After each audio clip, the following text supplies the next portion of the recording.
Hello, welcome and welcome back. This is Jacob and today we are going to be continuing and also finishing off the narration and character voice acting for the Masses Travels story. So then everybody, this is going to be a very long and very big finale for this story. The finale is pretty chunky, as I have learned. But before we do anything further, just like at the beginning of the last episode, quick little warning here for anybody who has not finished episode 15. Once again, if you're still watching, there will be massive spoilers in the finale. If you don't care about spoilers and want to continue, go ahead. I will not stop anybody as always, but I do want to issue a warning. There will be pretty direct spoilers this time. The last episode was more of a tease kind of to what happened in episode 15. This episode does not take any prisoners. This finale will just straight up spoil stuff from episode 15. Or if you want a better analogy, if it is a better analogy, the last episode was like if someone took a sparrow's feather and was tickling your tootsies. This episode is a full-grown, big, burly British hooligan, full-on drunk, running at you at full speed with a fist. This episode will not be taking prisoners. If you do want to avoid spoilers, I highly recommend catching up with the main story before continuing with this episode. Really recommend it. Just in general, recommendation to catch up with that one, because that specific episode will probably have a very big ripple effect into a lot of future stories. Which one specifically, I do not know, but considering this one, there might be a lot of references in future stories that will be implemented into the game, as in what happened or just being elusive about what happened during that episode. But yeah, that is your final warning, and I will not repeat myself after this. So then, for everybody else, this will be a long one. And because this is the finale, we'll do a couple of things like we always do in the finale. The boss battle stage will obviously be included in this. Plus one extra bonus stage as well. Pretty much we'll begin with a bonus stage because there is a bonus mini-boss, essentially, that is on stage 8 where we left off last time. But considering this episode is gonna be super long, there will be no post-ramble story section in this part. Like I said, there will be a bonus episode that will go up after this one, a day after, that will cover the firearm technician stuff. That also, now that I have completely completed this section, there is also a workshop log here that I will be including in the bonus section. But yeah, the bonus section will be including all of this, the workshop log. I also said that I'll probably be including stuff like Fiametta, sorry, not Fiametta, Excusii, altars, and Lemuen's full files as well, considering just to check out what is happening in them, or rather what is happening post-story, because those usually cover post-story from where they're from, and a couple of other things as well will be in the bonus episode. Also, the bonus episode will be where the clip section is. This episode is long enough. There is a lot of video material that I need to cobble together to just bring this one episode out. So the clip section and the post-story ramble section will both be in the bonus episode. For those who are looking forward to that, please understand, I have almost triple the amount of work on this episode to put it together. to give you this numerically. To picture you a bit numerically. Usually when I complete a 2-hour to 3-hour long episode for Arknights, I work with 30-ish, maybe 35 at most individual video files, plus a couple of extra audio files that I need to put together. This one is double that.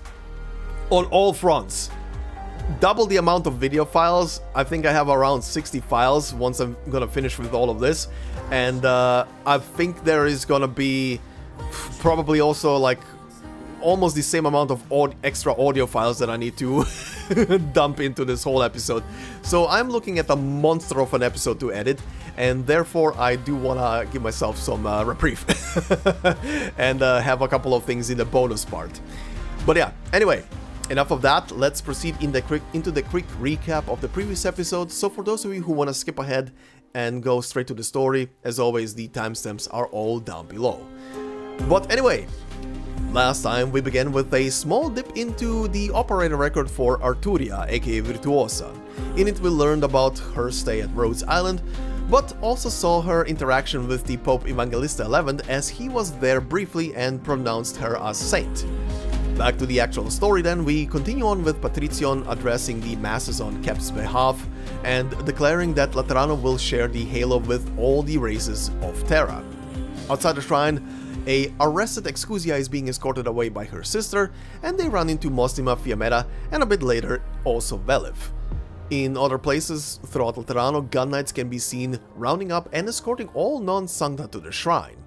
Back with Lemon and Excusiae, the latter is being interrogated by the former.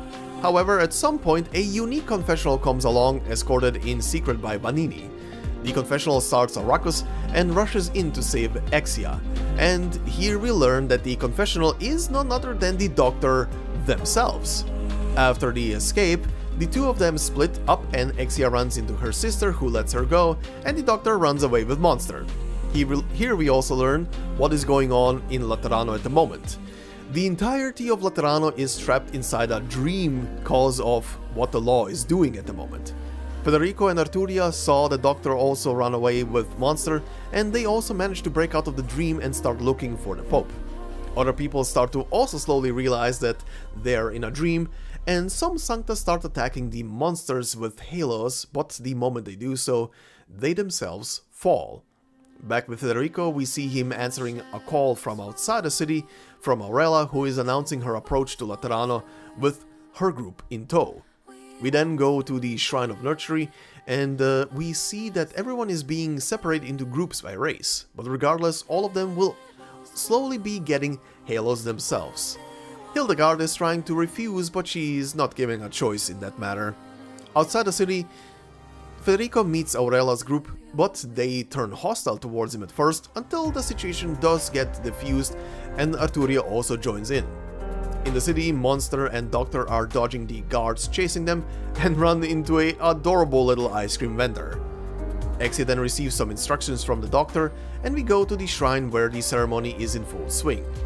However, in one single instant, a sniper shot rings out and hits the matriarch in the head. The sniper was none other than Lemoine herself. Anduin, meanwhile, has come to a stark realization as to what the matriarch has promised him, and it shakes him to the core. He then runs into Mostima and Fiammetta, and because Mostima believes him that he wants to stop the ceremony now too, she hands him one of Excusiae's bombs. Anduin then sets the bomb, hugs the little arbor beast, and detonates it. In the midst of all of this chaos of a bomb exploding in the shrine, the matriarch getting shot but slowly getting up, Exia appears from seemingly nowhere and grabs the matriarch and drags her through a crack from the dream to reality. And yeah, that is pretty much where we left off last time. So, today we'll obviously continue from there, and we will be finishing off the story. I will say here right now, this was quite a shock. This has 2 epilogue cutscenes, but there are reasons behind that. But before we get to any of that, that is for later, we will be beginning with the boss battle of stage 8. It's a mini boss battle of sorts. You don't need to exactly do it, but there is a medal associated if you actually manage to do it. So, and it's a unique enemy here, so we will be including this. We'll start with this, and then we'll proceed straight into the cutscene right after the battle. So once again, this is stage number 8, titled Pilgrimage, and it says the first saint returns to the holy city. The term Sankta is redefined. Let's begin.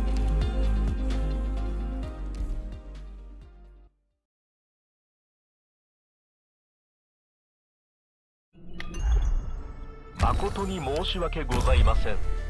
当機の車輪は荒野用に設計されておりません。もしも速度を重視されるのでしたら、当機を担いで移動しても構いません。ええ。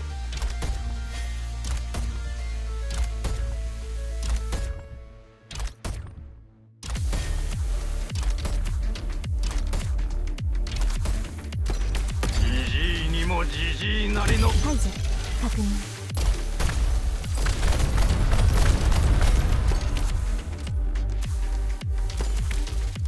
チャーシューアップルパイ。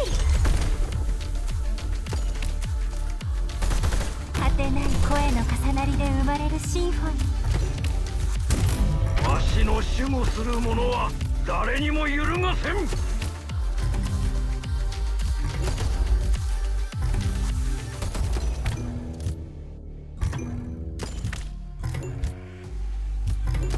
ラテラーノが対応に当たります。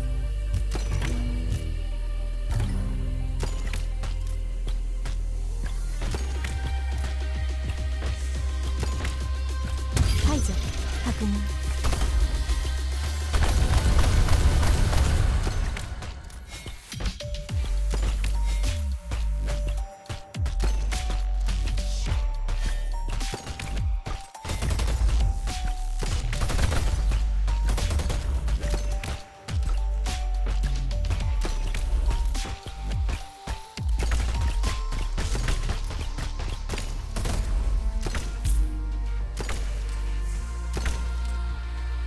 さっさと邪魔くさい奴らを追い払おうね。機能喪失確認。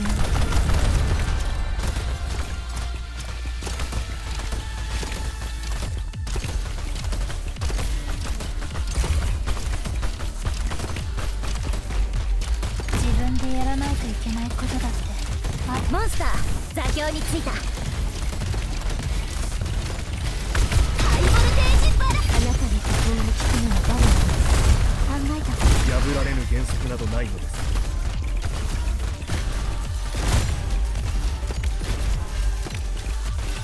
果てない声の重なりで生まれるシンフォニー。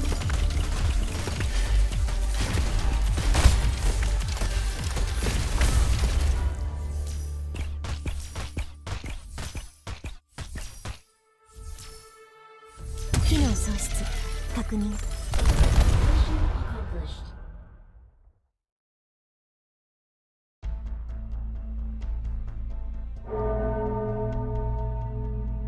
A bell tolls. Its unending peals echo across the entire city. It rings clear and steady, guiding stray souls towards it. Legend has it that after their long and arduous journey, the saints build the tower and use the ringing of its bell to ward off the devils. Then there rose the Lateran city, its walls of purest white standing fast against the elements, while the bell in the tower fell silent for millennia. Now it cries out once more, a scant 2 years since it last did so, in response to a mixed-blood Sankta girl's song.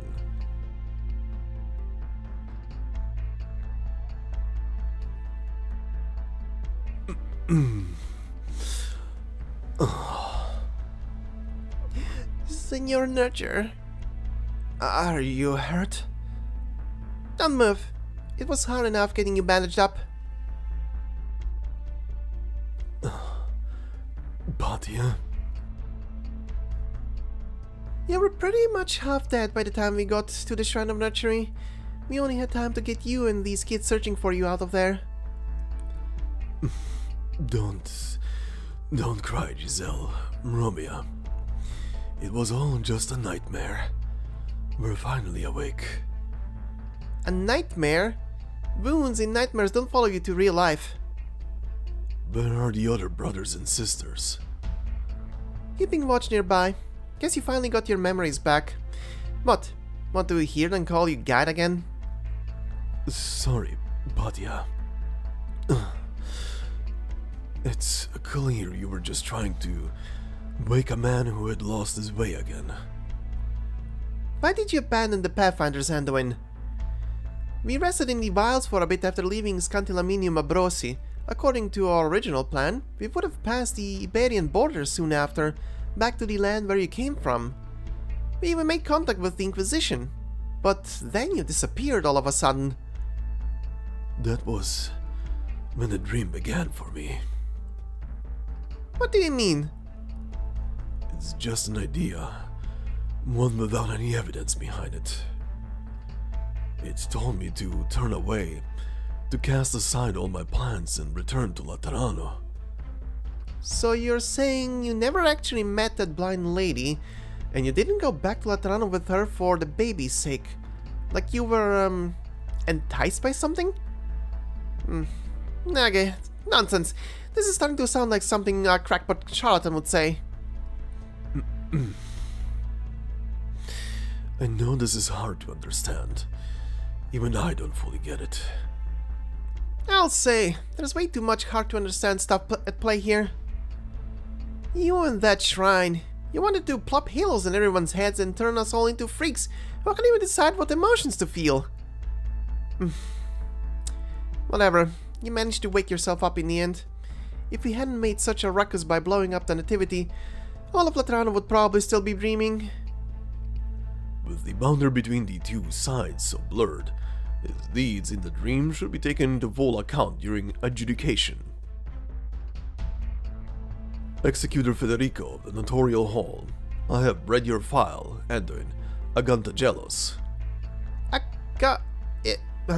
Is that your surname, Anduin? After the chaos you caused during the first Summit of Nations, the Curia banished you from Laterano. Now you have returned in secret, and were involved in plotting the so-called Nativity ceremony. You are partially responsible for the current turmoil troubling the city, and must accept a joint investigation by the 1st, 5th, 6th, and 7th tribunals.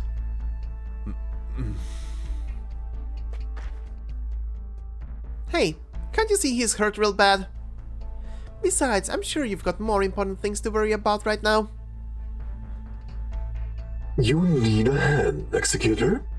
Get us into the city and we'll help you fight. And you are?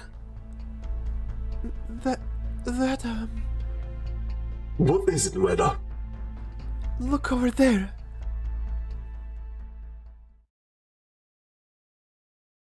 Getting your patron firearm means you've moved on to a new stage of life, Elle. Yeah, come quick, sis. We're taking a photo in front of the statue. I need to go to Lungmen. I need to get a proper explanation from Mostima. Let's send Lemuel off on her next adventure with a bang. The passage of time will bind people together, regardless of what they think about it. As long as your lives intertwine at some point, you'll have nothing to worry about. Safe travels home, Excusii. She feels herself moving, but she cannot open her eyes. Her back is cupped by something rough, while her mind sinks into a bottomless softness, where even the pain running through her body is dulled. Her thoughts flow into a boundless ocean of faith. She opens her eyes.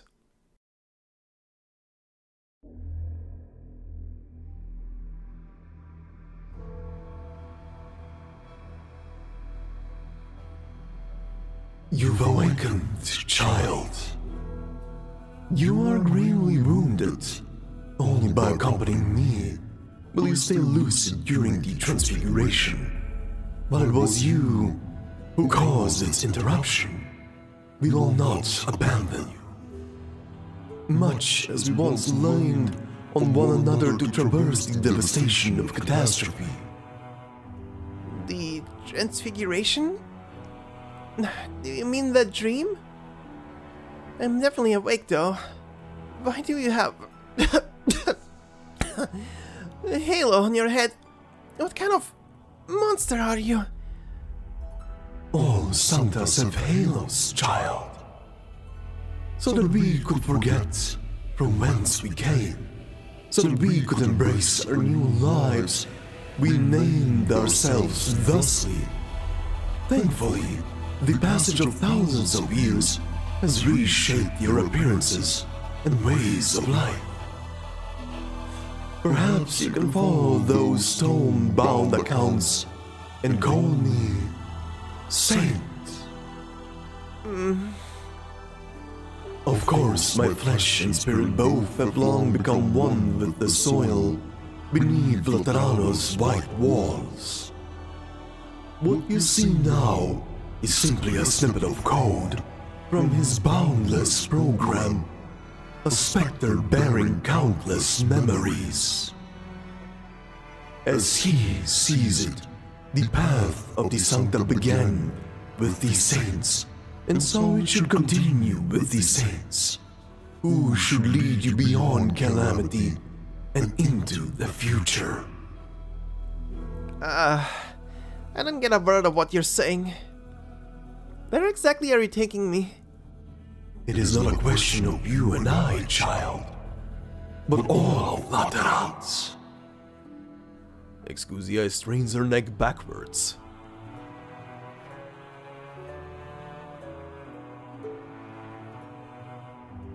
The monster that calls herself Saint cradles Excuzia, following close behind our Sankta, as well as haloed blare, felines, and a host of creatures the likes of which she has never seen before. It is a grand procession, meandering into the distance, its end far off sight. Excuzia can sense that these are no shambling husks. Their empathy has not faded. No, it is even stronger than it has ever been. The faith of the countless masses has condensed into a vast sea. They follow behind the saint to a destination clear in their minds. Not even the saint's travels brought of a sight so bizarre. Across millennia, as he granted revelation to his chosen few, so that they may question, analyze, and deduce, so that they may point Laterano in the right direction. But it would prove far too slow a process this time. He has never been this restless and uneasy. The master of all things has awoken. Threats nip at their heels. He must carry out his original duty. Because in this calculated future, there is no place for the Sankta. There is only time for him to directly impose what he has sensed on every one of us, to force the only solution he knows into being. An even more cohesive community of Sankta, Laterano, as it should be. Listening to all this makes my head feel like it's about to pop. Heaven's sake, all this he, him, his stuff, who are you even talking about? We are on our way to meet him, the foundation of faith, the prime mover. Even the deepest nightmare pales in comparison to cruel reality, child. And with the collapse of the Transfiguration, I fear his actions have been noticed. There is not much time. Perhaps he and I... No. Perhaps we still have time to ensure the future of the Sankta.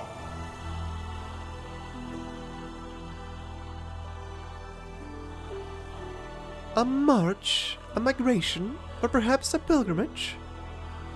A grand procession of newborn Sanktas, traversing the streets of the holy city with a vigor the Sankta have not had in centuries. How should we describe such a sight? What do you see, Aurela? There's halos on the street lamps, and the trees, the dessert carts, the confessionals. Am I hallucinating, or is my scope fogged up? That is no hallucination. The Shrine of Nurturing still exists in reality. These iridescent projections originated from it. Where the pilgrims go, the projections follow. Where they fall, even inorganic matter will sprout halos. These projections are like a form of unliving executor, redefining Sankta in the name of the law all over.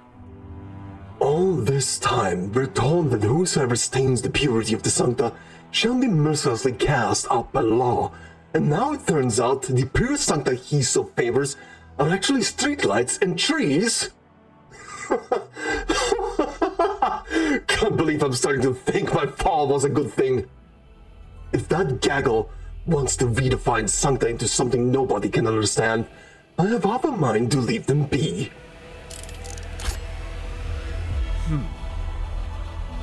Don't worry, Executor. There's still some of them I want to kill. I agree to help you fight, and I'll have that fight no matter what.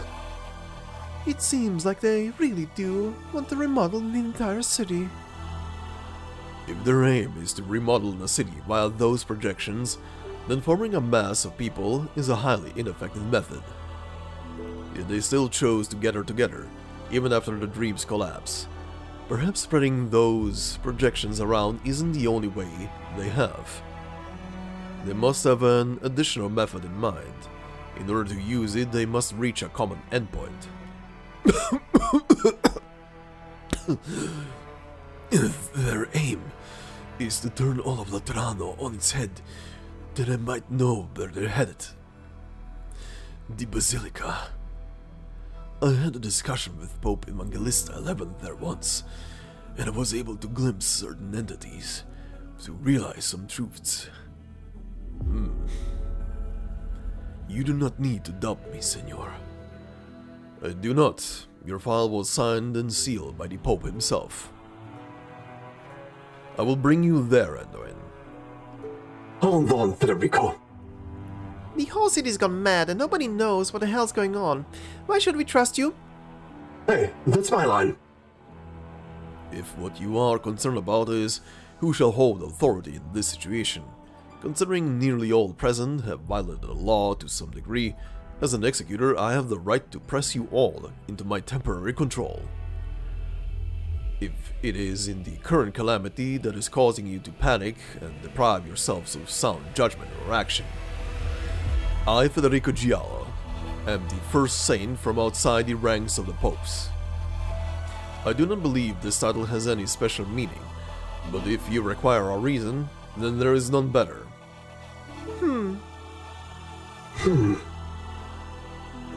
The procession will pass through here first as they move from the Shrine of Nurturing to the Basilica.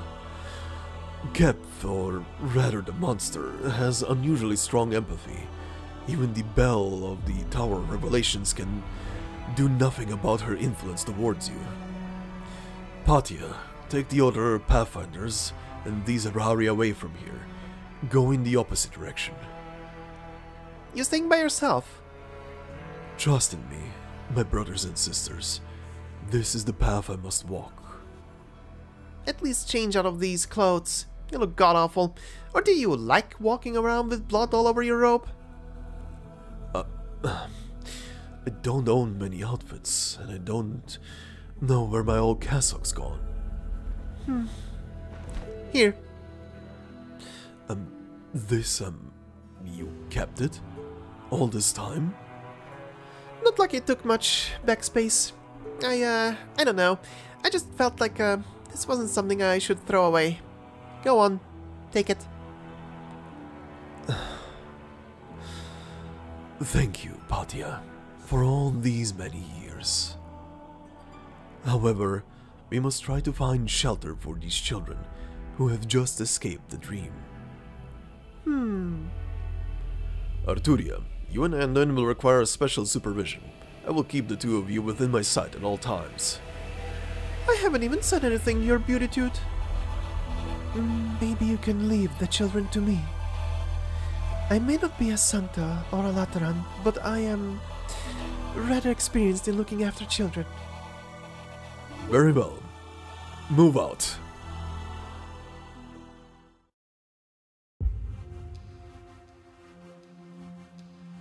The foundation of the Sankta's future? Do not trust my words. Why should I? You have no reason to. True. Much as how when we first gave the name Sankta, we could never have imagined our community would become one of explosions and deserts after all these years. Halos, empathy, guns, walls of purest white. Do you believe the law innate, child? Do you believe the Sankta have always been unique in these ways? Why would I adopt it? You love it, as do I. Faith is shaped by the experiences of countless generations, the ravages of time, and the footprints of the teeming masses.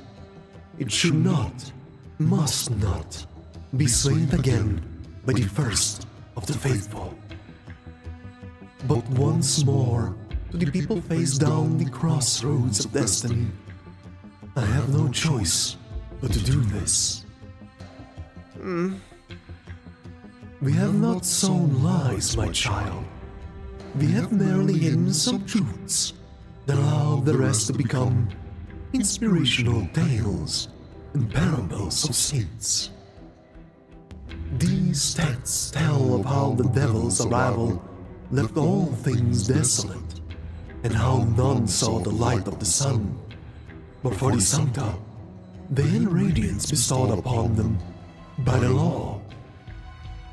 But the angels were born from devil's child, and as for this so-called bestowment, it was not but a chance encounter.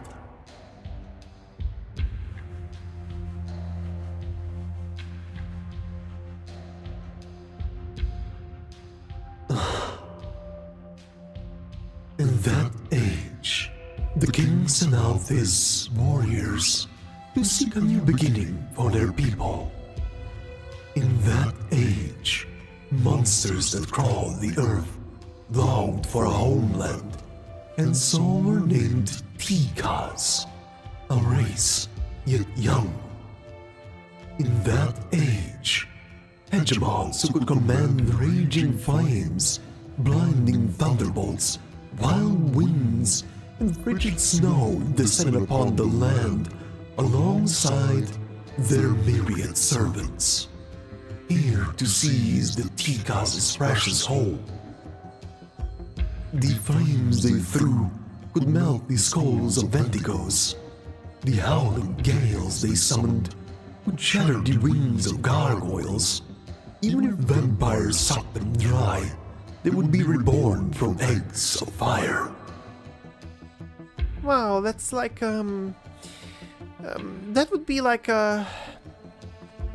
man, might be because I'm that tired, but I can't get my imagination working at all. The Colossus cups the wounded Sankta in her hand, continuing onwards with a shambling yet steady gait. Her voice is as gentle as it was in her guise as the matriarch. And so she tells her ancient, unprovable tale, like a saint who has stopped to rest her feet, taking the chance to preach to a stranger she met along the road. Excusia knows she's not the only one hearing the story though. The winding procession follows, all while countless people pour in from every corner of the city, leaving the buildings painted iridescent, joining the ocean of faith. I shall share the portion of the truth hidden from you, child.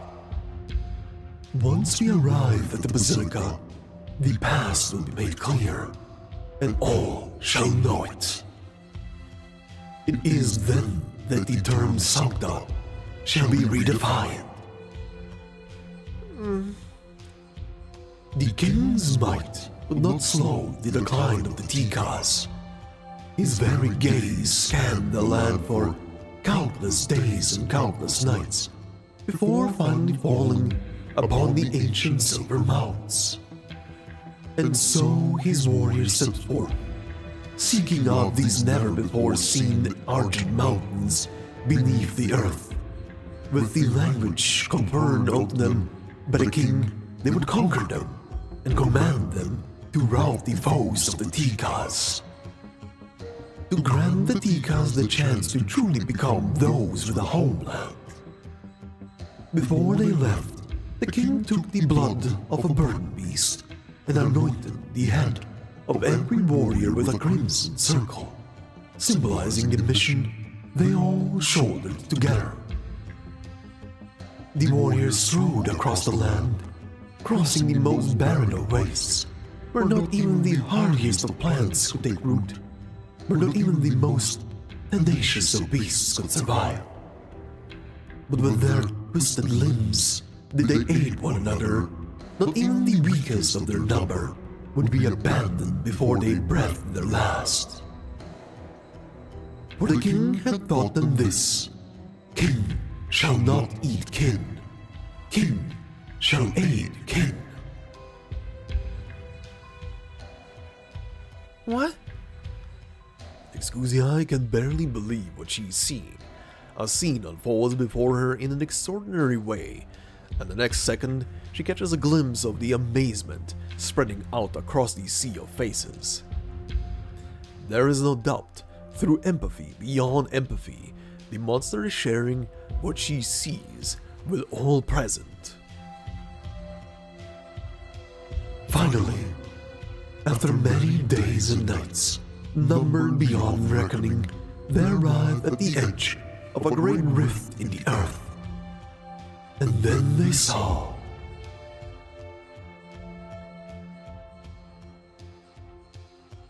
There, floating above the floor of the valley, was a new beginning, one that should not exist in this desolate waste. The pale, petrified forms of plants and beasts dance among mud, spinning about to some rhythm beyond ken. A string of boulders draws them along as they go, coming together to form a great ring. The fragments of the ring pulsed faintly with light. At first they thought it was fire, but they sensed no heat, and it seemed untangible. In that age, the warriors of the Tikas knew they had found the slumbering silver mounts.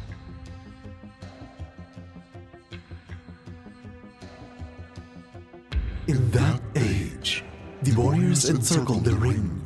They attempted to call out to it, to appease it, to command it, to persuade it.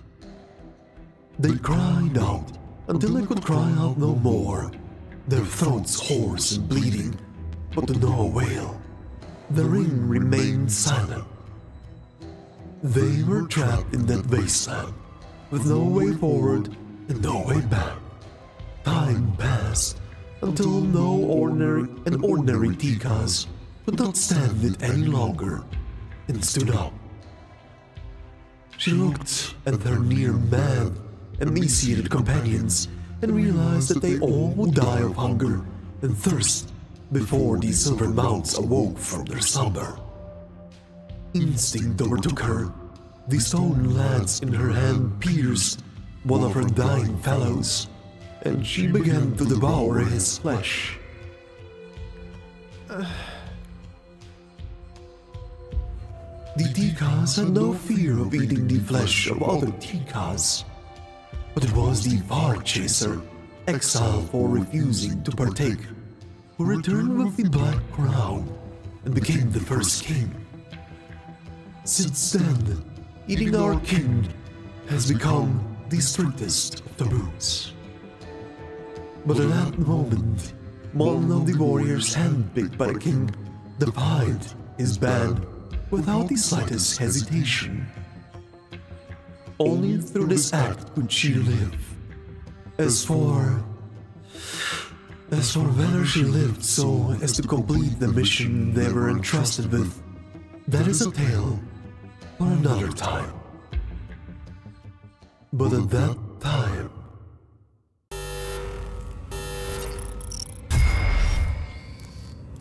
A strange noise comes from above her head.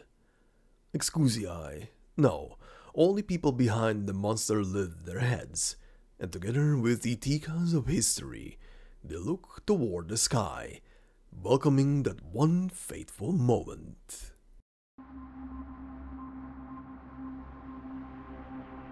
In an instant, the surfaces of the boulders within the ring begin to split and peel away, revealing a metal that glows with a crimson light.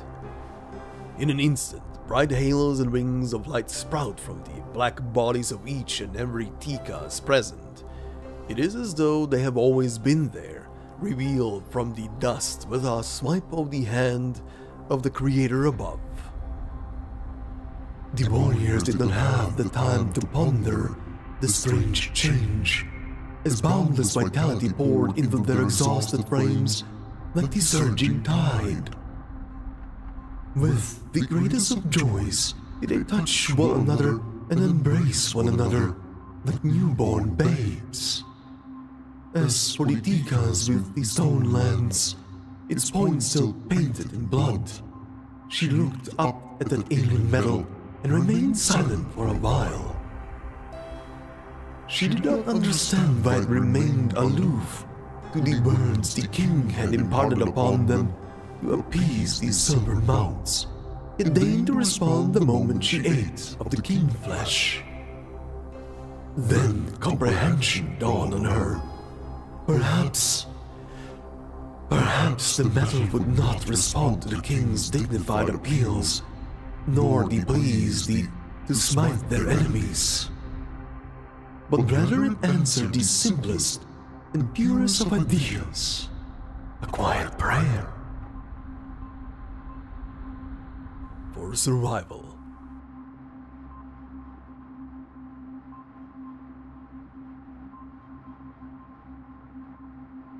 Was that Tika's you? The Silver Mountains are in Laterano? And you want to take everyone to go and see them? Do you understand now, child? Before faith became faith, before the first brick of this paradise of tolerance, equality, mercy, and joy was laid, this was the origin of it all.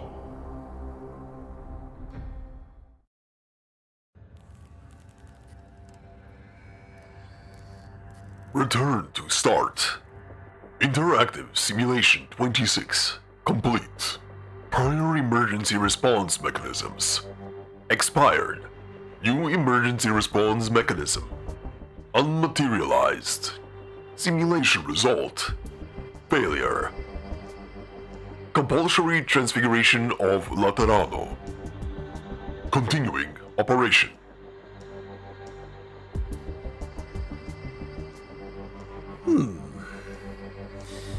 It's that vision again. Our discussion's gone right back to square one.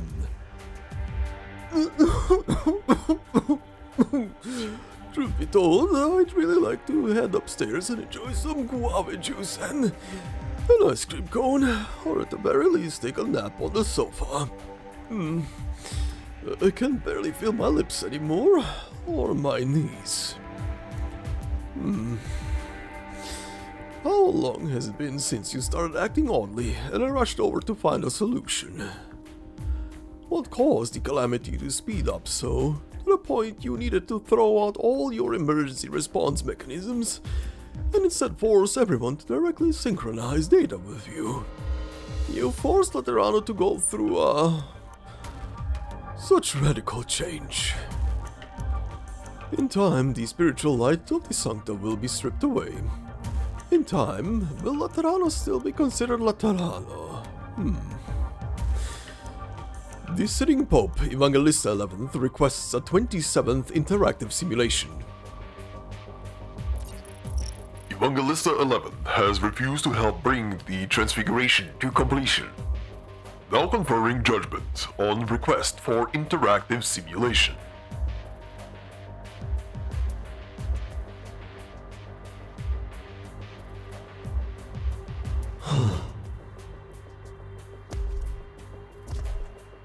A enlightened creature lets out a cry of prostration. Another one lets out a low prayer. These monsters. Neither Sankta nor the others at the Nativity can escape the influence of the Transfiguration Sun termination. All I can do now is to call everyone to my side and keep your mind steady and free of collapse ere we meet him. As for those you call monsters, they too are Sanktas, and the law shelters them as well. They are newly born, pious even. They will aid the people in sweeping away all obstacles along the path. This path will take us past the Tower of Revelations in Pagus Ecclesia, past the Notorial Hall and gunsmithies in Pagus Michalion, past the Sunset Chapel in Pagus Saint Marcel, before finally arriving at the Basilica. This route... A familiar one, yes. It is the order of the street lamps lighting up as night falls on Laterano. He has laid out a most convenient path for us. And so I beg you, sleep a while, child. We will have arrived once you awake, and there we shall rekindle hope for the continuation of our race.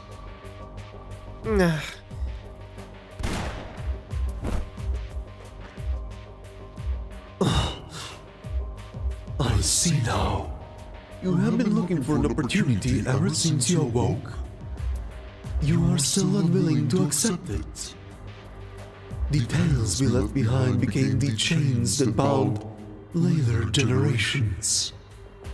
The texts that speak of the majesty of the saints and the ugliness of the devils have been etched deep into your hearts. You need only witness my confidence to raise your gun against me. But no matter, child. You will come to understand who is named hero and who is named monster, who is named king and who is named alienus. You shall all understand. I fell? That's a real nasty feeling. Awesome! Huh. Never thought there'd be a way to turn that light out. I don't know if I'm going to miss it later, but right now, it's not too bad having it off. My head's a lot clearer now that I don't have to deal with all the emotions. Clear? No, child. Even though you now know my history, the history of our race, you still wish to make an enemy of me. How can you consider your mind clear? What can I say? It's clearer than ever. You say I've been trapped by those dusty old books you left behind, but they never said anything about having to listen to your ancient beauty dude's ideas. I've been listening to you go on and on for ages already. Did you ever plan on asking us what we think?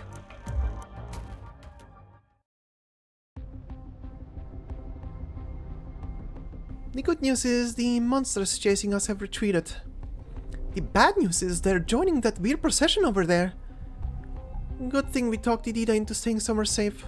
Will Excusia be able to handle herself, Doctor? She is still buying time for us. I believe in her. The procession is heading for that machine. The machine is waiting for that monster. That monster looks really familiar for some reason. No matter how much she changes herself to look like a living thing, I can tell she's just a program. The collapse of the dream must have cut off her connection with the machine, and as a program, all she can do is try to re-establish that connection, to restart the dream. Passing that field of irises a minute ago, I saw halos blooming over the flowers, one after another. That's completely unprecedented. The goal of that machine and that program is more extreme than we thought. Everything organic, inorganic, will be defined as Sankta. This thing's crazier than when PRTS went haywire. This also gives us an opportunity.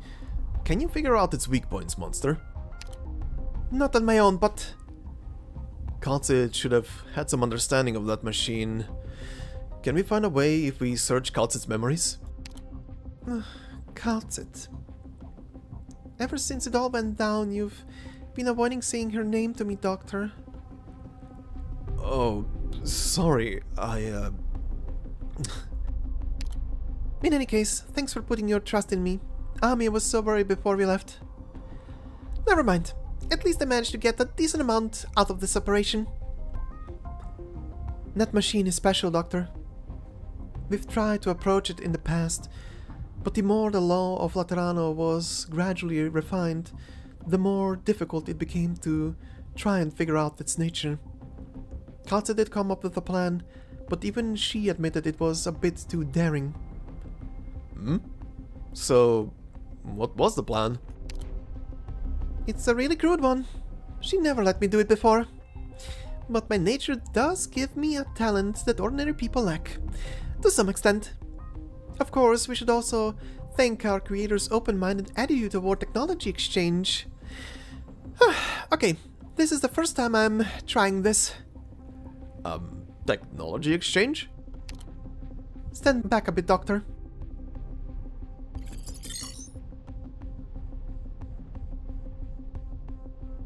Routing through city communication post backdoor access port.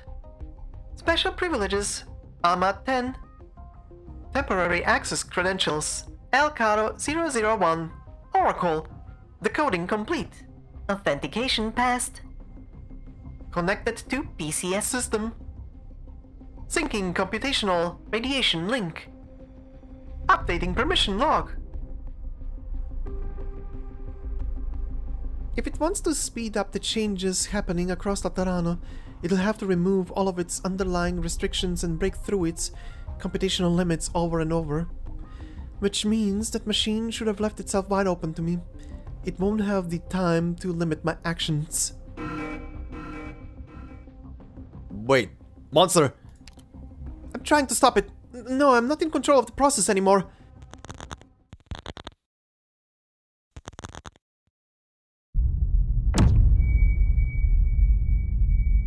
The flow of information does not come rushing in as you imagined. The clamor of computation has faded away at some point. You and Monster feel a peculiar feeling wash over the both of you. You seem to have stopped at a fork in the road. An old friend appears. Has she been walking alongside you the whole time? Or is it a chance encounter? In short, you see her. The color begins to drain out of your surroundings. It is as if time stands still. This is the stage built for your reunion.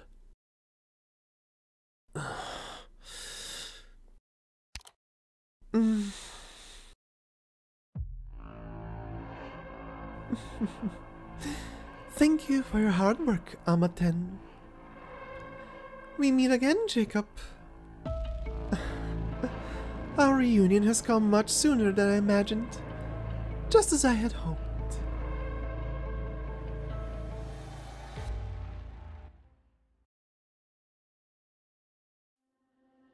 Do you see now what I meant with spoilers? She is here! Oh boy. Oh boy. Interesting. But anyway, hope you also enjoyed your, if this is the first time you're seeing it, hope you also enjoyed your first look at the Tikas. Yes, that's what they look like. That's what the original Sarkas looked like before they met the law. Before they started being shaped both by Originium and the law itself. Oh boy, that is a look, and they were huge! Holy moly. That is definitely a look. They look amazing, by the way. I love the design of the Tikas. They're gigantic. They're kind of like a mini kaiju almost. Like, they're not too huge, but definitely if you compare it to a normal like human that is next to them in the picture, very huge. Or rather, Exia in her hand. The good thing is she's obviously not hostile to anybody. She doesn't want to harm anybody, which is why Exia is just being cradled in her arm. But yeah, that is definitely a look. That is definitely a look. But anyway, considering this was a bonus stage with extra little bonus boss battle here, we have a new enemy, which is the matriarch herself. And it says, the head of the Shrine of Nurturing, the manifestation of the first saint in the dream. She has bestowed a halo upon a dying arbor beast fledgling, and borne witness to the miracle of life in Laterano. She said this was the revelation from the law, showing Laterano how to deal with the calamity. Huh, indeed. But yeah, once again, the story that she was telling here about how the Sankta obviously came, how the Tikas came into contact with the law in the past, what happened, how it felt for them when they got the gift granted and everything, how elevated they felt and stuff like that. I mean, we pretty much already kind of knew the story at this point, especially through the main story. We already got partially that whole thing told, but here we get it in much more detail, in much more detail about transpired. But anyway, we move on to stage number 9. Interpretation. The true face of the law was nothing like what his faithful, his guardians, and his questionnaires imagined.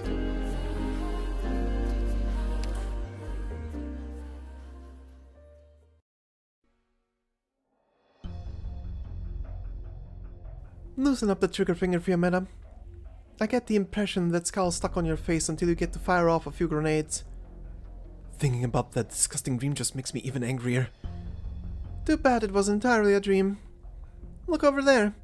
Way in the distance. The Shrine of Nurture is still there.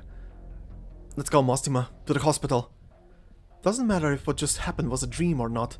We need to make sure that... The fact that I am the first person you thought of really means something to me, Fiametta. Lemon? I'm so glad you're alright. How are your legs? A little sore. What happened? I was running all over the dream until I was that tired. Getting to sit down is a treat. Alright, the two of you can relax now. What the hell's going on here?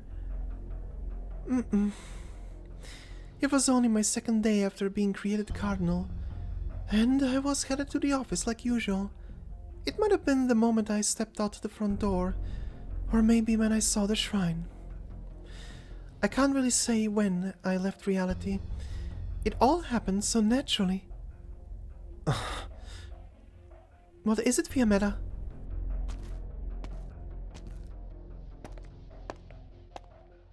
Salvete, everyone. Cap... You're still keeping... What are you up to wearing that? A friend kept it for me. You have a very kind junior, Fiametta. She told me this wasn't something to just throw away. Perhaps today I will finally reach my destination. To be clothed in these vestments as I do so may be fate at work. Why you... Anduin has an important role to play. Resolving your existing disputes is not a priority. It's been a while, Federico. I know who you are and how you like to get things done. And I know that according to the curious rules, saints have the highest authority in emergency situations. But please, give us a little time. Please keep it brief.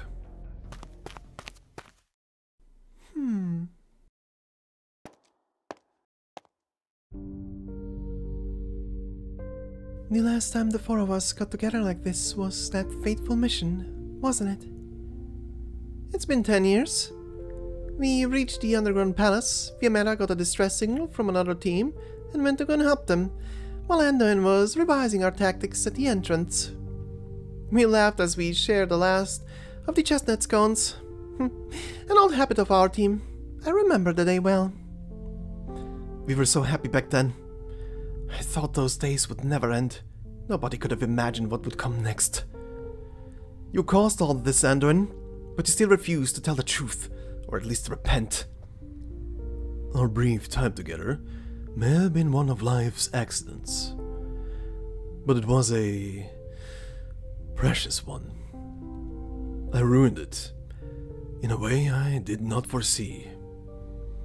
I understand how deeply you treasure that time, Fiametta. Your love burned so hot, it singed the hearts of those around you. I always wanted to thank you for one thing. You were the one who taught me how to love Laterano. But at the same time, I knew I would hurt you and destroy what you so cherish. I am a villain. It would be just for you to hate me. Are you trying to piss me off, Anduin? Whether or not I hate you is for me to decide, not you. I understand that, and I am grateful for it. I am fortunate to have made a friend like you. Go do what you need to do. But remember, I won't forgive you. I never will. These two are taking you to the Basilica, right, Anduin? It is I who is taking them, Lemoine.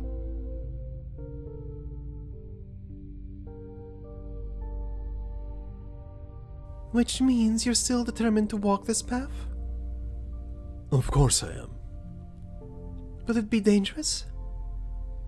Unknown might be the better word.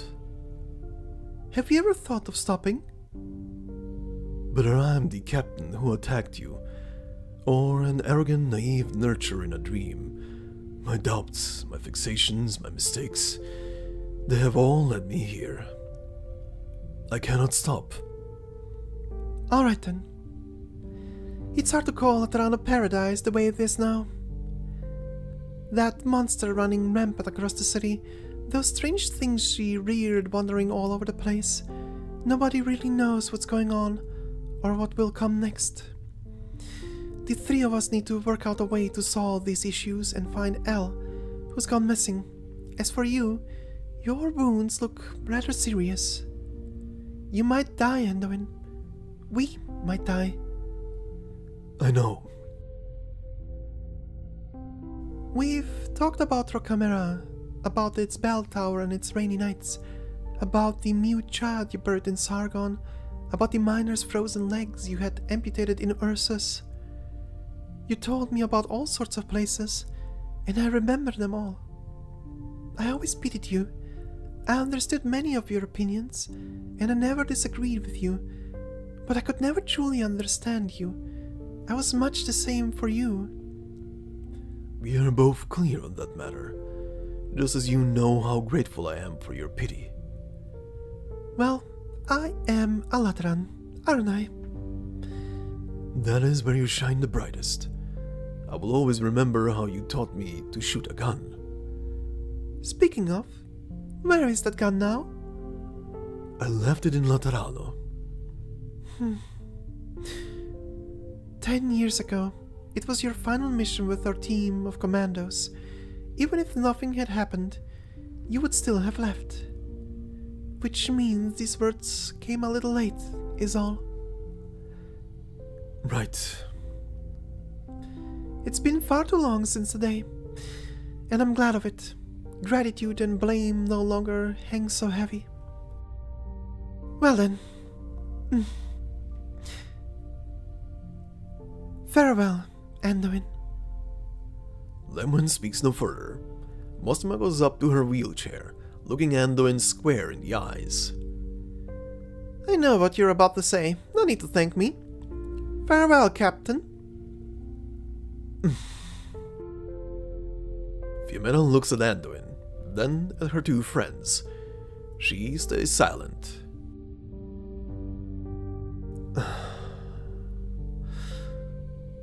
Farewell.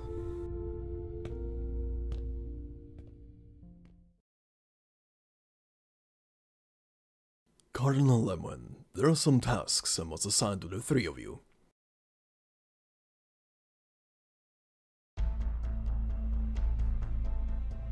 You doing alright, Fiametta? I'm fine. Fiametta, this thing might involve me, but I know it's not only my problem or Anduin's. These past 2 years have taught me that. Yeah, I should really learn that too. Alright, enough about that. Right now, if what Federico says is true, the most important thing is to act quickly. Good thing there's no arms control in real life. I can blast these monsters as soon as I see them. I'll cover you, just like the old days. Wait a sec, Lemoine. Federico just said that Sanktas who attack them will fall. Falling's no walk in the park. Trust me on that. About half of the people awake in the city are Sanktas. Without their numbers, we won't be able to stop such a large procession. Unless we add in those fallen angels and Arari Federico mentioned. Wait, he said they were pretty emotionally charged. I didn't know what they were up to, not to mention that he's only got temporary command over them. Not like they need steady nerves or pure intentions to help out. Relax, I'll handle them. I'm a fallen angel too, and I've spent lots of time outside of Laterano. We got any better choices for Angel Wrangler? It still won't be enough. The situations on the road From the Shrine of Nurture to the Basilica is too complex. We need to get administrative permissions for the roadside facilities along the way ASAP. I'll head back to the 7th Tribunal for a bit. By yourself? Don't trust my wheelchair skills? You'll make me mad. Quick, let's wrap your ear tufts a bit. Since the two of you have everything planned out, what else is there for me to add? Let's split up. Teammates.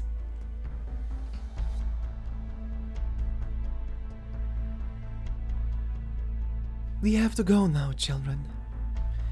Hugo, help take care of our new Sankta friends, alright? Yes, sister. Where did Senior Nurturer go? Did he stop caring about us? He just has to go handle a few things for a little while. Think about it. We don't know each other very well, so if he didn't promise me he'd come back, why would I agree to take care of you? Oh, you're right. Right, would you like to hear the story of how the lost Zayadin captured the Castle of Dreams? Or maybe how the Kashyyyk brought gold to marry the Princess of Gaul, but the gold turned to a sandstorm, burning Ligoniers? Huh? That's not what we learned in history class. They're not stories you'd hear in Laterano. I can tell them to you while we walk.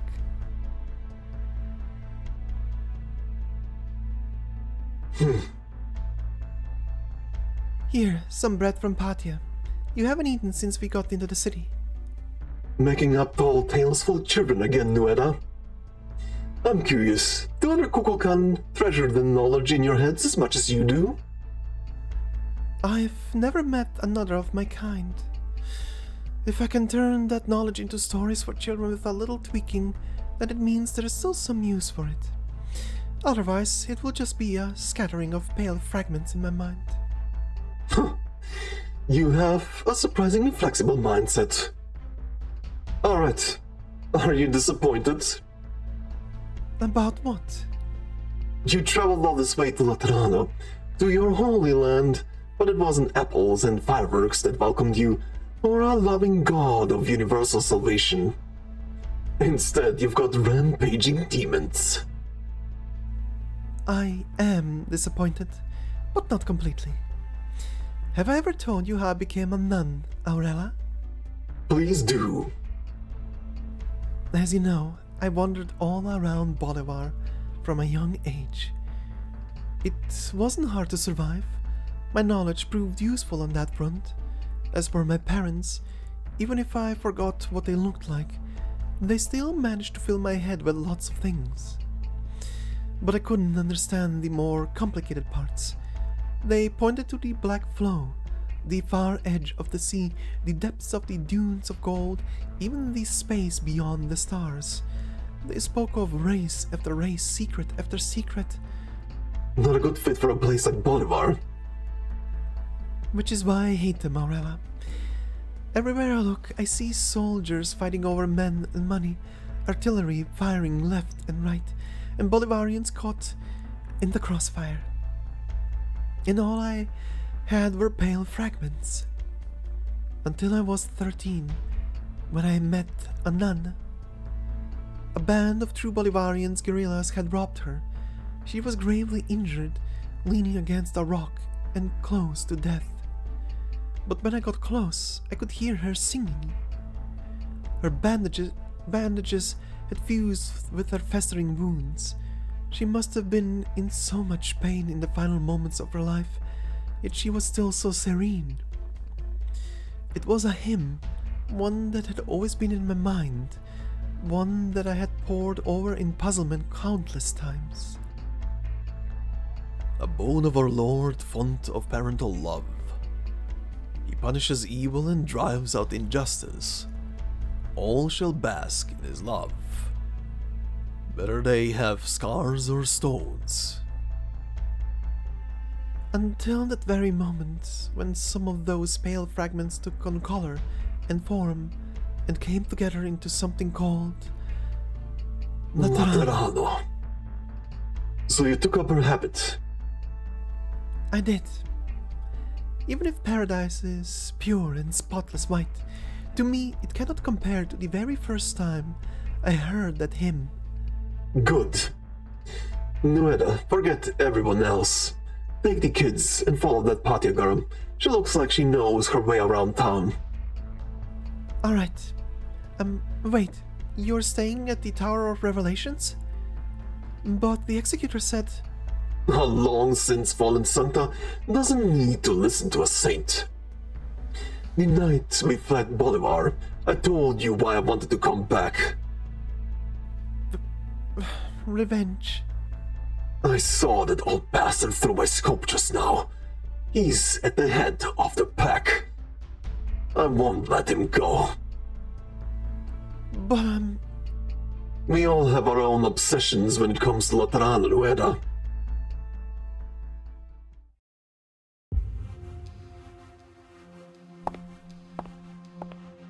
It's strange seeing the Basilica devoid of people. Follow me, please, Arturia.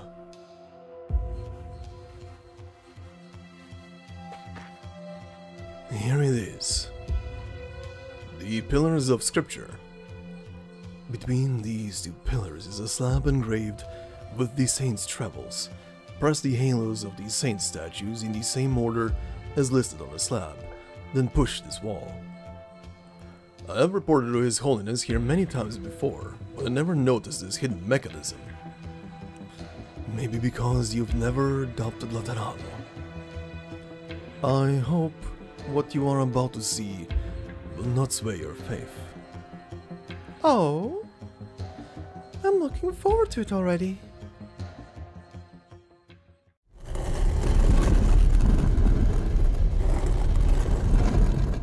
Anduin followed the Pope down here once. They had passed the buried bones of saints, past steles and statues showcasing their deeds, walked through thousands of years of Laterano before arriving at the end of history. But...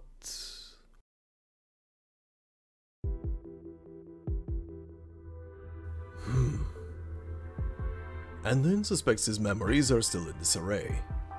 The former right of the corridor is gone, entirely replaced with the dour, cold sheen of iron.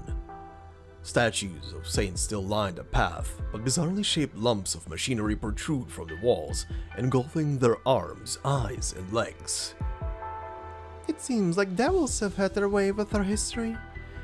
I thank you for your warning, Anduin. I would have been much more surprised otherwise. No, this place has changed. Anduin furrows his brow. Off in the distance he sees a red light, blinking faintly. He knows what it is. Do you see that red light? That's where we're going, but we should only be seeing it much further down this corridor. Stay alert.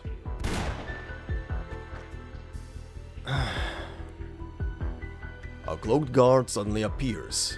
The moment he sees Federico, he starts firing. There is no room for negotiation. Alert! Repeat alert. Intruder sighted. Eliminating on sight.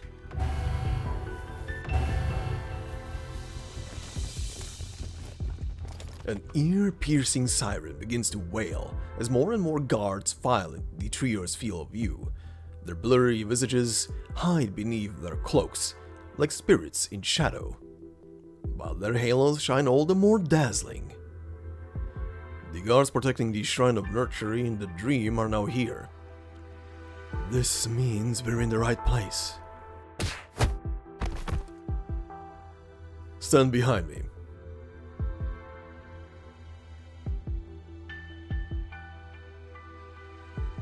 This isn't a dream. It's obviously still reality, so... why don't the color... It's been erased. Priestess. It's quiet here. We won't be disturbed by all the commotion over there. She stands at the corner, looking out across the deathly silence, completely unguarded against you. But I don't like it, Jacob. It's perhaps too quiet. But we have no other choice, do we? She's not limiting me, Doctor. Amia's not here. I can't guarantee I can hold her off, but I'll do my best. Relax, you're safe. I won't allow you to be disturbed by the chaos these Sanktas caused. Why are you here? I thought you were still locked up in Rhode Island. That doesn't matter compared to what's currently on my mind. Entering attack mode. Sorry, Doctor, she might have shown up because of me. I never thought she'd catch onto me when I tried to access PCS. Did you cause this calamity? Calamity? I see only the evolution of a species, the pointless struggle of life. Everything happening in Laterano right now is a product of PCS's autonomous derivations. All I did was recalibrate it beforehand, returning it to its original purpose. Of course, it has adapted to the progress of the Originium project since. Speaking of progress, ours has flown far behind projections, Jacob. Recalibrate? Originium purpose? Good to know you haven't lost your curiosity. PCS was an experiment developed using bionics, though we were never able to understand its true nature. There was also the risk of it disrupting the subject's cognitive functions when used. But in the face of grim disaster, it was still brought into service ahead of schedule. It can reduce barriers to communication and strengthen the bonds between individuals, all while maintaining thinking abilities and personality. This offered many benefits to our soldiers and scientists.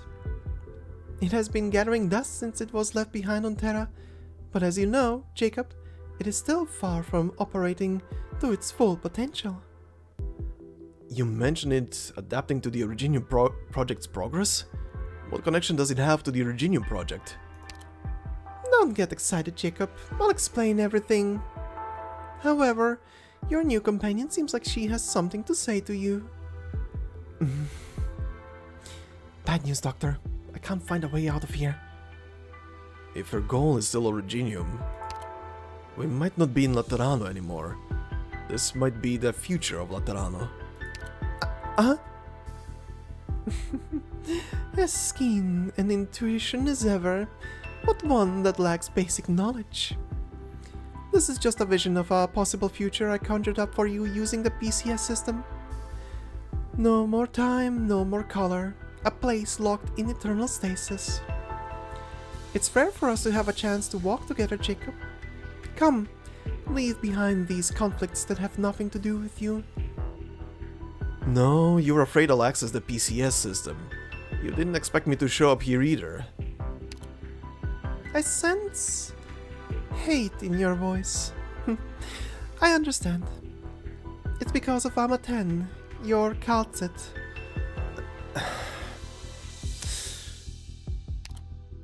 You left in such a hurry last time.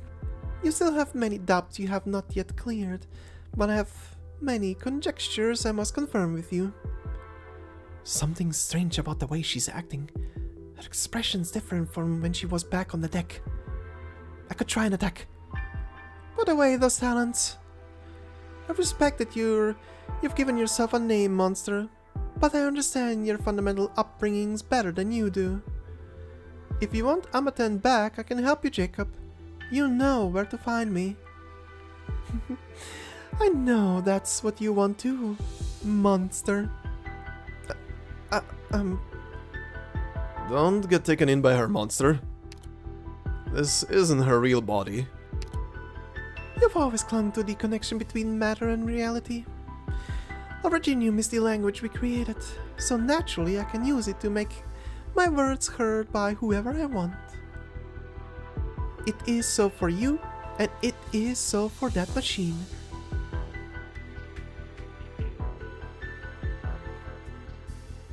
In response to me, it propagated, then created an even larger cache to perform a new round of calculations.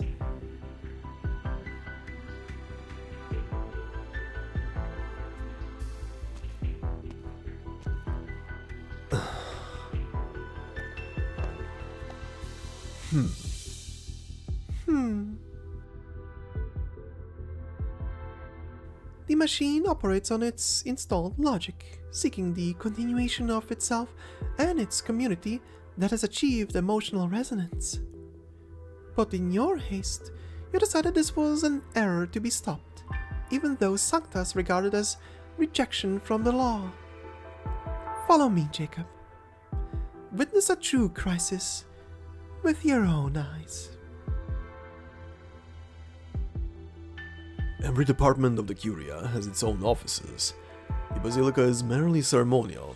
There should not be such a complex space beneath it. We must perform one final round of testing.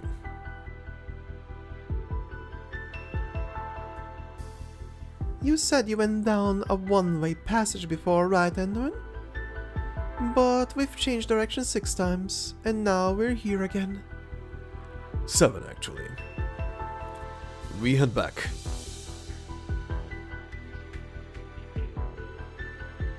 The 3 of them return to their former position. A platform, one where the white of a church blends with the black of machinery, wantonly streaked with red light emanating from an unknown source. Disorder, chaos, imbalance, danger. No matter if from an architectural or religious point of view, shape and structure here has lost all meaning. They cannot stop themselves from wondering if they are still in Laterano. Federico and Arturia stop walking at the same time. This is an exceedingly familiar experience. Before they met the Witch King, they wandered an infinite flight of stairs. There is no need to go any further. This is a derived structure that did not originally exist. While I do not know the principles or processes behind it, it has without a doubt warped space here. We are in an incomprehensible maze. He is preventing us from approaching. Who? The God of the Sankta, the answer to everything.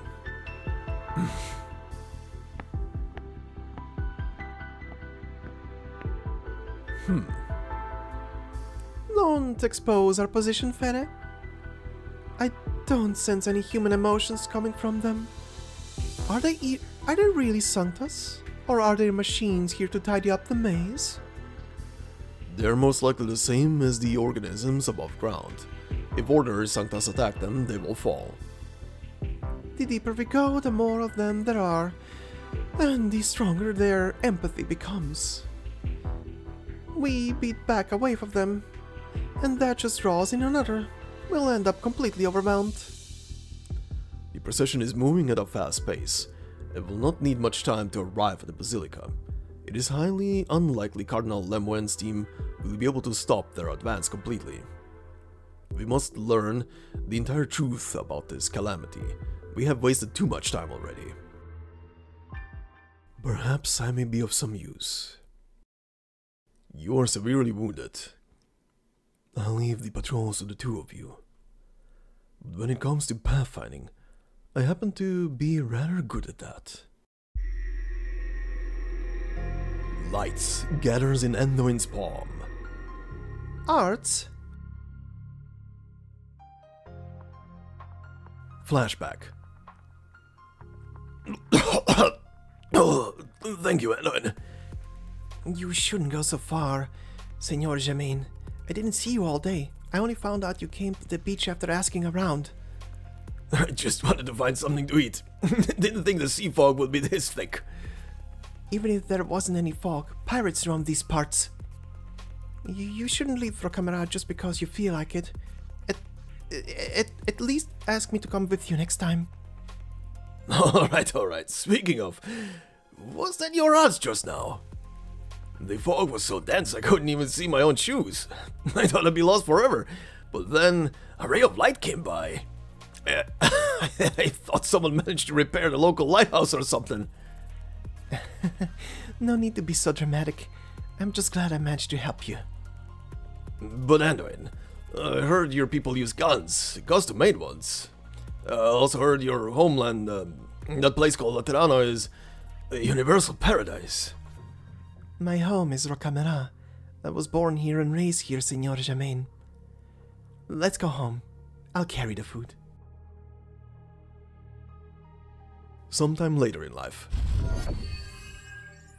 The light parts the dawn mist, and our quarry's line of sight is blocked. I will show the way. Now's your chance, Fiametta. Got him! Lemon, Mostima, sweep the battlefield. Understood, Captain. Not bad, Anduin. Keeping a trick up your sleeve like that. There's way too many bandits in this gang. Without your arts, we wouldn't have been able to resolve things this quickly. It's just an unconscious reaction. It got me and others out of trouble a few times, before I got my guardian gun. Without it, I wouldn't have been able to find Laterano. I nearly forgot you only got your gun the day before you joined the Pontifical Chorus. But you're pretty good with it. Can't tell you've never used it before. It's part of a Lateran's life, isn't it? I should be practiced with it. Besides, as I found out recently, guns and halos are what keep Laterano invincible. It doesn't need this glimmer of mine. Talking about that stuff again, Anduin? Sorry. This operation's gone pretty off the rails compared to the original plan from the Pontifical Chorus. Should we write up the details as is? Whatever. I'm sure you'll polish up the final report. But what about the places outside Laterano? How many Rocameras, how many lonely islands are there beyond the reach of the faith? I cannot forget. I can see.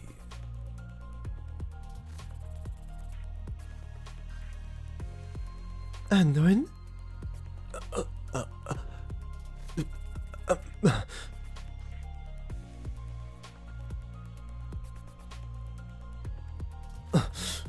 Is it Laterano or... No, there is no difference.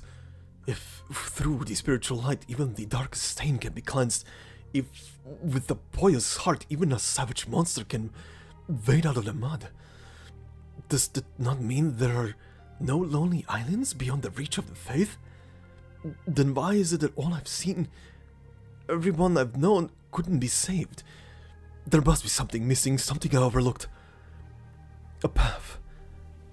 Not a power, nor a place, but simply a path that leads from present torments to future salvation. If you can show me the future, then we must know the path that leads to it. Tell me, show it to me.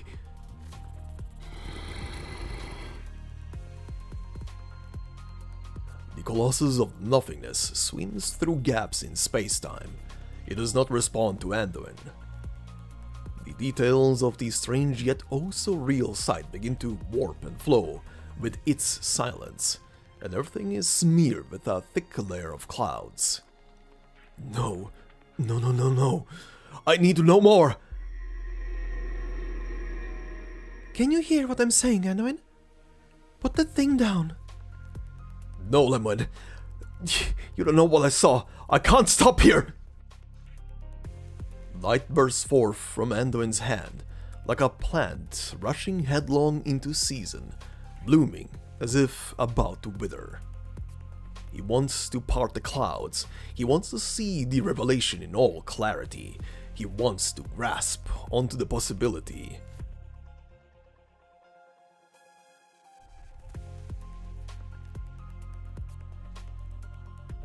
From then on, once more did he set foot on a journey, bearing sin and evil upon his back. He guided foreign believers to Laterano, searching for an answer. But he had no time to share what he saw, the truth that nearly shook him to his core. He had walked so many paths, yet what was the one thing that remained constant?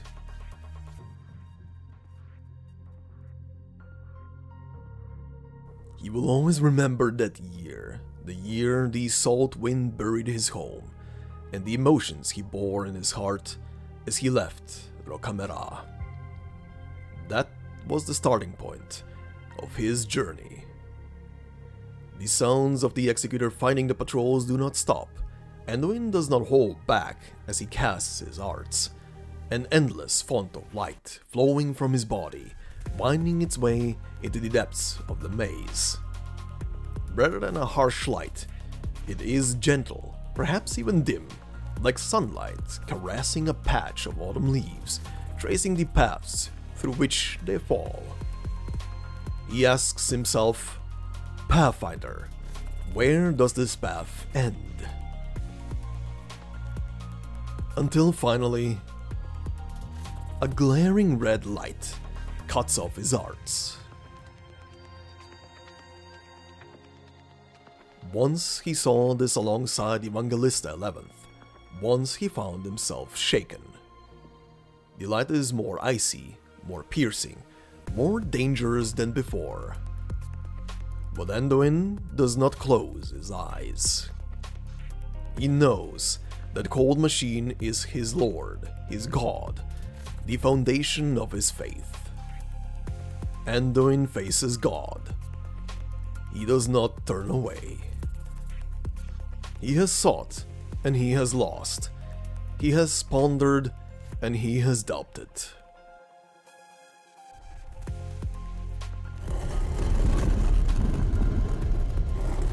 A sharp pain runs through him. It only takes a moment for his vision to go dark, but at the same time, he hears God's answer.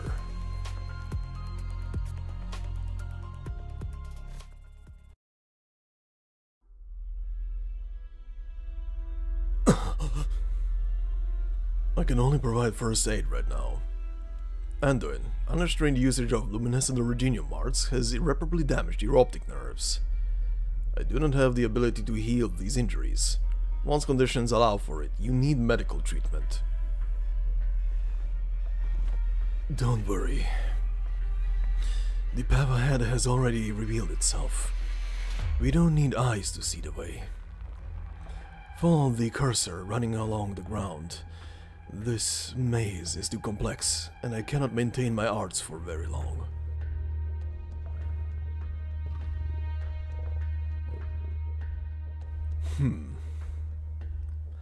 Let us go.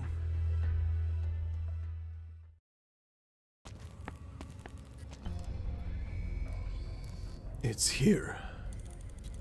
Even if this is not the source of the calamity, what lies behind the door may be able to give us answers.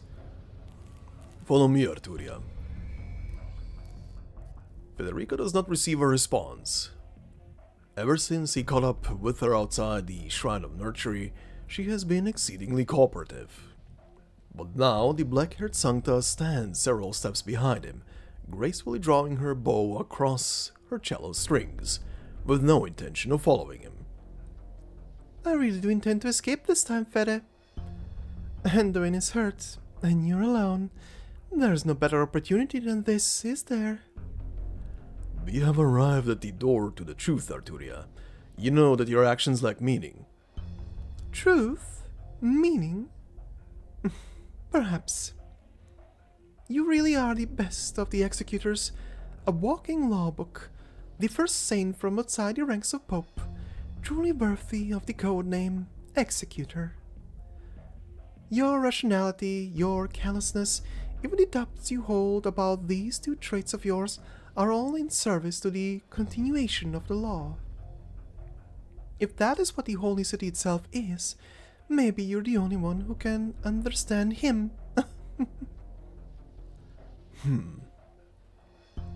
As for you, Senor Anduin, you'll have to forgive me.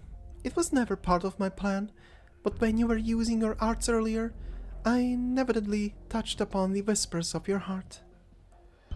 It is complex, more complex than those of many people I know, but not particularly unusual. An overly inflexible melody leads them to all become adaptations or repetitions of the same tune. They say, your beginning and your end both lie in Laterano. But you may find yourself alone at that point. I beg your pardon, if you have taken offense. Arturia, this offense you speak of, was it not a chance for me to perform a different sort of confession? As for those last words of yours, I would rather treat them as a blessing. They stand as proof that I have reached the end. Oh, what an interesting answer. Arturia turns away.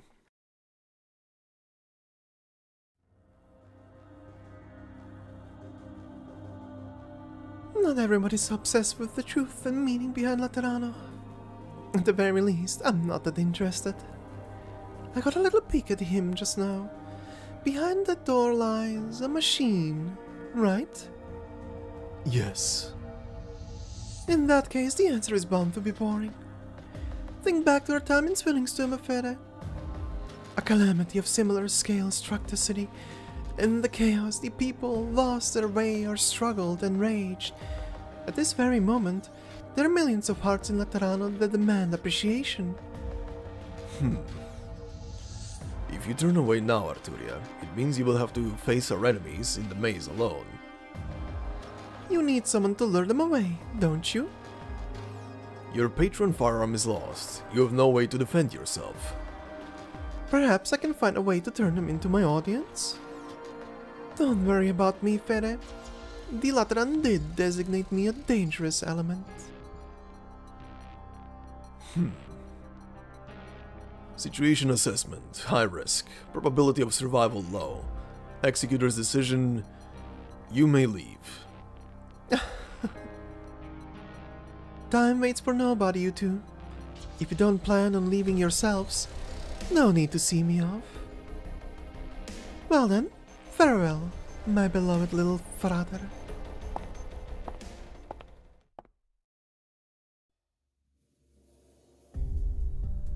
All that pontificating just to say you want us to go help the Curia? Full marks for listening comprehension. No way. It's not a responsibility, Mostima. Half of the people here were kicked out of Laterano by the Curia in the first place. Maybe it was because they fell or because of our apathy. As for the other half, they chose to leave Laterano, whether out of despair or doubt. Not that it really matters. Huh, then why come back now? Because her hill started acting weird and breaking. Is that so hard to understand? We're not a part of Laterano anymore. Alien even. Doesn't matter if you chose to leave or if you were forced to. We all cut our connection with the city. But even after all these years, its changes still affect us. And they just never stop. Sporcissime! Damn stupid hell, damn it! Sounds like there's no way to resolve all your complaints. Even if we got every notorial hall executor out here. That's why we came back to settle things. Did I tell you to save anything? What? My sob stories that I fell during an accident in the line of duty.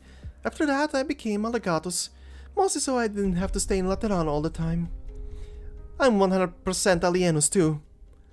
There's no one else who understands you better right now, amici. Maybe the glitchy halos got you seeing Laterano in an extra bad light, spurring you to come back. If you came back out of hate or pain or despair, then you best come with me to block that procession. Because the people who caused that hate, that pain, that despair, they're in that crowd over there. Go ahead, use bullets, explosives, whatever. Get your revenge however you like.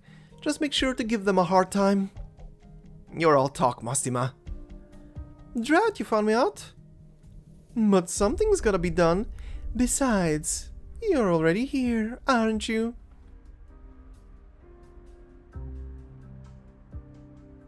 Hey, Nuera. Yes? Keep going down this alley, then find an empty house to hole up in. It's not a good idea for a lone nun and a bunch of kids to run around the place. This place is a decent distance from where the procession's headed. Monsters probably won't come running here. Are you and your friends also going to help save Laterano, Patia? Ha! Us pathfinders aren't that noble. But our leader's chosen to wade into the depths of this disaster. We can't exactly sit back and watch, can we? He told us this place he was going wasn't suited for numbers, so we'll do what we can out here. As for you, sister, I will protect the children, no matter if they're from Laterano or Bolivar.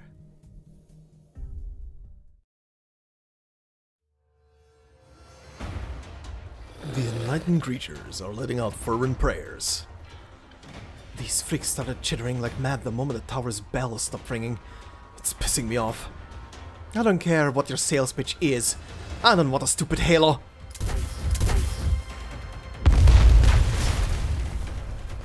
More of them appear, letting out more fervent prayers.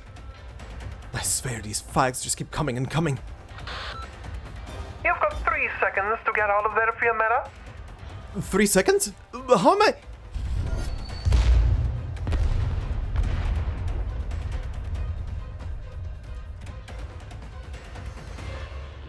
How was that? Got you in the nick of time? Do you think everyone can go as fast as you or something? Never mind. The situation up ahead's a complete mess. Even the Tower of Revelation's bell has gone silent. We've lost Pagos Ecclesia. They'll be in Pagos Mycalion soon. If that monster can flatten one of our barricades with a single stomp, I don't think the Notorial Hall's defenses will be much use. Blocking them's no good. If we can't use more destructive methods, we may not be able to slow them down at all. Agreed. So, where's the reinforcements?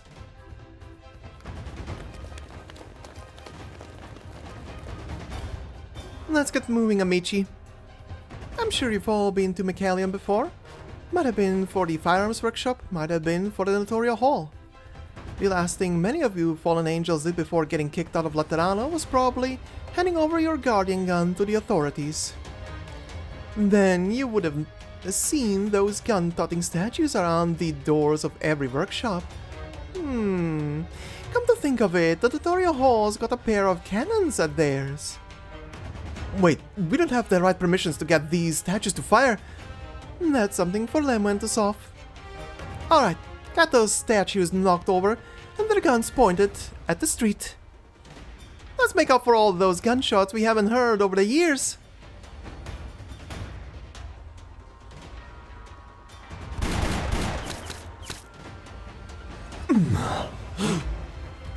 Holy smokes, your skin can stop bullets? Talk about thick-skinned? Man, an entire volley didn't even scratch you. Last time I felt like this, I was gaming with the boss. Even a round back and cracked the difficulty up to max. Couldn't clear it even after spending all night on it. Sure was discouraging. Discouraging? Hardly. What I see is that your attitude and emotions are unaffected by the shattering of your halo. Stand atop my shoulder, child. Huh? From the Tower of Revelations to the Notorial Hall in Pagos Mycalion, every lamp along the road is lit up. Our newborn comrades are bringing light to the city, little by little, like our journey countless eons ago. For the sake of true paradise, we crossed treacherous ravines and traversed barren wastes, searching for the slumbering silver mounts. The only difference is that this time we are certain he is there. Salvation is our inevitable endpoint.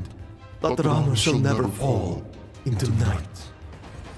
To move onwards is the only choice the city has now. Yet you still wish to resist an entire procession, an entire race, an entire city by yourself?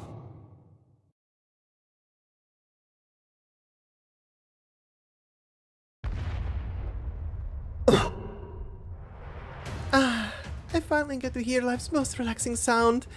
Now this is Laterano. Say, if I really am on my own, then where'd that explosion come from? I might not know who I'm fighting alongside, but I'll leave the monster hunting to them. As for what I'm gonna do, I'm gonna keep you company the whole way through. What exactly is Calamity? What exactly is the future? And why exactly have you decided what you're doing is salvation, or the only choice?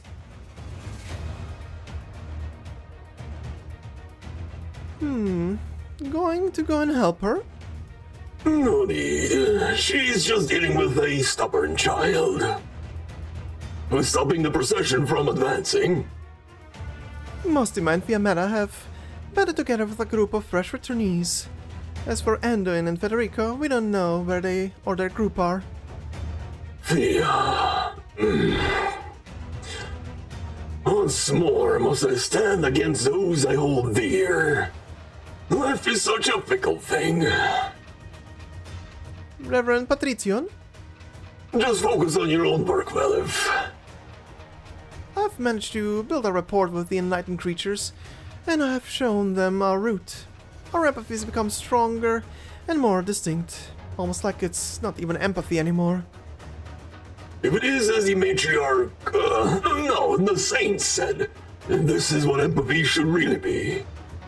Which means what she showed us before was true. Calamity really does exist, and only through these extreme methods can Laterano be saved. But right now... The dream has collapsed after all. This chaos is only temporary. Continue onwards. We can no longer be stopped. We must ensure the saint reaches the Basilica. That way, she can continue with the nativity after it was so rudely interrupted. We still have time to make an even better Laterano, to take care of everything that stands in our way.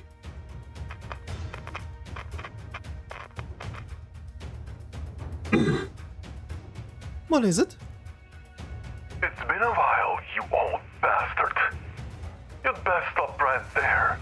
I have your throat in my sights. A while indeed, Aurela.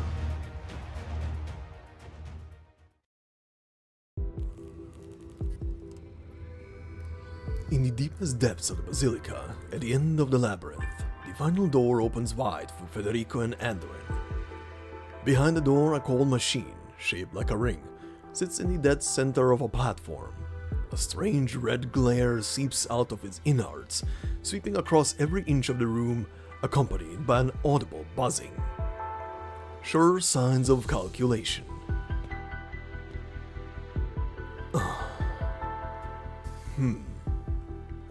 Your Holiness.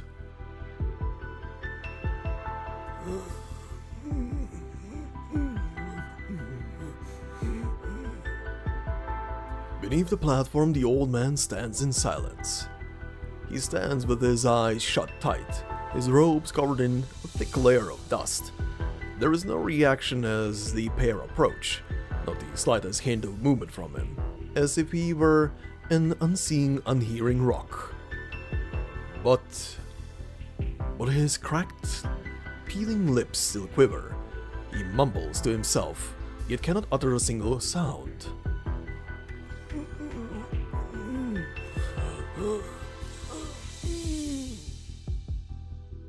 The sitting Pope, Evangelista 11th, stands silently before God. Clear signs of aphasia and neurodegradation, preliminary judgment, His Holiness's body and mind are on the brink of collapse. But the dream covering the city has crumbled. Why is he not awake? Maybe he came here for the same reason we did. He just hasn't found the answer he's looking for yet. Interactive Simulation 31 failed. Prior emergency response mechanisms expired. Retrieving suitable list of names. Evangelista 11th expanded. Federico Giallo, Anduin Agantagelos. Signal stable.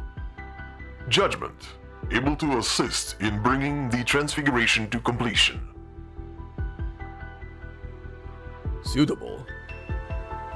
Does it have something to do with your title of saint? But why me then? Suitable candidates are particular individuals situated on the edge of the calculation model. Required as samples for participation in interactive simulation to verify model integrity. His Holiness discussed my sainthood with me several times, but he never elaborated on the details. Perhaps he was also unsure as to what the true duties of a saint are. But if the law sees us as suitable candidates, entrusting us with a specific duty, then saint or not, we are now responsible for it. Interactive simulation authorization released. Bottom level data region authorization released. PCS authorization released. Permission to enter granted. Federico Giola, Anduin Agantagelos. PCS will synchronize any necessary prerequisite information with you. Now, approach. The machine's voice echoes around the room. It is steady, unwavering, untarnished by emotion or gender, yet it still contains an indescribable sense of might and authority. Now that I've come this far, do I seek answers from him?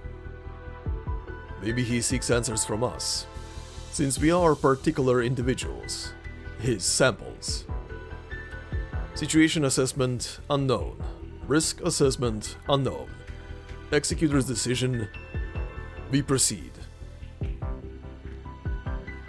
The two Sanktas walk side by side past Evangelista 11th toward the cold machine, toward the two shining ports.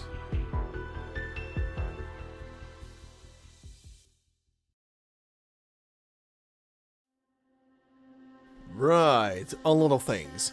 Also, one thing I forgot to mention on the previous cutscene, Exia has fallen! Yeah, they're dropping like flies. Pretty much everybody is, like, I mean, there is no going around it, or dodging it or anything like that, right? Considering how many creatures that are technically Sankta are right now present. The moment you shoot one of them, you're down for the count and you're pretty much a fallen Sankta immediately. But yeah, everybody's falling. But anyway, when it comes to this stage in cutscenes, I do love the scene at the beginning between Anduin and his former three comrades in arms, Fiametta, Mostima and Lemoine, and them pretty much just closing the book on each other, right? At that moment, just kinda just burying the hatchet, I guess, and just going their separate ways, finally. That was, I'm happy that the moment finally happened. I'm happy that I finally had a moment to actually all of them meet and talk and just get it over with. Just get it over with. Just say what you want to say and move on with your life. But yeah, also seeing baby Anduin in some flashback cutscenes was very interesting. Didn't expect that. Was not on my bingo card. And yeah, Arturia doing Arturia things. She came down with the two of them to the law, and the moment she saw an opportunity, she is booking it. And she's booking it even more because she does not care about the law. She cannot hear the melody of one's heart if the law itself is not an organic creature. So she has nothing to do down there. What she gonna do? Listen to the beeps and boops? She doesn't produce techno.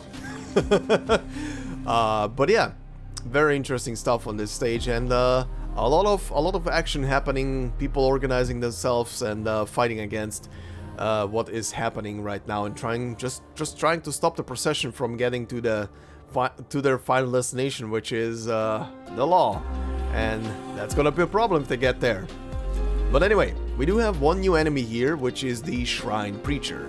Preachers of the Shrine of Nurtury selected to ensure that the nativity goes smoothly. They are firm believers in the Laterano proverb that a good taste for desserts and a full commitment to prayer both start from the cradle. Good for them. Kinda similar to the Russians and vodka, right? Anyway, oh, by the way, before we also continue to stage number 10 right now, just want to quickly say there is a lot of material to go over here. I will just skim over a couple of things here and there in this episode.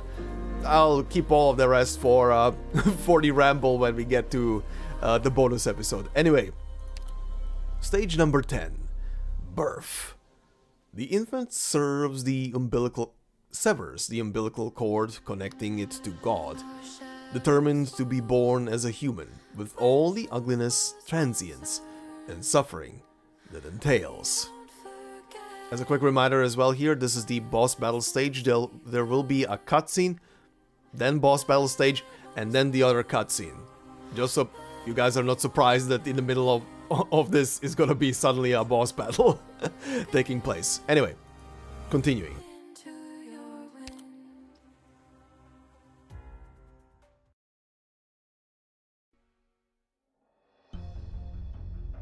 There is no complicated ceremony, no tedious process to undergo. Federico looks at the frigid information port. All it takes is a flicker of his halo to reveal an infinity of sights. Halos can transfer this much information this quickly. Neither medical texts nor ancient scripture have ever described this phenomenon. From antiquity, halos have only ever transferred simple emotions through the process we call empathy. Why is that? Interaction target information handling capacity insufficient. Pre-interaction information conversion required. Performing information conversion during interaction may cause damage to information processor of interaction target, leading to temporary and/or permanent disability. Anduin Agantagelos is currently in this condition. Federico looks to his side. Anduin is slumped to the floor in dismay. His eyes clouded, dried rivulets of blood frame his features in a varying manner. For a moment he struggles to lift his head, once more pointing his halo at the port. And once more he feebly hangs his head. Anduin, according to this machine, or rather the law, you cannot handle any further information. And your prior overuse of originium marks has already had an adverse effect on your body. You are to stop attempting to access the machine immediately, before you cause permanent damage to yourself. More information? No, I still haven't seen anything. I still don't know anything. But this should not be. Why? These past 10 years, all this suffering, all these sins, was it all just to meet a silent god? I can't stop here, Federico. Once more, Anduin Agantagelos stubbornly raises his halo towards the machine.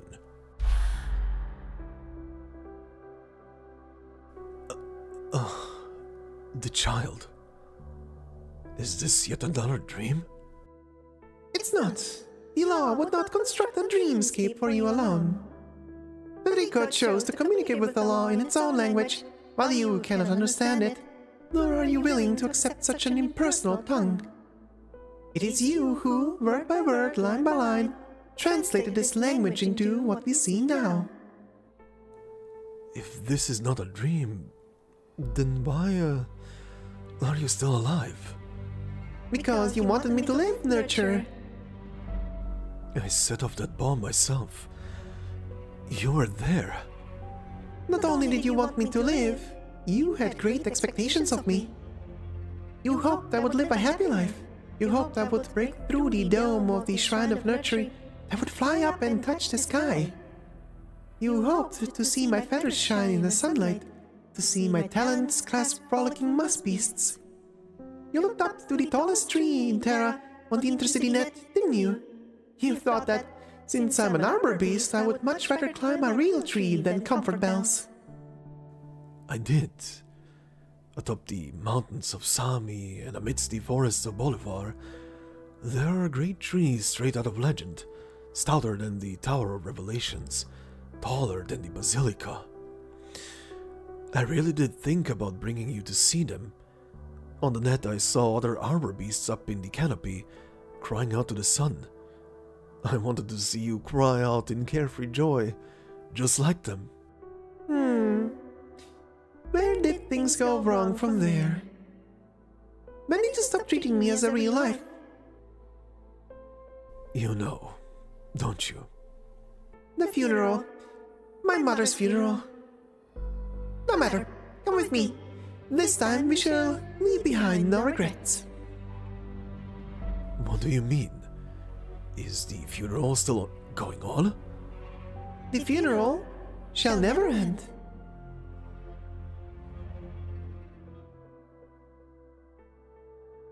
He is unresponsive. Is he suffering from the same condition as the Pope? Negative. Anduin Agantagelos is still suitable and is currently pre-processing information. Federico Giallo. Prerequisite information synchronization complete. Now, assist in bringing the transfiguration to completion.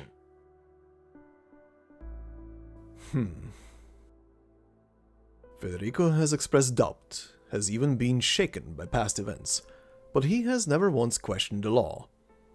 After all, saints implement a law, while executors enforce it, as is right and good.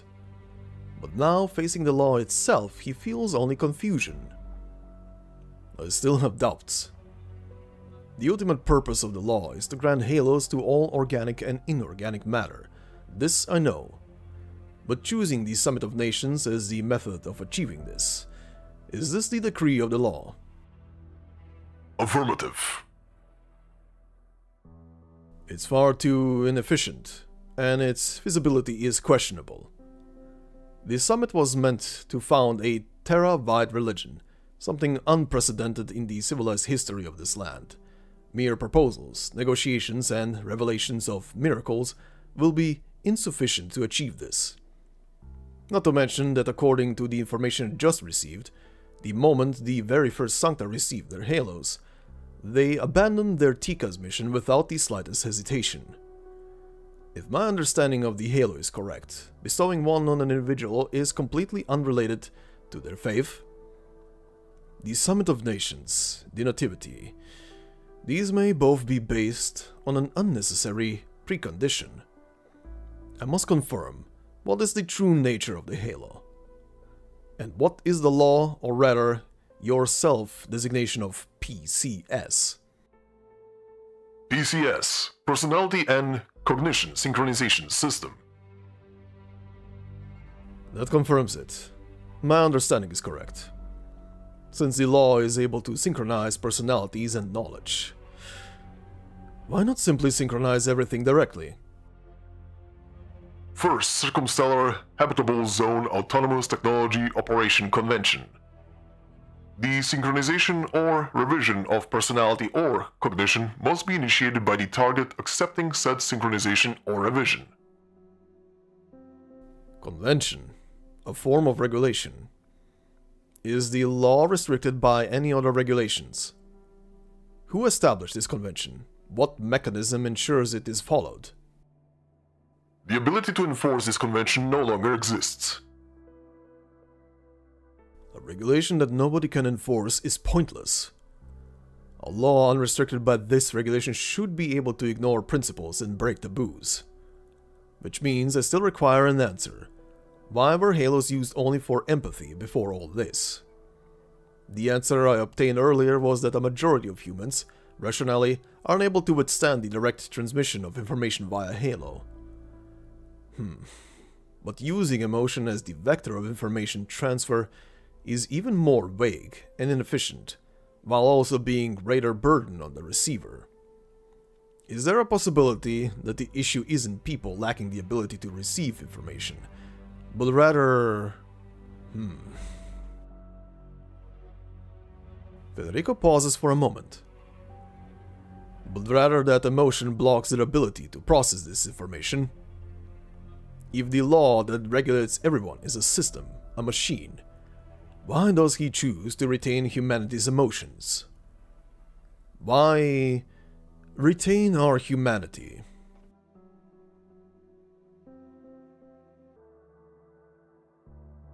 We've been walking a very long time now. We've only just started. Normally a man would hope for his journey to be a little longer. But nothing's changing as we walk. Patience, you will be seeing something familiar very soon. As if in response to the Arbor Beast's words, a shabby cart bearing a thin coffin shudders as it passes by the side of the road, the wind playing a mournful dirge as it blows across the coffin's lid. That coffin... I've seen it before. A Sarka, as they called hero, was buried in it. I've told many people this story. I still remember that he gave up his life to save everyone in town. Even though before he did so, he was a dirty, filthy drunkard, spurned by all. You didn't stay in that village very long. You never knew that whenever he drank, he would go about the houses in turn, vomiting over their doors, all while never paying his debts. Even if he had borrowed the life savings of others, people would scream things like moron and lowlife at him, but in his eyes, he was getting off lightly. When you told this story to the children, did you ever wonder why he so abruptly decided to do such a noble deed that night? A deed the likes of which he had never done before in his entire life? I never figured out why. Perhaps he had undergone an endless bout of inner struggle and self-questioning, or maybe it was just the urge for a bit of goodwill he couldn't shake. All I know is that he didn't do it to be a hero. He died, after all. It doesn't matter if we sing his praises, look at him with scorn, or even forget about him. None of that changes anything about him anymore. Those only have meaning for the living. True. Good or bad, reputation is beyond the care of the dead. But isn't the process of going to your death also a part of life? Those who do not fear death can do the most hideous things. During the most carefree of days, rare is the man who will stop to examine himself, for his eyes are fixated on a future filled with limitless possibility. But there will come a day that the fog of death ambushes him, a fog that cannot be thrown off no matter how he struggles. And there will come a day that he will, in exhaustion, accept the fact that the remainder of his time will be his journey to the afterlife. From that moment onwards, to live is to approach death. That rainy night, that dirty, filthy, sarcastic drunkard, when he saw that coffin atop the cart and the figure at the town gates, he knew that was his one and only chance to approach death with some dignity. To him, it was not vanity, but relief. Perhaps so, but there are always people who do not look towards their deaths. Are there? Not you at the very least. Otherwise, you would not value a funeral so. You once told me, in all earnestness, that my mother gave the last of her strength to me. You cared if she died with love in her heart. You went out of your way to arrange a funeral for her at the Ecclesia Requiem. You cared if she received a proper burial. You even cared if we were feeling sad enough at her funeral. How could you not care about how you will face your own death? I have my path to walk. I've never thought about when death will come for me, or how I should greet it as I follow my path. Because you still believe your path has meaning. A muddled bray overcomes the arbor beast's shrill voice. A sinister monster bearing sharp horns and claws creeps along a faraway ridge atop a mountain. Behind it, several dozen monsters of similar physique jostle against each other, growling as they do so, restlessly following behind their leader. This is that revelation. Through the spiritual light, even the darkest stain can be cleansed. With a pious heart, even a savage monster can wade out of the mud.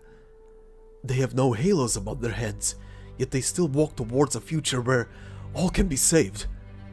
I must go. I must see what road they follow. But you're about to go to the funeral with me, aren't you?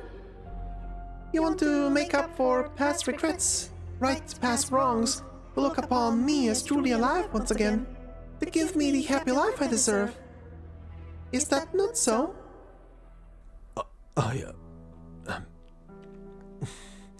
But you said the funeral will never end. If it's just a momentary distraction. I must go. No need to explain yourself. This is how you've always been. Always losing yourself in the search. Always eager to sacrifice. So go. Go see what you're searching for truly is.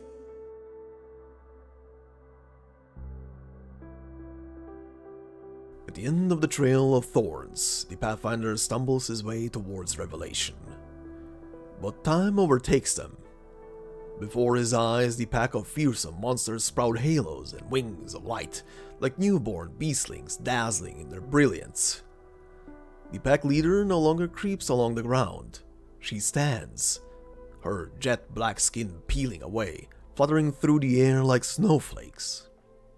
With every step she takes, her form becomes clearer, The Landon recognizes her from behind.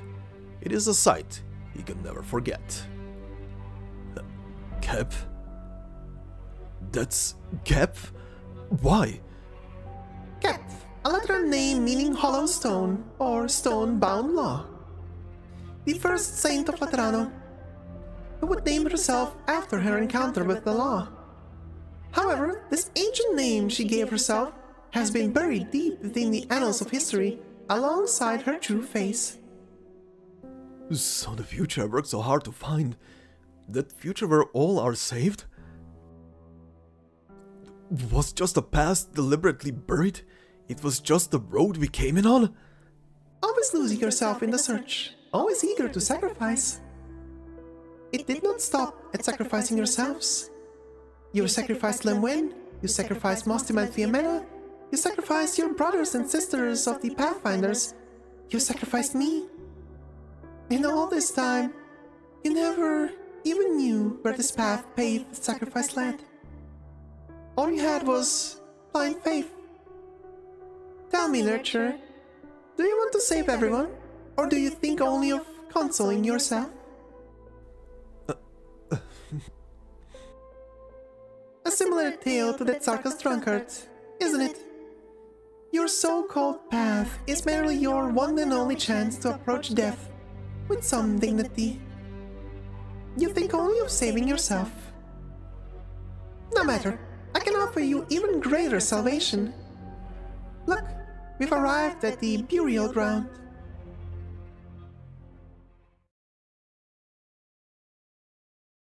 However, this is not only my mother's funeral, and it's not only yours either. Rather, it is the funeral of all things.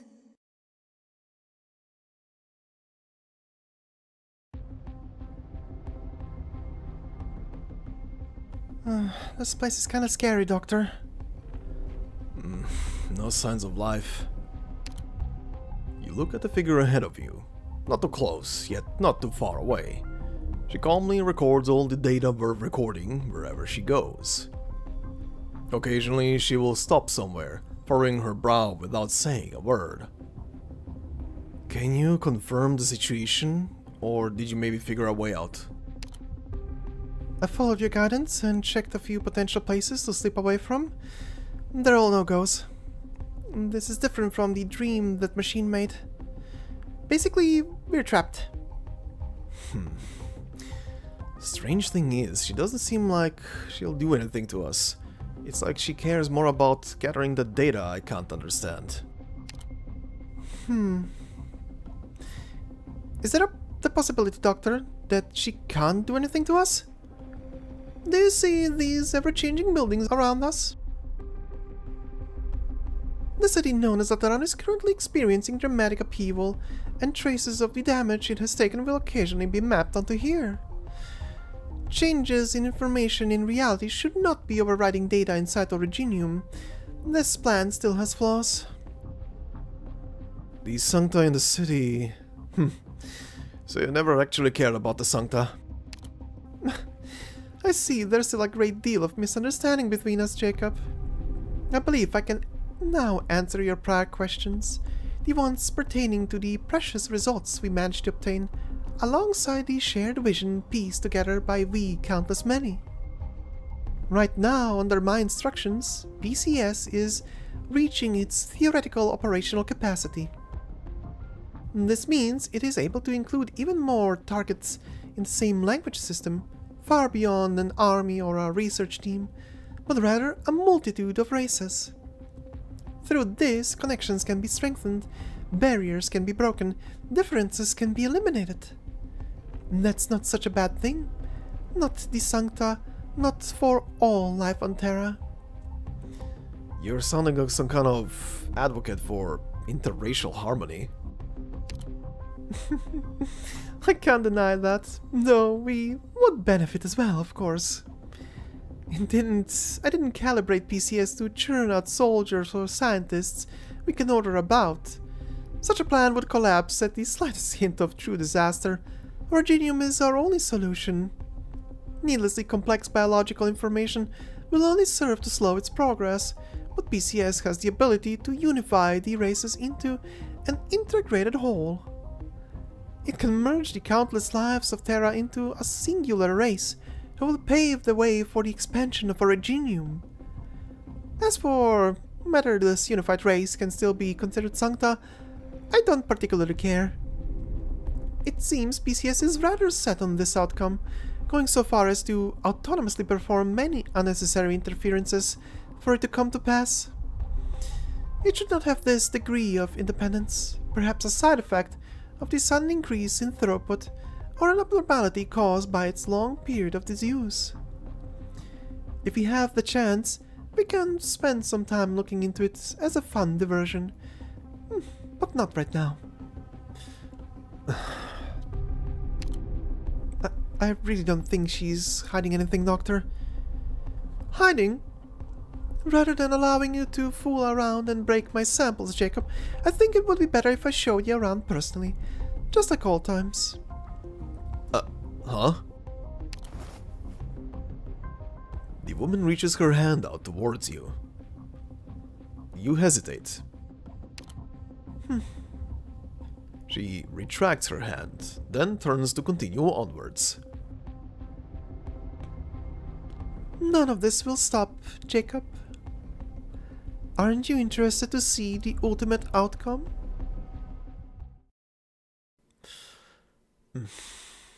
Follow her.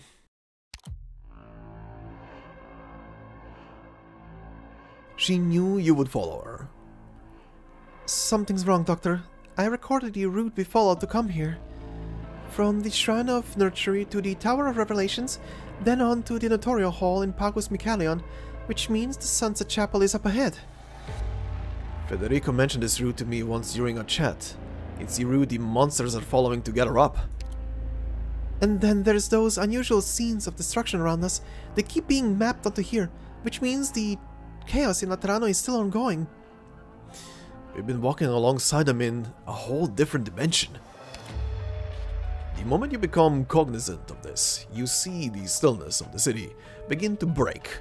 Motion blossoms across the scene in stutter freeze frames. Battle, explosions, prayer, chanting. You see Excusii. You see that hallowed monstrosity. You cannot tell if this scene has arisen because of your presence, or if she has deigned to allow you to see it.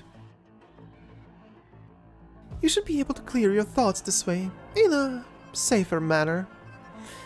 The place you seek is ahead, the location of PCS, as well as of the destination of the Sankta pilgrims.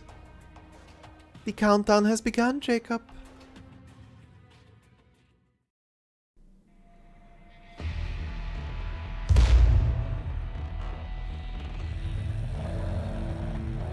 Seriously, not even time for a breather?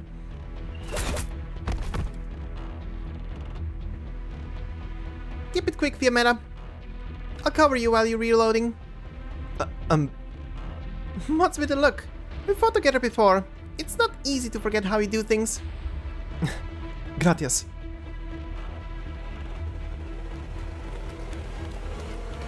Hey, Massima, mind explaining to me what the hell just happened? I was kicking a monster's ass when I stepped into one of those weird light puddles on accident and Stolite, my boots sprouted a halo out of nowhere! It's one of these Shrine of Nurtury's projections. If you don't feel like being thrown into stuff your brain can't even process, then stay away from it. And how are we supposed to do that? It's spreading way too quick.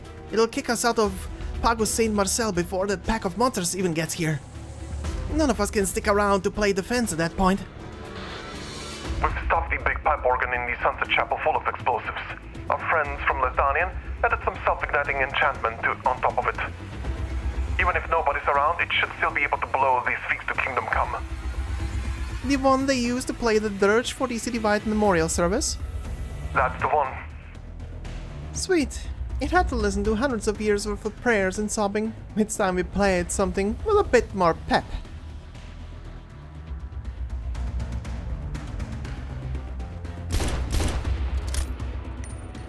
Let's get out of here, Patya. Our spent shells have started getting halos. The Tower of Revelations in Pagos Ecclesia and the Notarial Hall in Pagos Michaelion have been lost. The Sunset Chapel in Pagos St. Marcel is the last stop before they reach the Basilica. If our bombs don't stop them, then we really are screwed. Huh. If Federico and Anduin were right, and the procession really is headed for the Basilica, I think it's too early to throw in the towel. I've been at Legatus for a long time now, so I've got experience with getting places quickly. If we can stop them from rushing right over, then why not just remove their destination? Look, Mastima, there's a big difference between blowing up a pipe organ and incinerating the entire Basilica. Hey, if Boots and Sankta can both have halos, I don't think there's that big a difference between the organ and the Basilica. Fine, you're right. Since we can't block or kill the giant monster, we can at least think of a way to make the road not exist anymore. She'll never be able to reach her destination. You sure we're talking about the same thing here? Let's go. Withdraw to the plaza in front of the Basilica.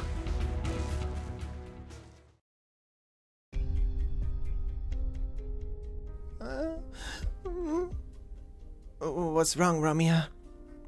Stop crying, you're giving me a headache. Don't be like that, Hugo. Why do we need to take care of these crybabies, sister? Can we leave, Laterano? This place isn't anything like what Aurela said.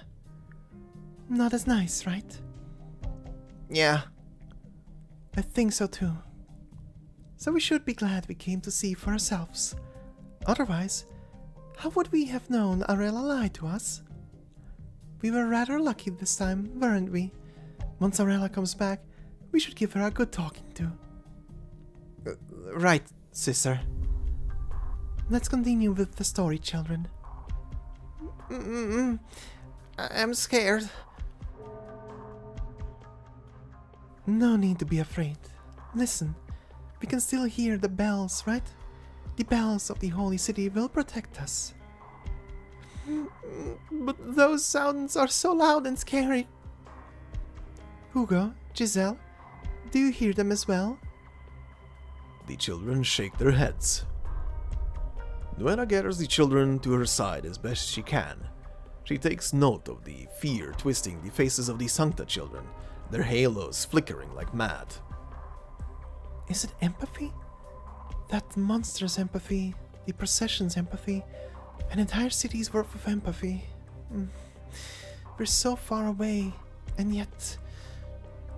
All Nuera can do is stay silent. She is no Sankta. What she is dealing with is not a gang of Sinya's mercenaries. The complex and mysterious knowledge floating around in her mind is of no use. She cannot even say how she got to this point.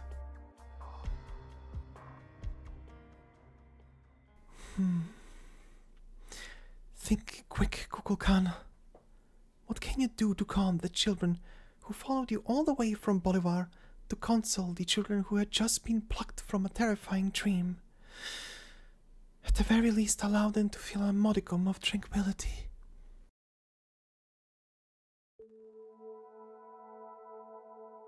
East of the east of La Unidad, Laterano, holy city of white. Romeo, it's a hymn.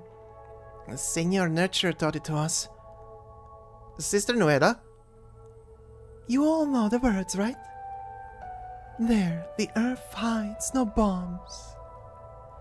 There the fields share wheat most bright. Abode of our Lord, font of parental love. He hears our prayers, he grants our wishes. All shall bask in his love. The Kukulkan thinks back to the past. The gravely wounded nun closed herself off from the world as she sang, until pain and night melted away into her song. The Kukulkan sings once more this song she has sung 100,000 times before. It no longer matters who wrote it, or if the Laterano within it will answer. She does all she can to calm her nerves, so that she can sing in tune, Slowly, the voices of the children join the chorus, echoing out from the room, blending with the distant peals to form a radiant glow. All shall bask in his love. At the very least, they still have this song. It might be of no use, but at least. Nueda reaches under the hem of her habit, holding her axe tight.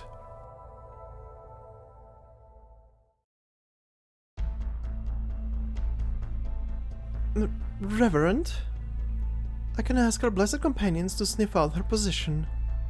There was a time when, with her gun knight armor and custom rifle, she would break the Guardian gun kill record over and over. Finding her will take time. The procession can't wait, Valef. Focus on your work. I'll handle this myself. It's been 10 years. I'm surprised this pride frequency still works. I wanted to ask you folks at the tutorial to delete it a long time ago, but I keep forgetting. Guess I've gotten old. The real surprise is you, Aurela. Why didn't you take off your armor when you left Laterano? Without it, how am I supposed to settle things with you, Magister? You really hate me, don't you? It seems the saint was right. The best motivators for the Adari to return to the Holy City are hatred and loathing. So you're saying this mysterious fall that affected all of Terra brought out their bad side? That might be so for others, but for me, you know better than anyone else. Naturally. I'll never forget what you did to me.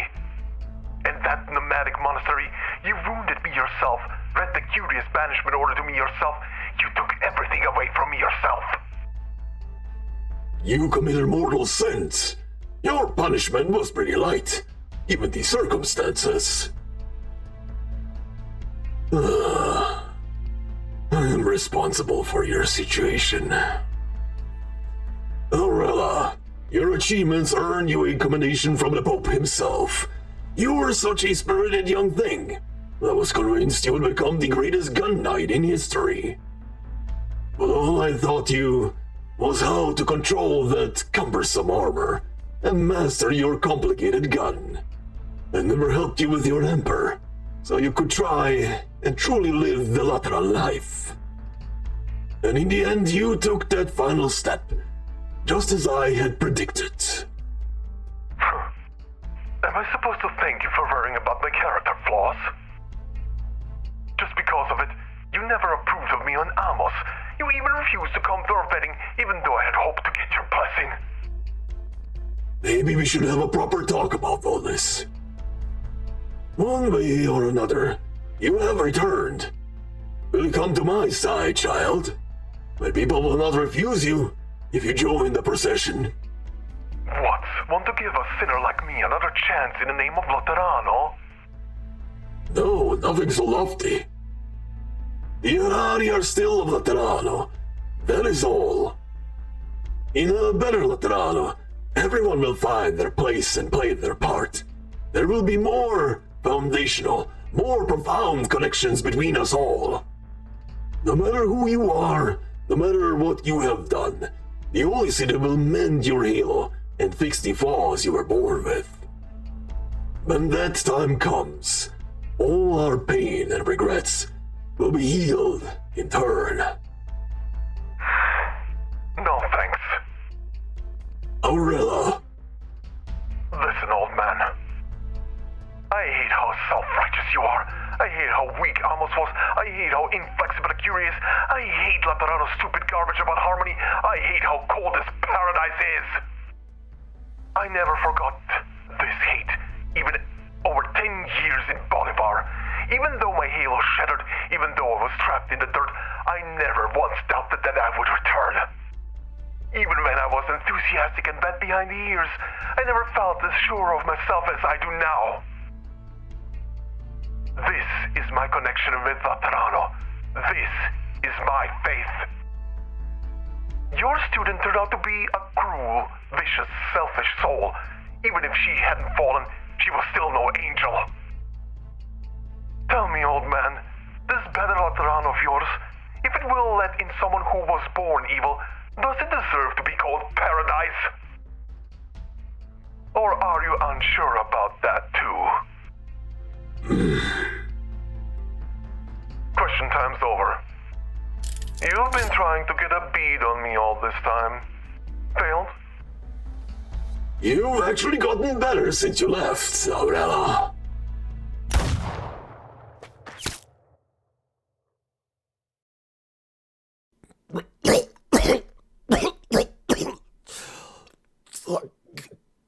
Fuck, retriever.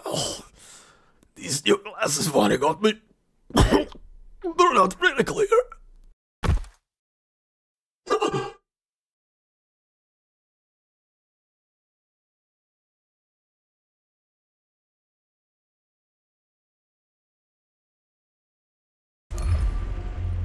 いかなる弁明も受け付けない。浮き足立たないでください。私は運命の結末をあなたたちに届けに来ただけです。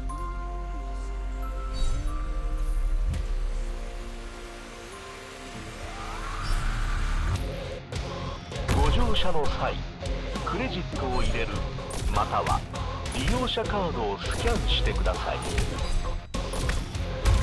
誰一人として倒させはせんよ。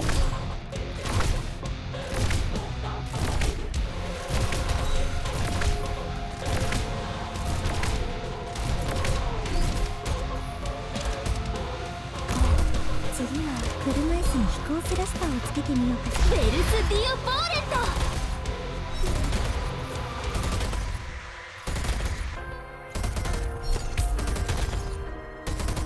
武装解除確認。ラテラーノが対応に当たります。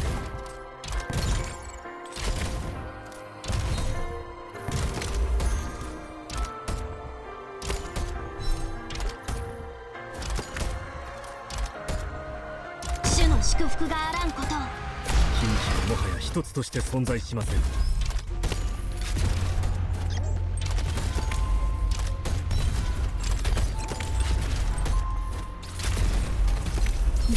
振動を感じてベルス・ディオ・ボーレット。あ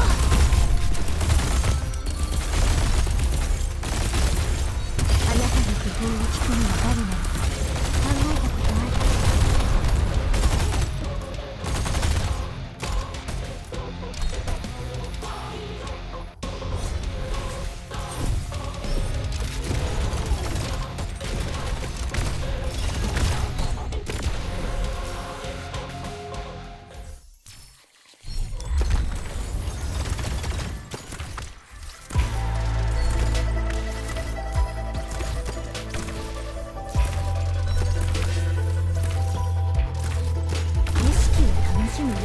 ある？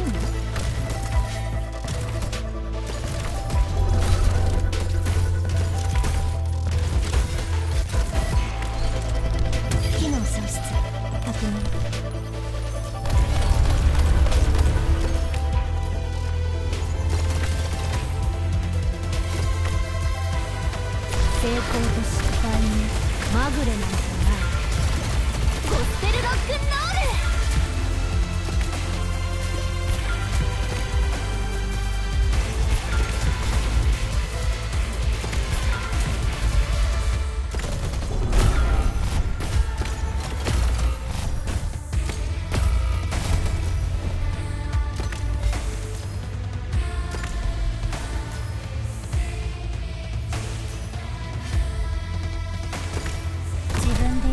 といけないことだ。悪くない眺めだ。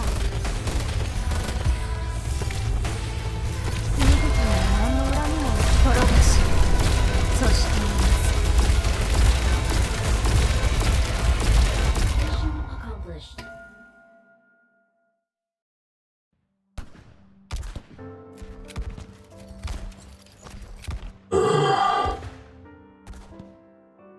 The saint drags her massive body along as she walks at the head of the procession, The Sankta named Lemuel jumps around, pulling out gun after gun like prestidigitation, raining a hail of gunfire onto her quarry. But the Saint barely even spares her a glance. Her halo shimmers, and despite the great distance separating them, Patrician still hears her voice with perfect clarity. Their empathy is growing stronger, which means their long journey approaches its end. Allow our other cohorts to take care of your friend's remains, Patrician. We do not need to mourn him. Your beatitude. Do you still remember that arbor beast fledgling? If we reach our destination, Laterano shall recreate the miracle of life once more. Every miracle, freely performed. You mean... And so, we move onwards.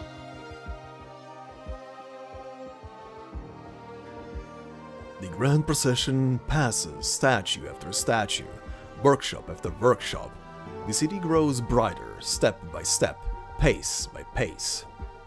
Patrician walks forward in silence. Stop! A young gunsmith's apprentice walks against the flow of people, stopping in front of Patrician. Vanini stares down at the gun knight, many times taller than her. She raises her gun against him. The crowd parts around them, but none look toward them. Vanini bites her lip, doing her best to stop her hand from trembling. Ah, you are his apprentice, yes? Magister Paganini. Where is he?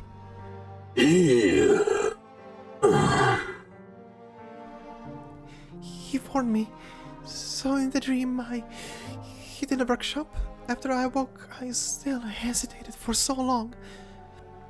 Right now you're scary. Laterano's scary. I don't know what's going on. I don't even have a patron firearm. But I can't just hide and wait. So you made yourself that gun and came to stop me? Mm-hmm. That's very brave of you. But do you see this procession, my child? We will birth a miracle, one that nearly all Laterans will be a part of. It's not scary. That's got nothing to do with me. I'm not very good with words. I couldn't think of any worse ones. Magister Paganini was my only family. My only connection to Laterano. Your only connection, huh?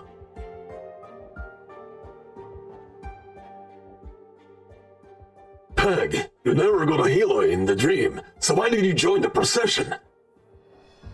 To find a chance to kill you, obviously.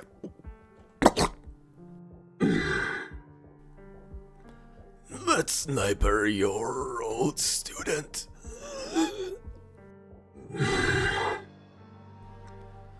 Tragic, isn't it?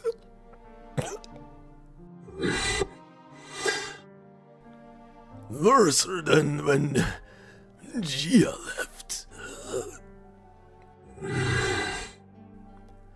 You still going to listen to that monster? Going to keep protecting the crowd on the smoke? Don't think I don't know what you're thinking. Laterano 50 years ago forced you to banish an infected Liberi. Laterano of 10 years ago forced you to banish a fallen gun knight. Even your granddaughter is far too stubborn and opinionated. Who knows if someday she too will, So you hope for a better Laterano? You wanted to be like a doctor who becomes a miracle worker able to retreat our empathy, able to fix personality flaws, able to make everyone accept one another. No questions asked. That way, no more sad farewells like you've suffered through before.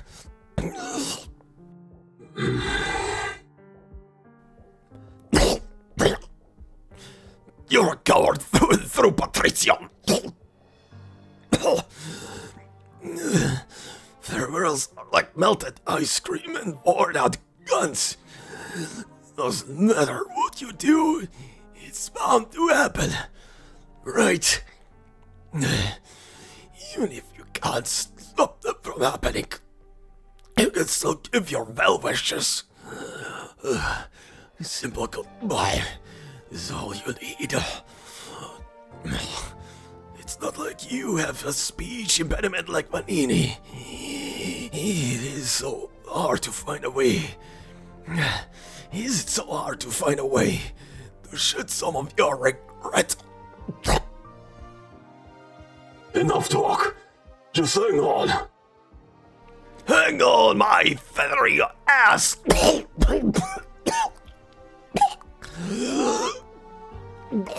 This bullet that can cut through gun knight armor.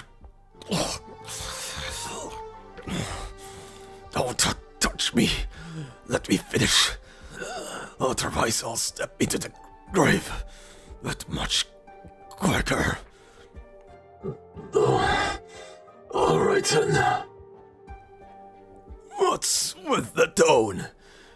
Don't even think about getting sentimental on me, Patrician. Why do you think I saved you? Don't jabber at me about calamity, or crisis, or what path Laterano should take. If the city really is going to be destroyed, surely we can do more than just leave it to some monster from beyond our nightmares that sprang up out of nowhere. Aurela, Fiametta, all those other Latras you know. Are these connections that weak to you?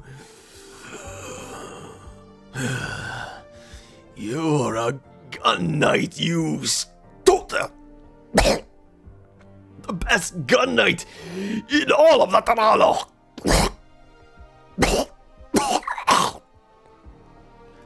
Paganini gets more intense the more he rambles, but his voice grows quieter by the second.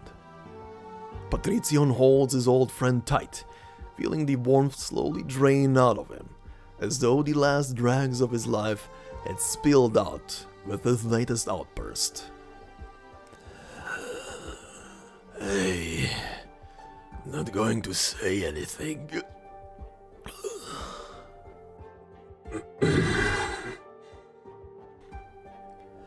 Never mind then.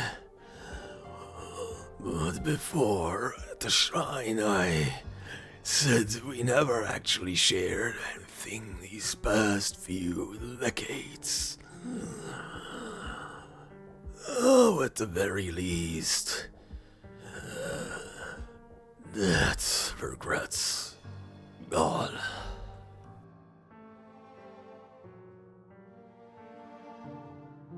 My Magister, he...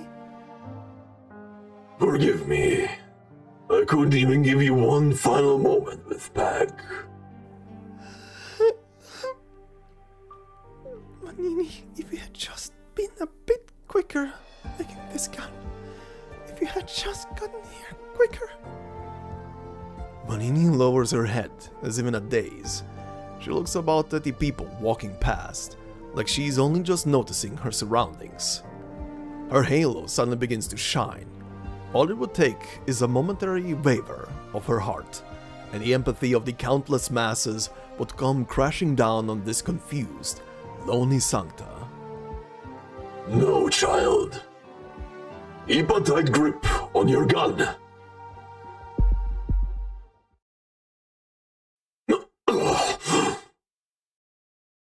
moment Patrician feels pain, but it is followed by a gentle yet irrefusable comfort. It flows from her, from those enlightened creatures, from his people in the procession. He knows his unusual reaction has been noticed, prompting the crashing waves of empathy, like seawater forcing its way back upriver. Patrician feels dizzy. He sighs and slowly crouches down. A moment later, the elderly gun knight grips the barrel of the gunsmith's apprentice's gun, pointing it towards him.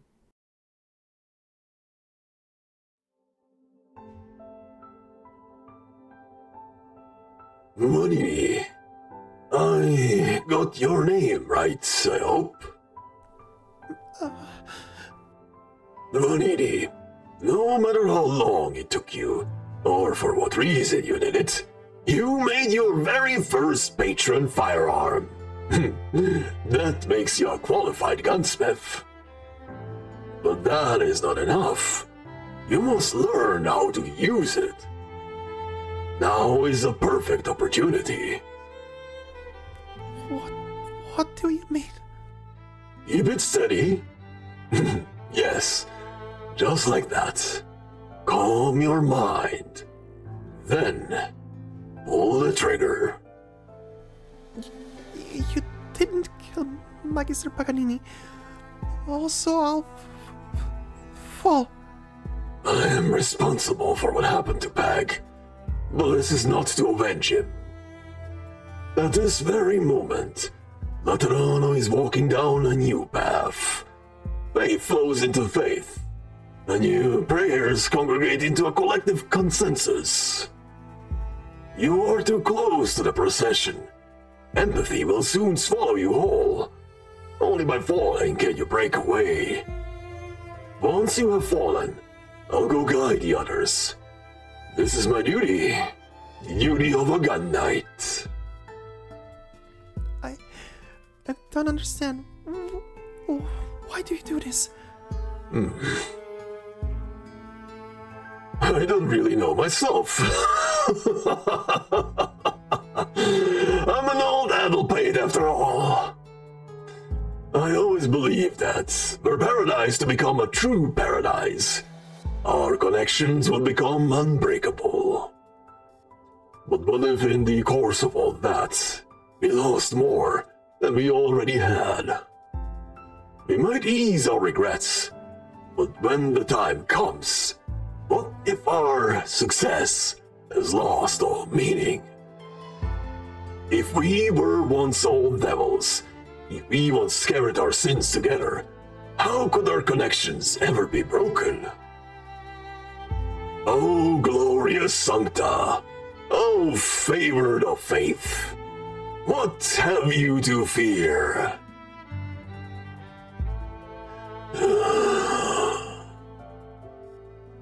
Vanini, girl, fear not falling into hell.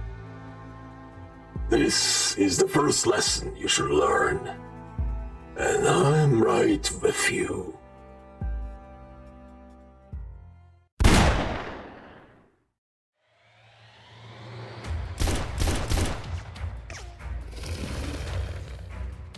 It just never ends. If this keeps on, I'm gonna have to start smacking them with my weapon. Me too. My hand's getting numb. Can barely hold my staff. Don't know how it's going on Fiametta's side of things. According to the plan, once she sets the explosives, we'll blow up the plate's locking mechanisms and send all of Pago St. Marcel adrift. It'll also cut those monsters off from Basilica. If we can hold on that long. Dispersing arrows! Leave them to me! These clothes.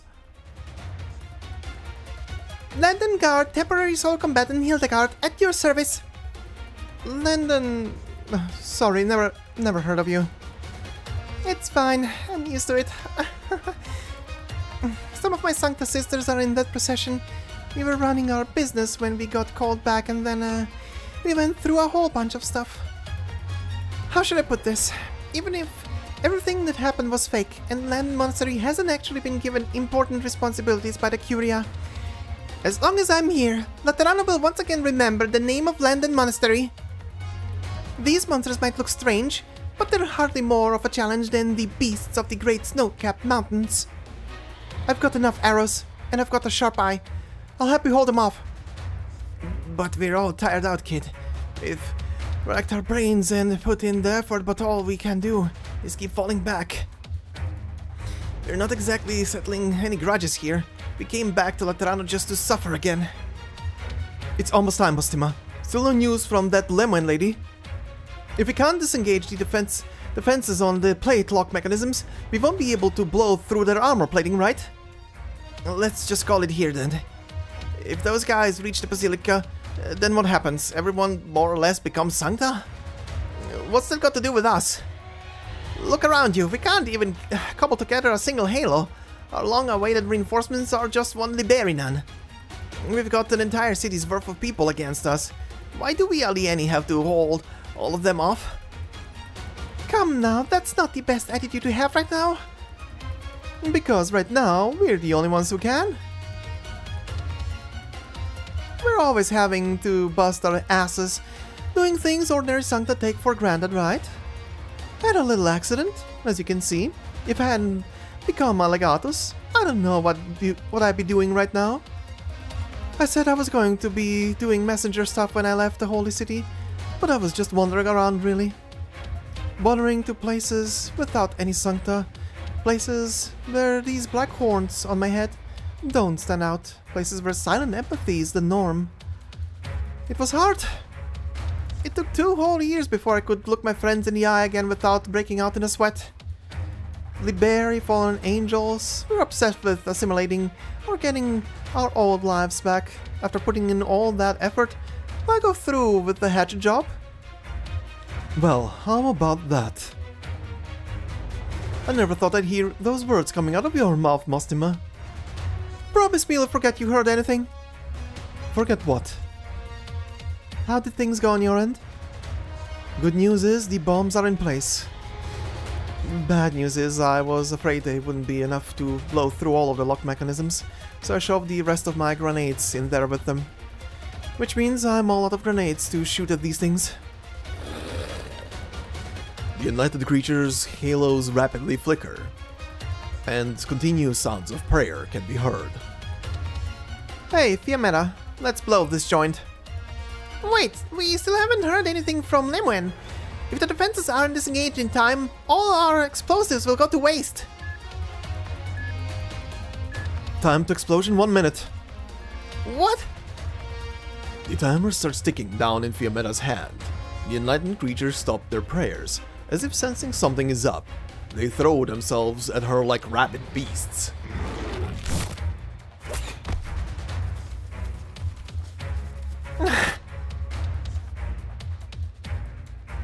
Hildegard reaches for her quiver. It's empty. 50 seconds. Sorry, everyone. Hope I'm not too late.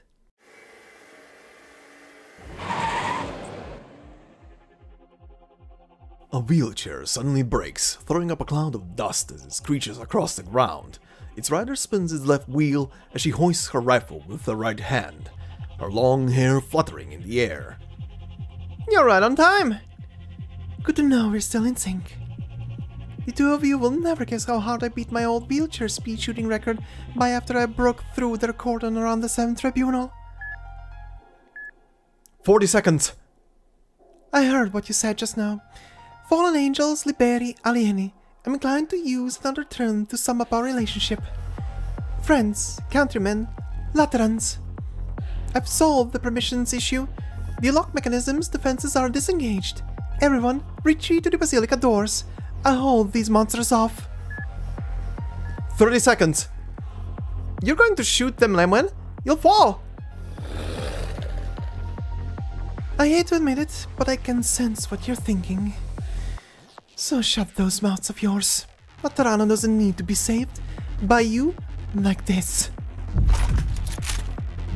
The click of bullets loading and the thrumming of the monster's hearts reverberate through Lemoine's ears. She is nearly face to face with them, going against every sniper's instinct she has. She listens to her own breathing, calm and steady. Under these conditions, how fast can a sniper fire? Time to find out. Lemon, Cardinal of the 7th Tribunal, in the name of Laterano's national security, I sentence you to death. No matter the cost.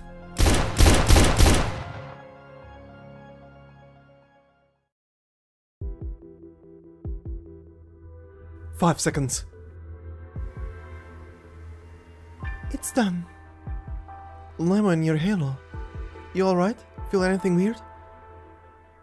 A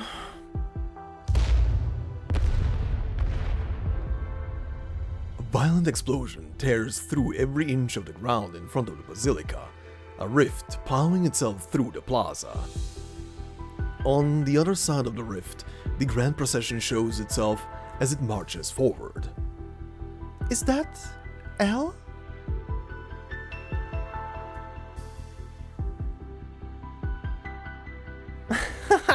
Hey, turns out it was my sister and her crew.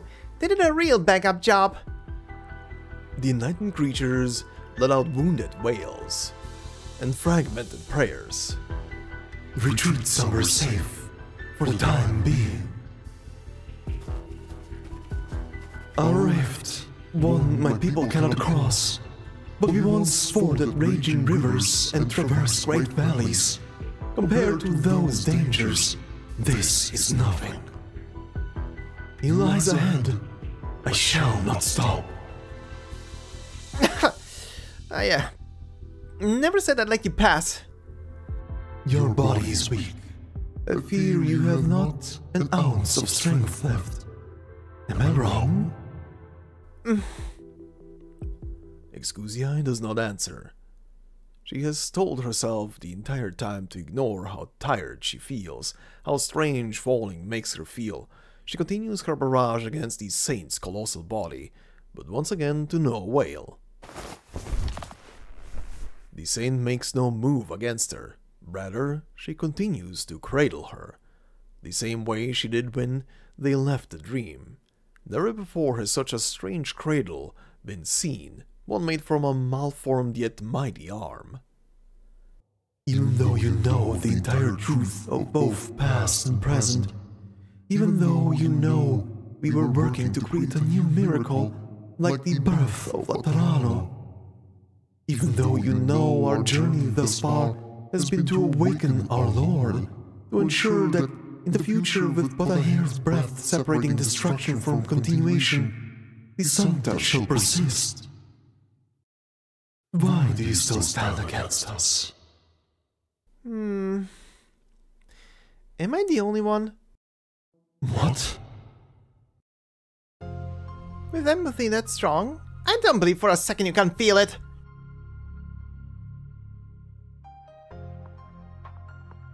After so many long years of waiting, I finally got my chance, but it was all just a dream.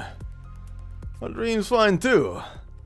If it's all a dream, then I don't have to worry about anything.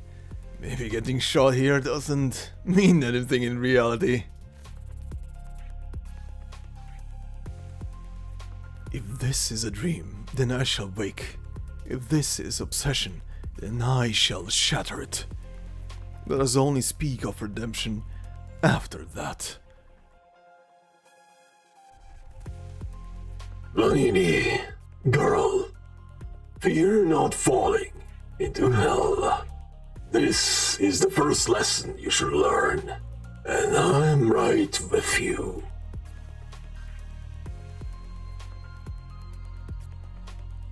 East of the east of La Unidad, Laterano, holy city of white. There the earth hides no bombs, there the fields share wheat most bright. All shall bask in his love. I hate to admit it, but I can sense what you're thinking. So shut those mouths of yours. Laterano doesn't need to be saved by you like this.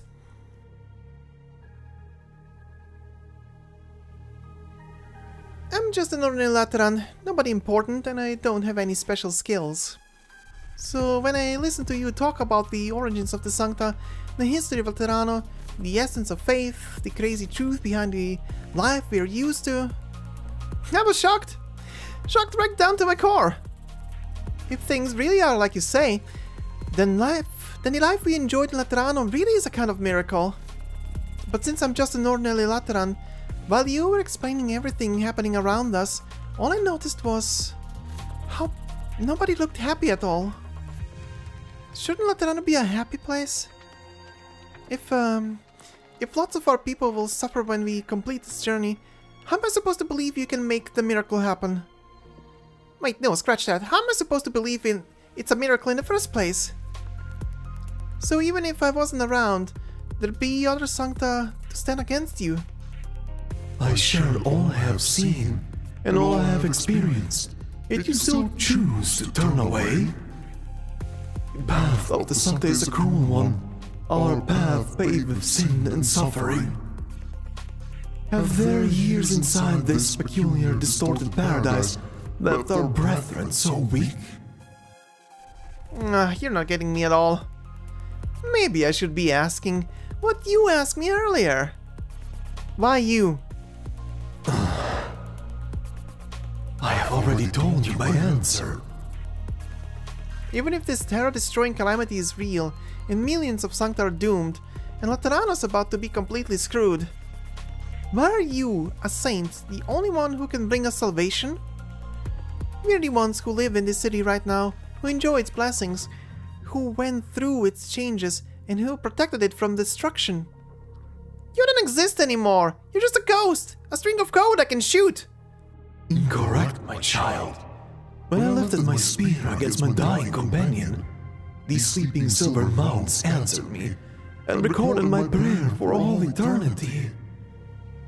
All that is happening here and now is a continuation of that prayer. Death cannot be undone, and I wandered amongst his data stream. Together, we heard your prayers. No matter how appearances may change, no matter how the faith develops as time flows by, as long as the Sankta still pray, he shall operate eternally, and I shall forever be there. The spiritual light will always shine on Laterano. This is our mission. Prayer is useless. Pardon? To be honest, I learned a long time ago that prayer is useless. When I was in my 3rd year of primary school, an investigator from the 6th Tribunal did an experiment at our school. She said there were 2 groups of patients at Faber Central Hospital with more or less the same conditions, and split us into our own 2 groups. One group would pray every day, while the other didn't have to do anything. But in the end, there wasn't any difference in their recovery. The investigator told us the results in class. Prayer is useless. It's funny, really. This country is full of churches, but it's always doing these kinds of outrageous experiments. The saint's halo starts to flicker. You're right. Laterans really do pray to the Lord every day. Praying they'll get better soon after getting sick, praying they'll pick the coolest guardian gun ever, praying the caravans won't run into catastrophes on their way home, praying they'll never have to say goodbye to their friends, praying that they'll be able to make it through all sorts of pain and suffering.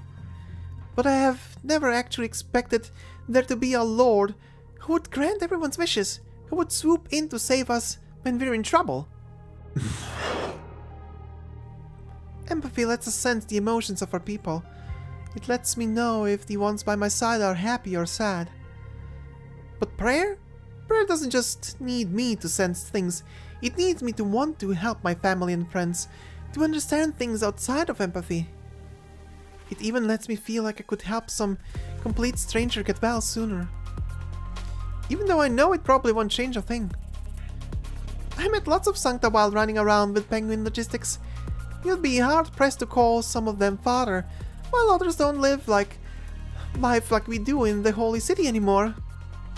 But they were also fulfilled. I still felt close to them. I believe it's because we still prayed like we always did. It needs us not to doubt. It needs us to hold hope in our hearts. Just being down to pray for each other is a beautiful thing in itself. It gives me a true connection to people.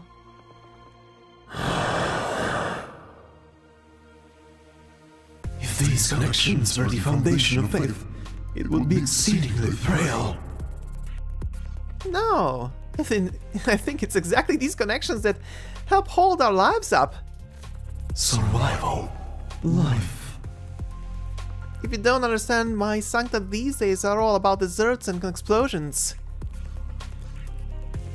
What's up with you? The saint starts to fretfully pace around. The saint suddenly becomes exceptionally restless. She feels out the edge of the rift as she paces along it, her sharp claws piercing the exposed bent foundations, trying to find a way to climb down. This rift you have opened allows me to sense his signal much more clearly. He's below the basilica, calling out for me to approach. No. Why is his signal in such disarray? He is anxious, uneasy. The Creator has already revoked. Or perhaps there are other threats forcing him to change?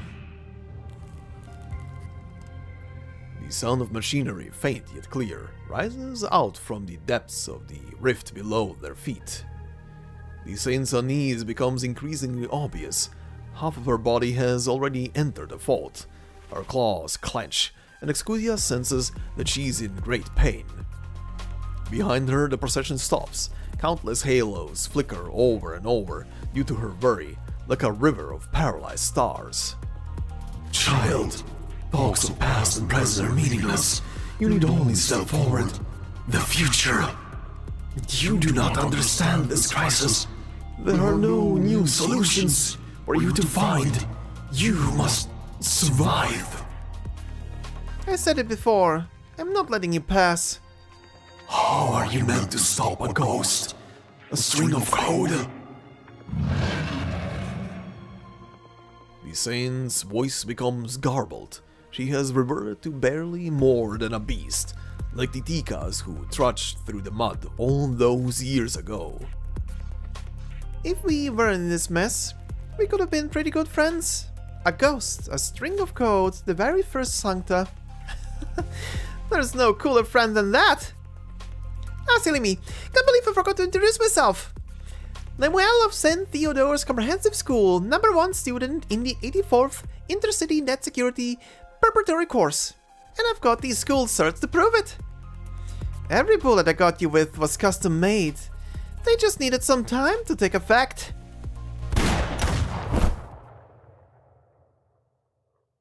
Her patron firearm howls once more. The force of the barrage finally frees Excusia from the saint's grasp.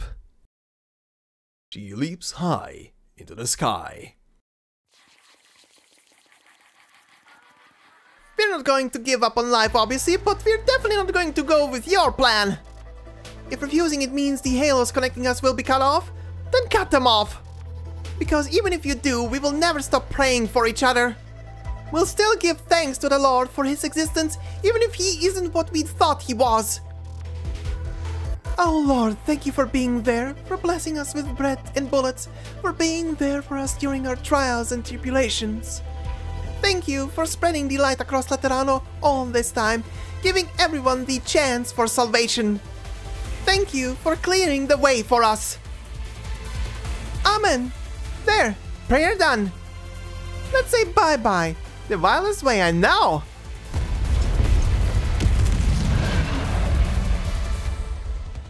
Explosives fall like rain, linking together into a chain of blasts as they collide with the bullets embedded in the saint's body. The saint howls, but not because of the explosions, not because of her flesh wounds, but because of the strange dissonant sound caused by the ammunition as it scraps across her skin. The sound of data being erased.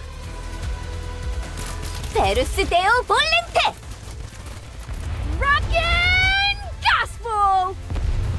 弹幕海破天！チャーシューアップルパイ！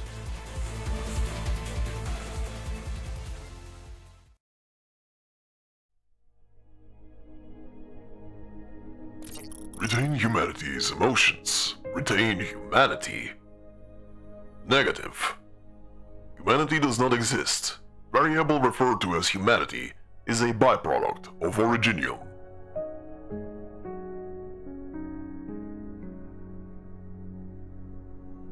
Originium. A sea made of originium. It's like the sea back home. Calm, beautiful, but one nobody dares to set out on it. Maybe, maybe not. This is familiar to you because the sea by your hometown is here. There's even a part of you here too. All things that have been sealed here, a coffin for the world and everything upon it. Like the crystals left behind by Ripathy patients after they die?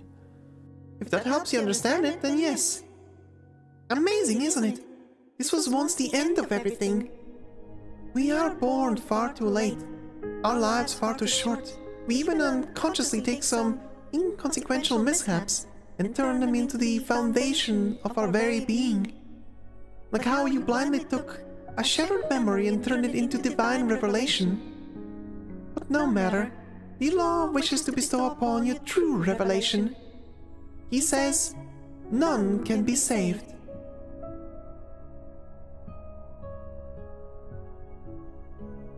Originium to originium, dust to dust.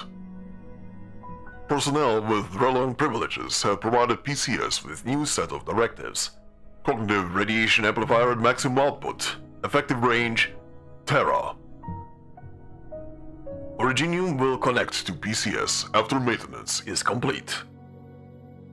Originium is inevitable. The law created the Sankta from the Tikas, built the Order of Laterano in untamed wilds, and even attempted to establish a Terra-wide religion spanning multiple civilizations. He has worked for millennia in service of humanity. Surely it was not simply to turn all of it into Originium. Is that truly the law's ultimate goal? Negative. This is the goal of Originium, not the goal of the law. Originium has been set as a prerequisite of the law. If Originium is, as you earlier described, able to assimilate everything, why is it a prerequisite to anything? Surely it is more than the end of everything. How would the law be able to operate inside a field of uniform Originium? What would be the meaning of a halo in that case? As Originium is the end of all things, there is meaning in bestowing halos on everything. Angels before Originium are merely angels. Angels after Originium are the only method of existence that will retain meaning.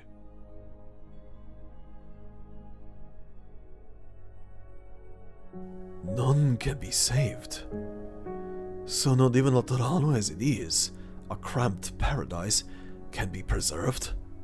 It cannot be saved nor preserved.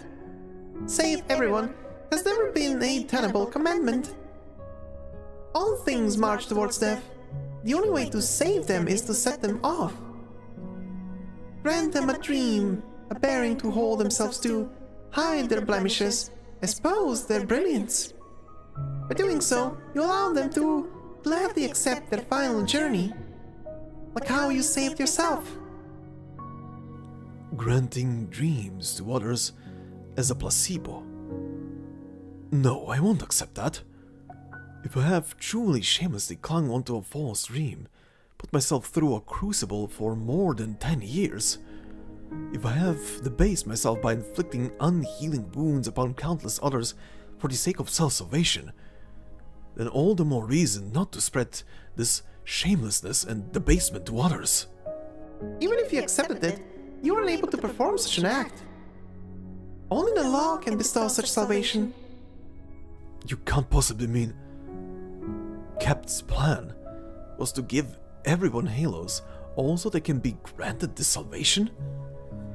But how would becoming Sankta help? Are Sankta beyond callousness, beyond cruelty, beyond suffering? We shall not stop at becoming Sankta. We will all become true angels, Anduin, Aganta Jealous. True angels?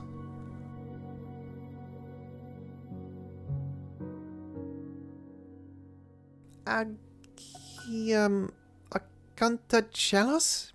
I don't like this name. It's too long and hard to read, and it doesn't sound like any of the other names here. This is my surname. Before your father, he kept telling me he hoped I would give it to you. But, Mama... I know it's strange and hard to read, Anduin. If the other children knew you had this name, they might say hurtful things to you, like, "There's that weird boy." Once you head out further afield, bandits may think you're a rich foreigner, while the Inquisition might assume you're a zealot up to no good. Which is why I hope you never share it with others. Stick with a simple name, like the other orphans here. I hope you will keep it in the deepest recesses of your heart, a place where your happiness, anger, sorrow and joy cannot touch. But I feel really sad right now. I don't know if there's anywhere in me that doesn't feel sad. Is there really a place like that in my heart? Of course, Anduin. Everyone has one. I hope that when you think of this name, you will be free from suffering, grief, frustration, and strife. Forget the dying and the hungry by the road who claw at your ankles. Forget those in despair whose minds were eaten away by the sea fog and the flesh they chew on. Forget the monster doll your father made and my fin scale soup. Forget the storybook you keep beneath your pillow and the brush you found in the old chapel. But I don't want to forget them. It's just for a little while, alright? I hope that when you think of this name, you will find tranquility, the tranquility of emptiness. One day, you will need this peace. Promise me, Anduin. Alright. But I still want to know what this name means. Angel. In Laterano it means angel.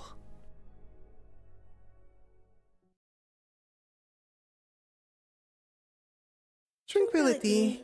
Yes, a very apt descriptor. Behold, even as they come, they do so in silence.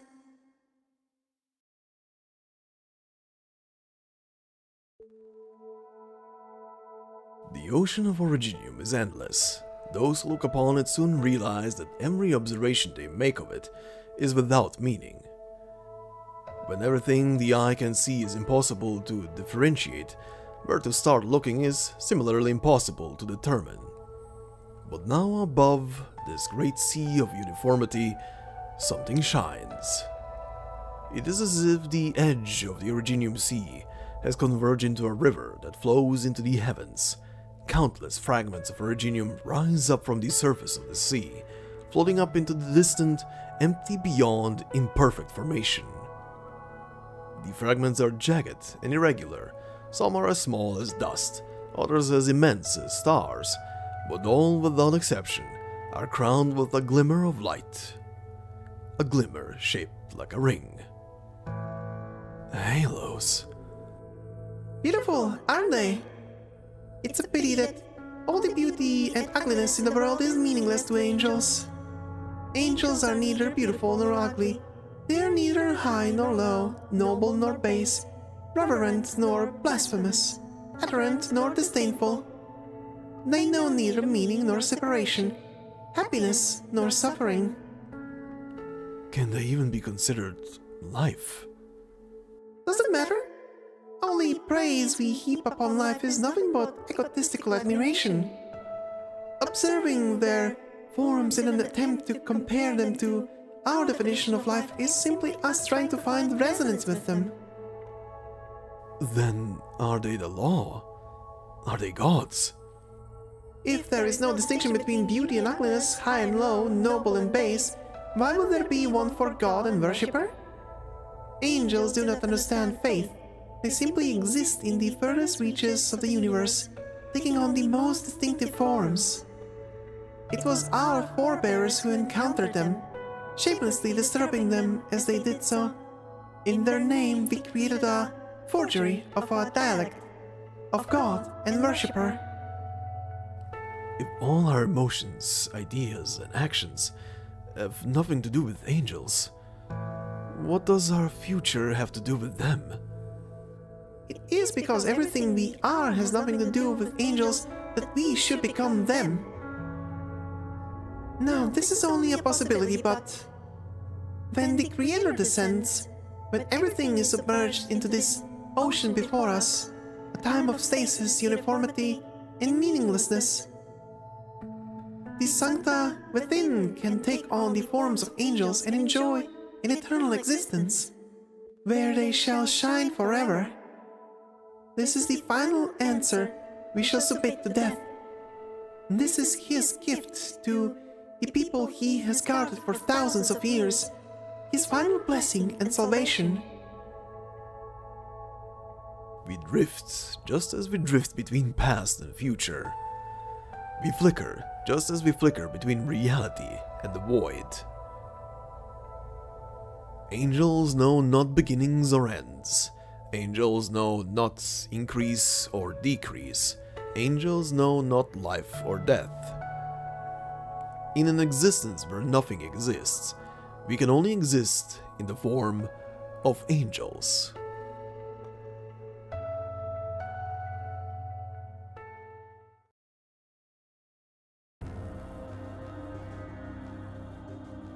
So these are true angels. Incomprehensible to the point where the law cannot directly describe them, instead defining them by what they are not. Immaterial to the point where taking the form of angels allows one to continue to exist after becoming Originium. This is the existence the law has chosen once everything returns to Originium. Affirmative.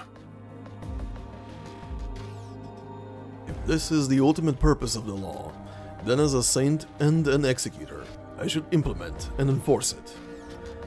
Unless the law itself is a paradox. I have one final question. Explain to me how, if angels truly are as you say, without beginning or end, increase or decrease, life or death, then why do they, you, have such a strong desire to exist, to continue to exist?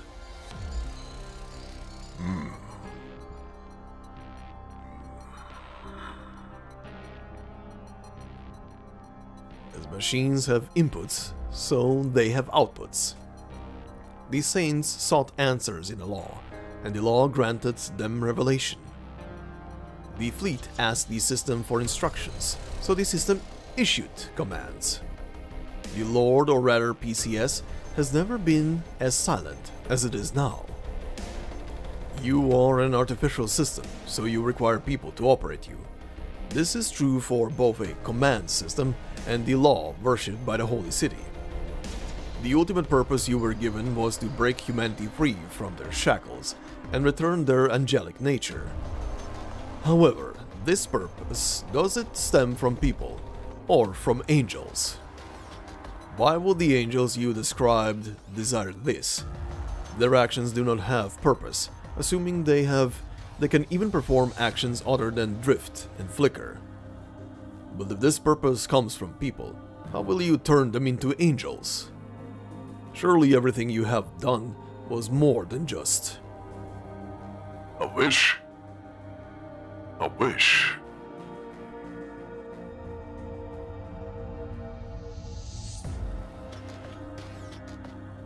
Nurture, I shall now grant you salvation.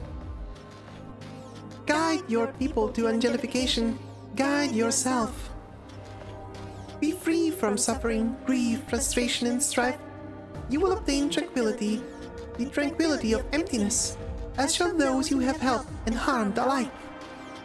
You need not live as an egotist, a villain, a traitor, or a fanatic, nor do you need to die as one. Anduin feels more tired than he has ever been before, as if an entire lifetime's worth of burdens have been pressed down onto his back at once. The Arbor Beast was right. He really is like that Sarka's drunkard, acutely aware this is the last chance he has. If he wanted relief, this is the only way. Relief. He only needs to hear the word's crisp syllables to feel joy, to want to fall to the ground and weep until he has spent all his strength, then fall further into a deep slumber.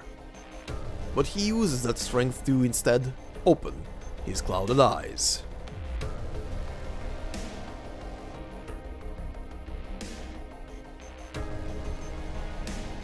I don't know what kind of answer His Holiness gave you, nor do I know what Mostima, Fiametta, Lemwen, or her little sister are thinking right now above ground. I don't know where Patya and our former fellows are headed, nor do I know whose bosom the children I tended in the Shrine of Nurturing have clutched. I don't know if they want this salvation, this relief. But if what you really care about is my answer as a suitable candidate, then my answer is no. I'm far too conceited. Even to this very moment, I still refuse to believe my arduous search for answers, decades in the making, was all for this simple relief. I'm not only conceited, I'm an egotist, a villain, a traitor, and a fanatic, and so I suffer and grieve, my frustrations giving rise to strife. But they are the foundation of my life. If I were to abandon them, the one who obtains relief, who becomes an angel, would not be me. Anduin Agantagelos shall never obtain relief, nor will he ever wish for it. Let suffering scar his flesh, let strife snap his bones, then and only then will he have the clarity in mind to walk his path. It seems we have reached an agreement. The law itself is a paradox. It cannot be implemented, nor should he be. Anduin, we must correct him, or stop him, if he cannot be corrected. Paradox discovered. Attempting correction. Performing diagnostic simulation. Abnormal node. Wish to continue. Derived abnormal node. PCS. Personality and Cognition Synchronization System.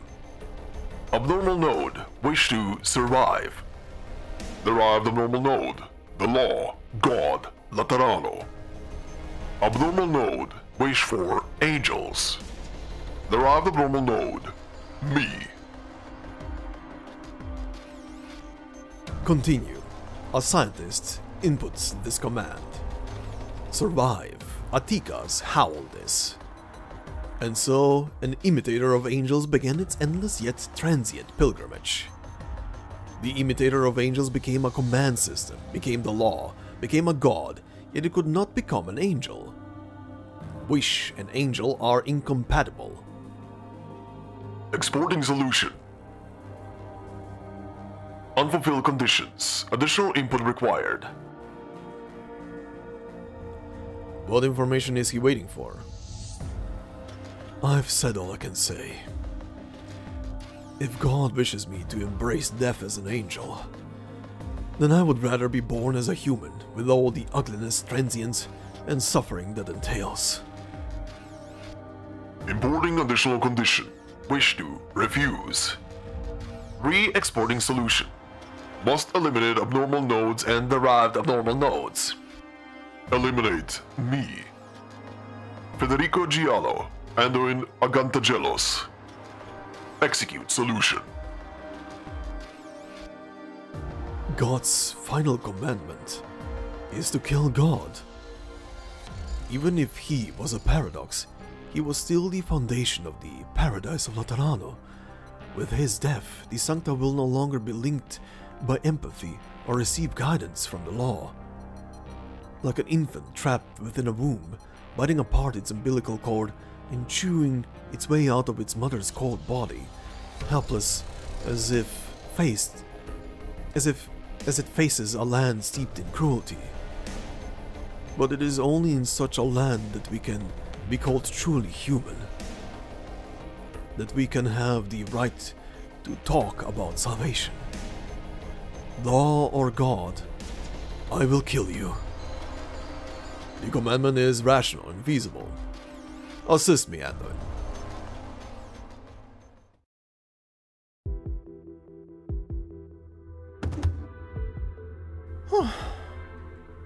Arturia leans against her cello.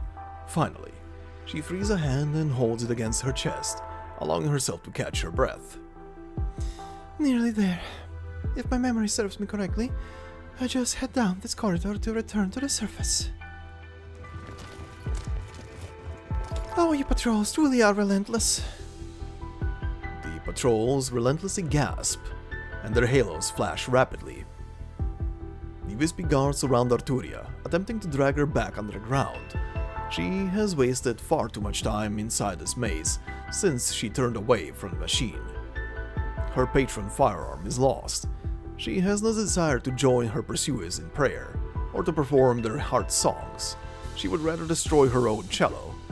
Arturia has never found herself in such a predicament before. The exit is right ahead, but she no longer has the strength to carry on. The ground? Fere, what did you...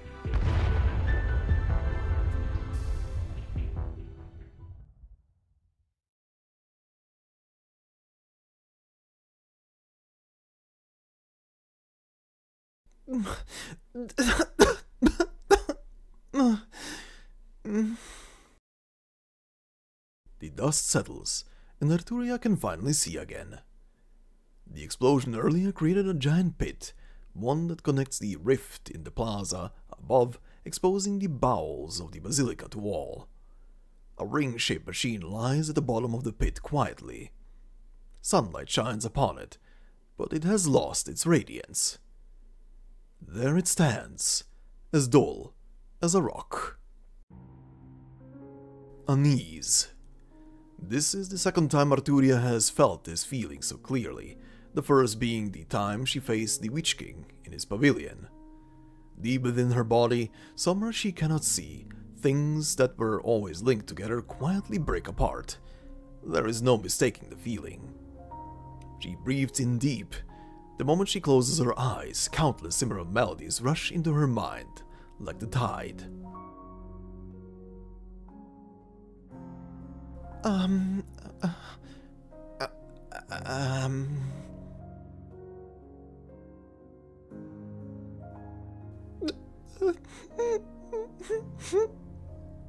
You're crying. Why? Why does your crying sound so annoying? You're annoyed? I can't feel it. Sorry, I'm so sorry, but I'm scared. It's like that time Signora Serpilia locked me in a dark room. I can hear your voice clearly, but I can't hear what you're saying. My connection with our enlightened companions has been severed. No, not just them. You're right here, Reverend Patrician, but I can't even... Sense me, I know. What? Be a good girl and don't let go of my hand. Your hand... That's not what your hand feels like. It's like mist. Far away. You're so far away from me. So this is what it's like to fall into hell. The changes do not end with her own body. Some old jokes have come true.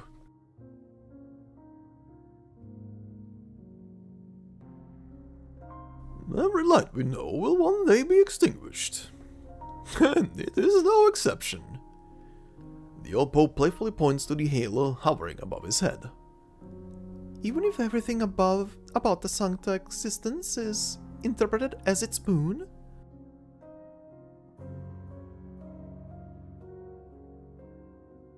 Unease grows and panic spreads. Arturia tries to make sense of it all. This is not the same as what happened in Zwillingsturm.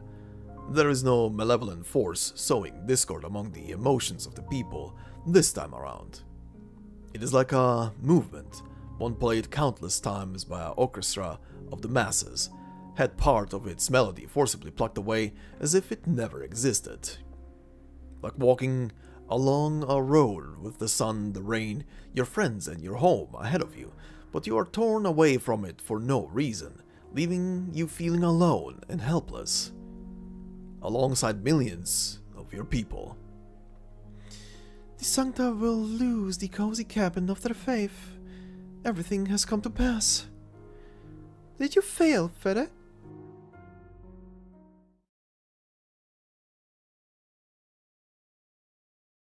If you're scared, you can hold onto my tail. You noticed Giselle's tears, didn't you, Romeo? Have you forgotten what tears mean? Let's finish our song, okay? You see, Laterano hymns and Bolivarian hymns are quite different, so we need time to teach each other the parts we don't know. We will be here together. East of the east of La Unidad, Laterano, holy city of white. There the earth hides no bombs. There the fields share wheat most bright. All shall bask in his love. Arturia hears singing. It wavers, revealing the anxiety, terror and worries of the singers, alongside pure, honest longing. A longing for tranquility, to see night fall in peace and quiet. Your Holiness, I have no doubt that Laterano as it is may be walking to its demise. But I also believe it has never been this sincere.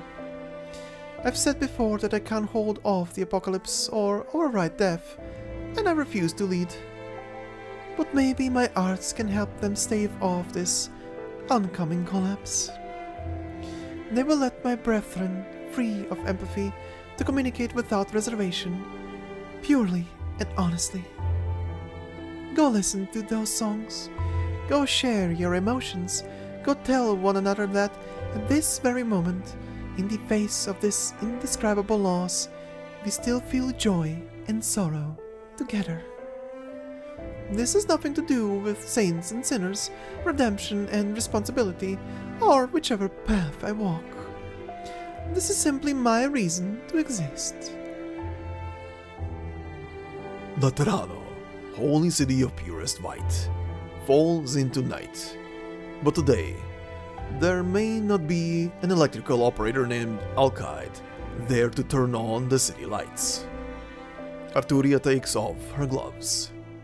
She decides to play towards the setting sun, to her heart's content.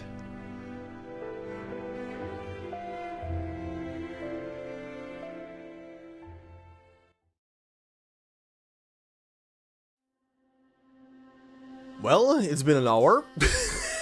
Hi everybody, welcome back.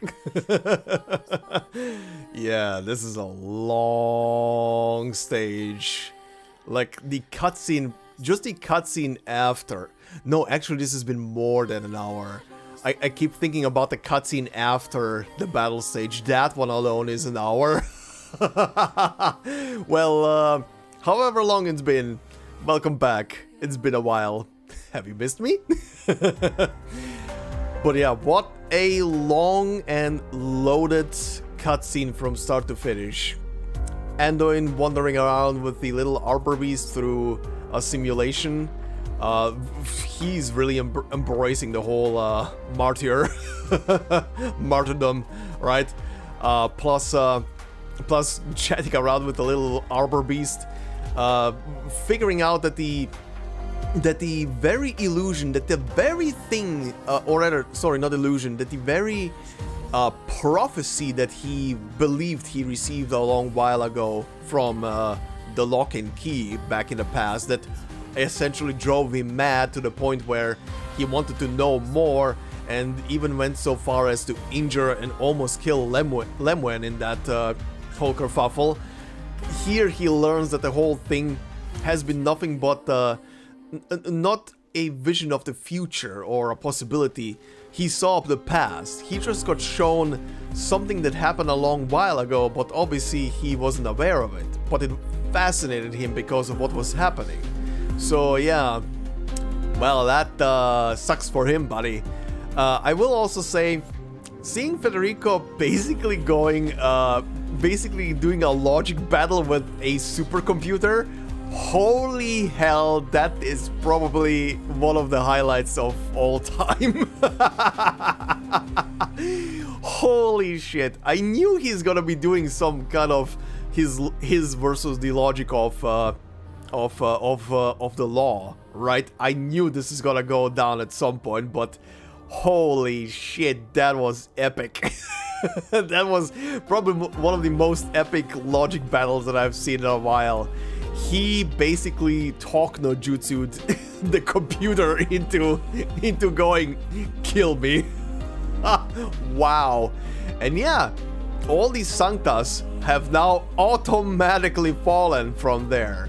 Also, in this whole kerfuffle of the cutscenes, the Doc and Monster being trapped in like a completely separate dimension compared to everything else, on top, layered on top reality, together with Priestess and having a little of a conversation there, but reality also seeping into that dimension is very interesting, which will be addressed in a bit why that is happening. But yeah, there was so much. And then on top of everything, Paganini. What in the hell, my dude? What in the hell, my old dude? He jumped in front of Patricion to save his goddamn life from a sniper bullet. Not just any sniper bullet, by the way. I just want to stress this. That bullet was meant to go through armor. That thing was meant to kill an armored gun knight. It's pretty much the equivalent of a anti-tank bullet. This thing is meant to pierce through metal. And he took it. Holy shit. Did not have that on a bingo card. Also, cursed voice, yes. Why is it back? Why is that good old raspy old man voice always the cursed one? that voice has claimed so many victims.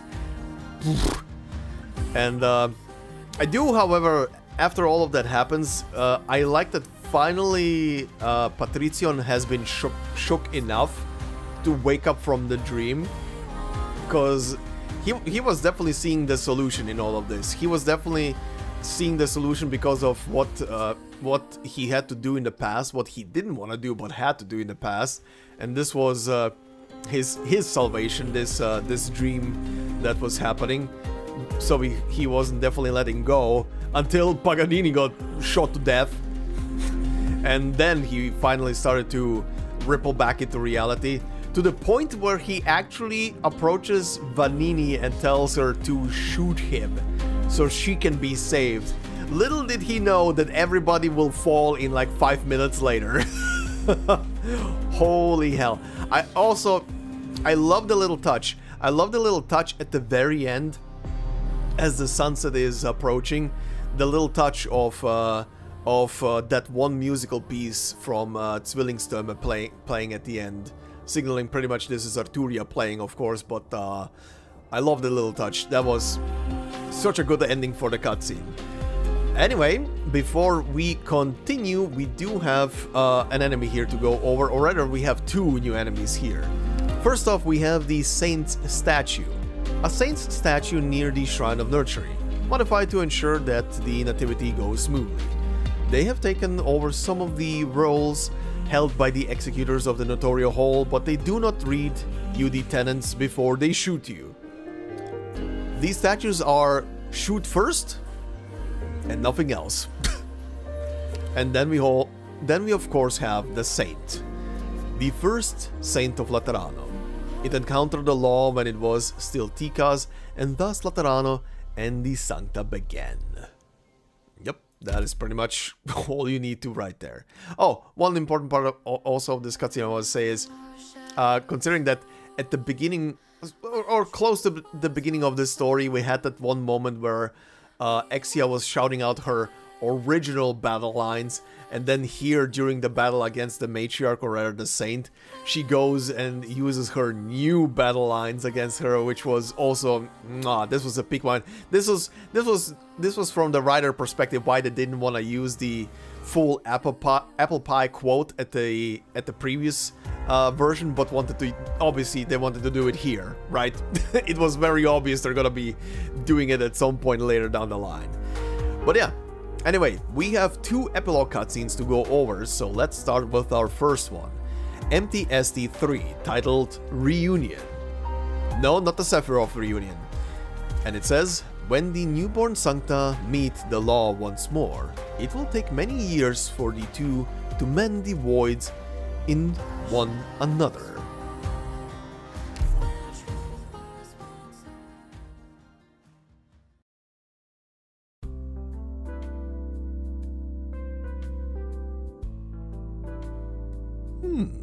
There you are, Federico. Your Holiness. Did you see the new products on the tea table? Evangelista 11 Ice Cream Cake Tower, 11 scoops of ice cream, 11 flavors of cactus, the 11th cake named after a pope. I am a trained executor. I cannot say the same for my ability to evaluate desserts. Just a token of gratitude for not forgetting an old man on the brink of death as you withdrew. Of course, I plan to promote it throughout the city, in the hopes that the people may rediscover the taste of life, sooner rather than later.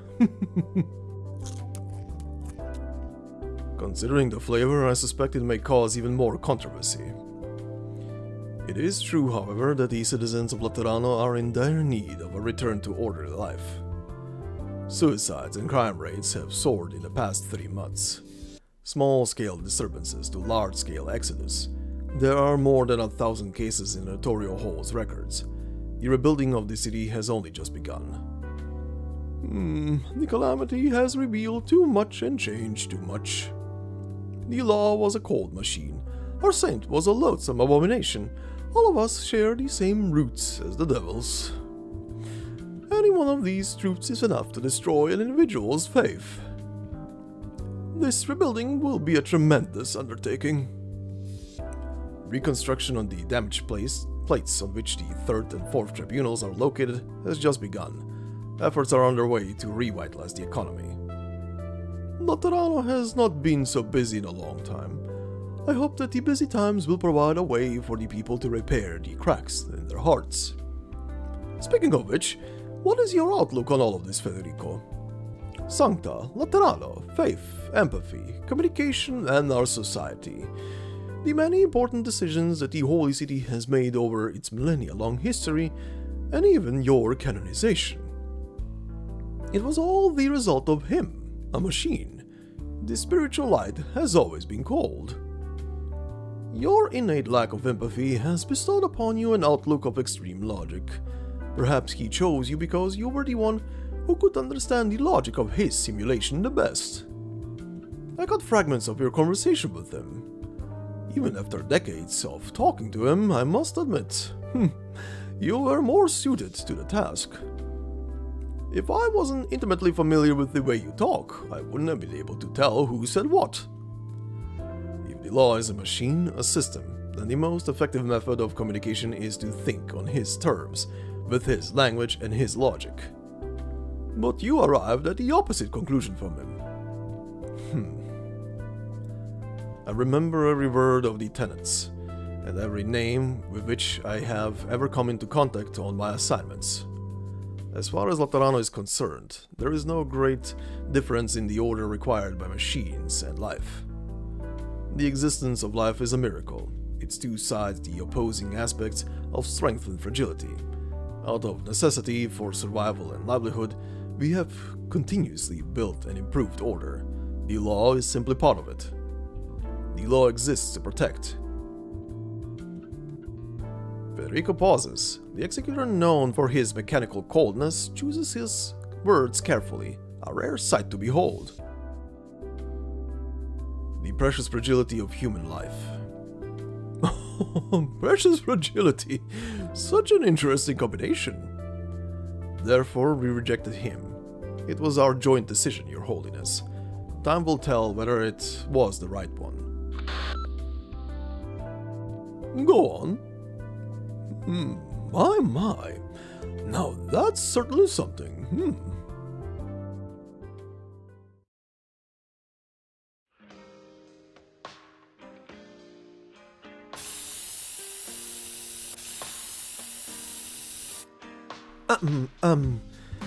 What is it in your hand, Lemuel?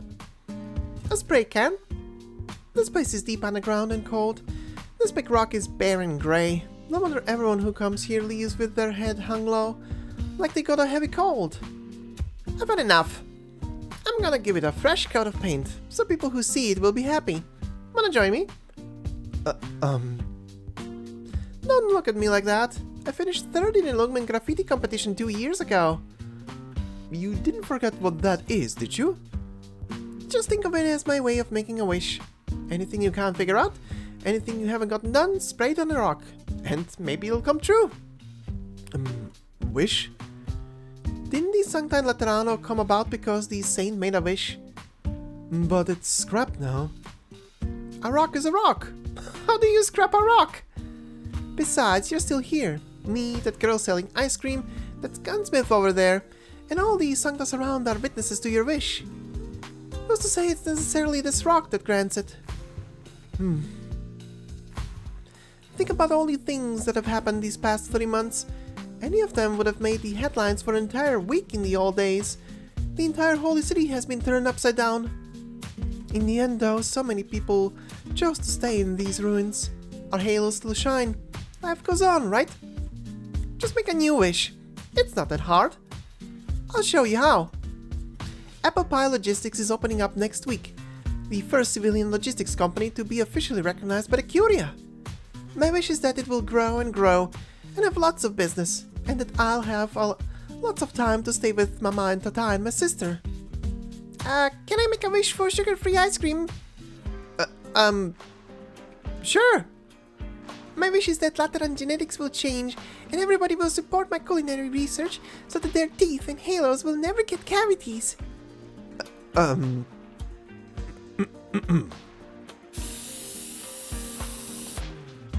With resilient perseverance, the dawn of a new day shines into the deepest reaches of Laterano, illuminating the green graffiti and the stone that has long grown dim.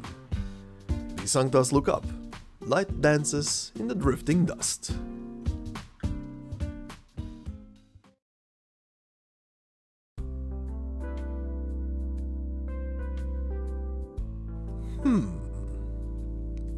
The Seventh Tribunal proposed to blockade a communications blockade over the area, but the proposal is not feasible. Hard to block it off when the plates have been so badly damaged. The basilica practically hangs over the side of a cliff. How do you stop curious passerby from looking down? Besides, the first saint has already revealed the truth to Laterano. All that our people are doing now is to learn to face it. The Torian Hall records indicate that the last patient in intensive care at Pagus Faber Central Hospital's Halo Surgery Division has been discharged to an observation ward. Which means that all the non-Sanktas who were given halos in this calamity are no longer troubled by an annoying light over their heads. It only took 3 months. The Sankta halos that were broken are also gradually recovering. Empathy continues to exist. It feels different now, but it is still a connection that belongs to the Sankta, and the Sankta alone. God is dead, is he not? He ordered Endoin and I to destroy him, and he revealed his weakness to us. We destroyed him with our own hands. I have confirmed that his functions have ceased completely. But the program that governs the halos persists. Is the law still in effect? Let's look at this from another angle, Federico. You identify the inherent paradox in the law. A paradox is a combination of two things that cannot coexist. If his last command to you was to eliminate that paradox, then perhaps we have not destroyed the law itself, but only this erroneous conflict, the paradox itself. The logic stands, but difficult to process. The machine itself, after all, has ceased to operate. You're certainly correct. It was a thought that came to me suddenly as I was chewing on cactus yesterday. But I still believe that he left something behind for us. Perhaps the law of Laterano was never truly complete. He left behind for us a tabula rasa, waiting for us to communicate with him. That is why I have decided to repurpose the underground structure of the Basilica as a public space, which all citizens are welcome to view as they please. Where Laterano goes from here, and what new meaning the law will create, is a matter in which every Sankta will have their say. It is, as you said, Federico, time will tell.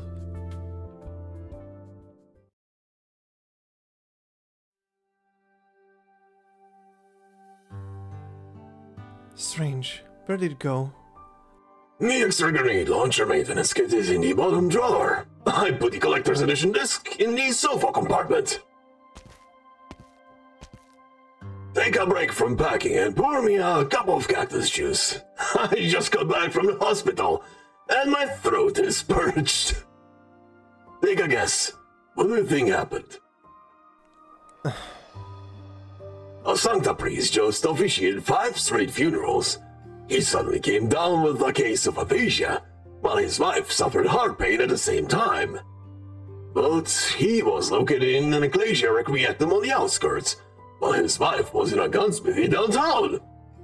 Many similar cases have been reported. Several hospitals and churches submitted a joint report to the Curia last week, detailing the abnormal diagnoses of over 1,000 Sankta. The lights above our heads have come on again, but the strength and range of empathy seem too different from person to person. Sanktas unfamiliar with one another only faintly sense each other's emotions, even in close proximity. Friends and family, however. What's your point? Things seem to have gone back to normal in Laterano, but we both know that fundamental changes have started to take place after a calamity of such scale. You should leave now, Fia. I told you about Rhodes Island. Dr. Jacob is here in Laterano and helped us solve a bunch of problems behind the scenes.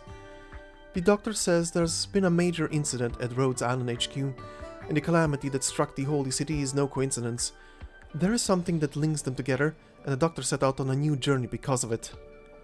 Mostima and I are both Rhodes Island operators. It's our job, and it's for the good of Laterano too. I need you to approve my field mission application. You've read the reasons. You know what I did, don't you, Fia? The Pope decided not to prosecute you. It's not my place to say anything. Besides, you did help people leave the procession at the very end. You did your duty as a gun knight. People always let an old man off the hook easy. It wasn't just you. The abomination had the support of pretty much every Sankta, inside and outside the dream. On top of the influence of her empathy, you all had reasons to make Laterano a better place, even if it all still sounds dumb, and I still want to call you a sentimental old fool. But I do understand the stuff about parting. Like I said, there are certain things that I need to experience for myself, even if it does make you worry. I'll be back soon. All I wanted to say, Fia, is that we didn't get a chance to watch 8-Armed Chainsaw Guy together yet. Paganini was right. We should try to leave a few regrets as we can, before anything happens.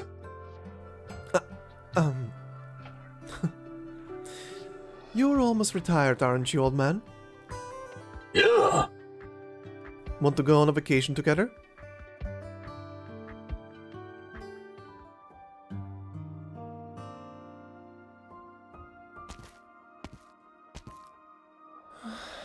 Finally.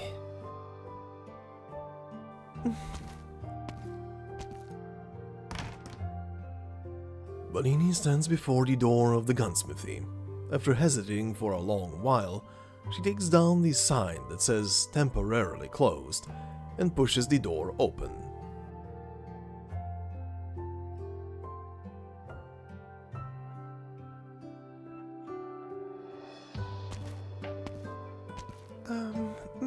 Magister? Oh, enough with the yelling! It's just a halo check. What took you so long? Couldn't be worse than my injuries. Dr. Chandler says my, language skills are getting better. He asked me if I would consent to be his research subject for speech pathology and halos. I'm not sure I got it. I didn't and I don't care to. You Sanktas are so complicated. You can have your guardian gun back.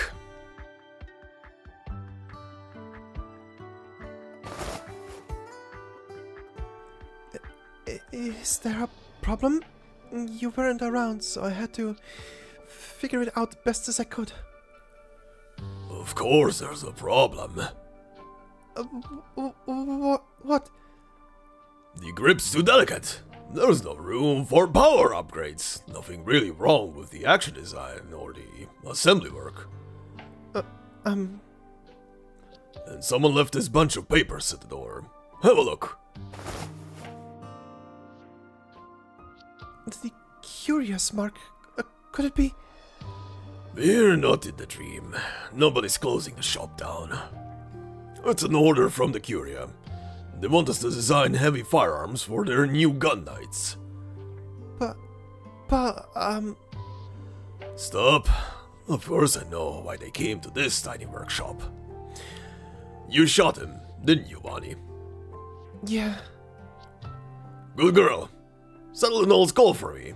Now the past is in the past, and I don't want to talk about it again. You decide whether to take this order.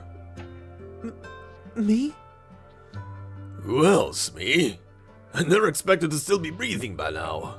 My chest still hurts. Ugh. I can't see the parts clearly, and I can't hold a barrel firm anymore.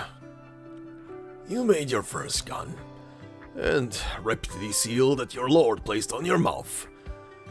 The hard part is over. The path is yours to walk. Just don't ruin my reputation. You can do that. Can't you?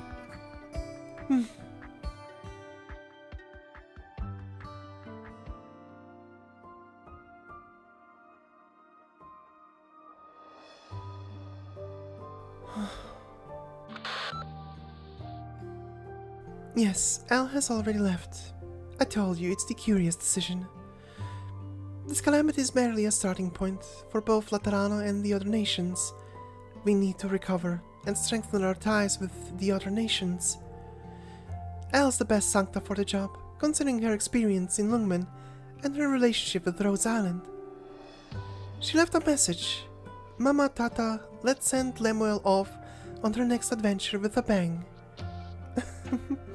Let's pray it's not her bowels that go off with a bang. She drank all the sissy milk I left for her in the fridge before she left. Maybe she was worried I would be angry. Anyway, I've got to go to work.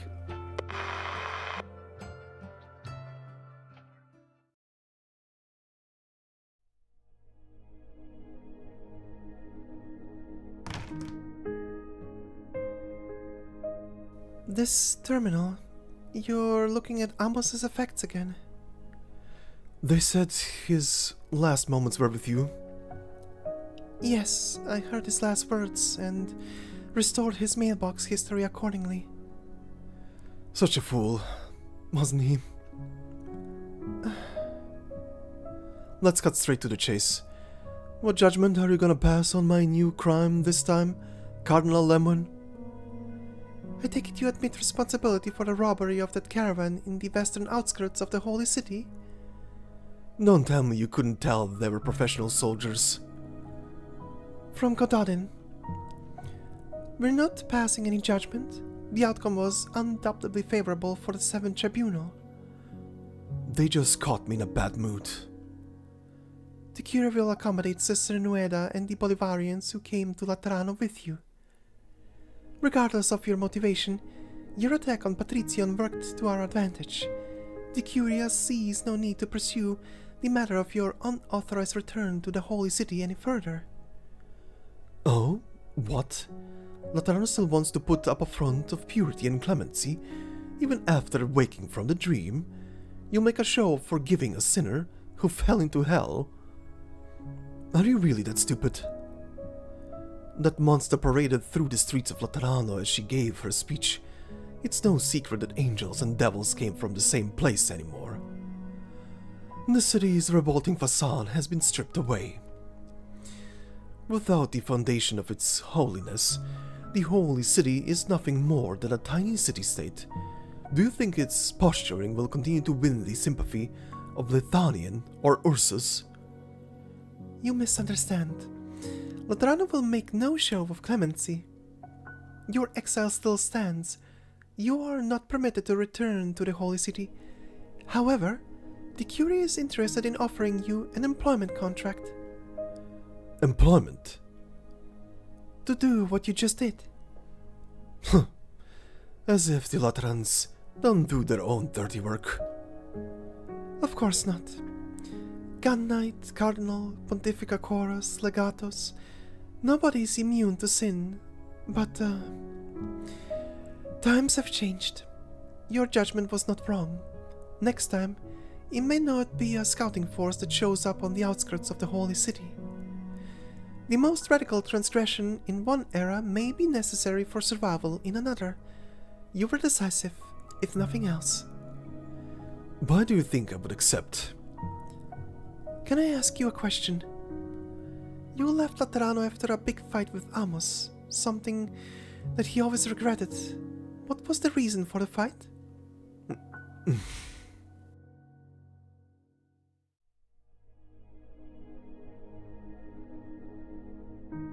Honey, why are you bringing this up again? Yes, Patricion didn't show up to the wedding or even give us his blessing, but he's still your mentor. Is he? Besides, it won't change anything. No, it won't. He won't die just because you curse his soul, and he could even take your job from you. But if you don't even have the guts to do this, then you're a coward, Amos. I'm leaving.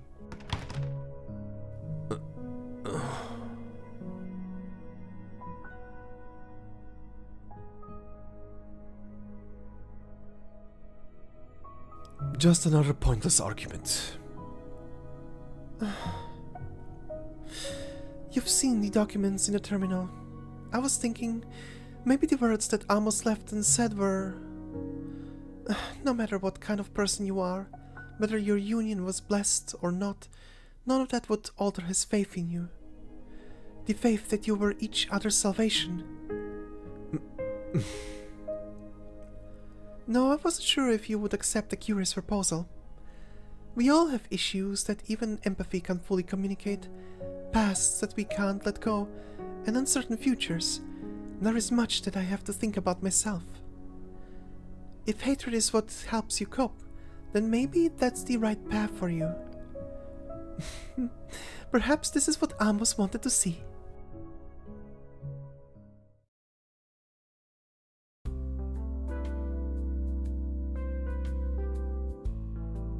Still hanging in there, Extra? I know your heartbeat and your warmth. I know your fear and your joy. If I am blessed by the law, ye shall have mercy on your life. Praying? Now's hardly the time. Wait, you're Sarkas. Where did you learn to do that? What the...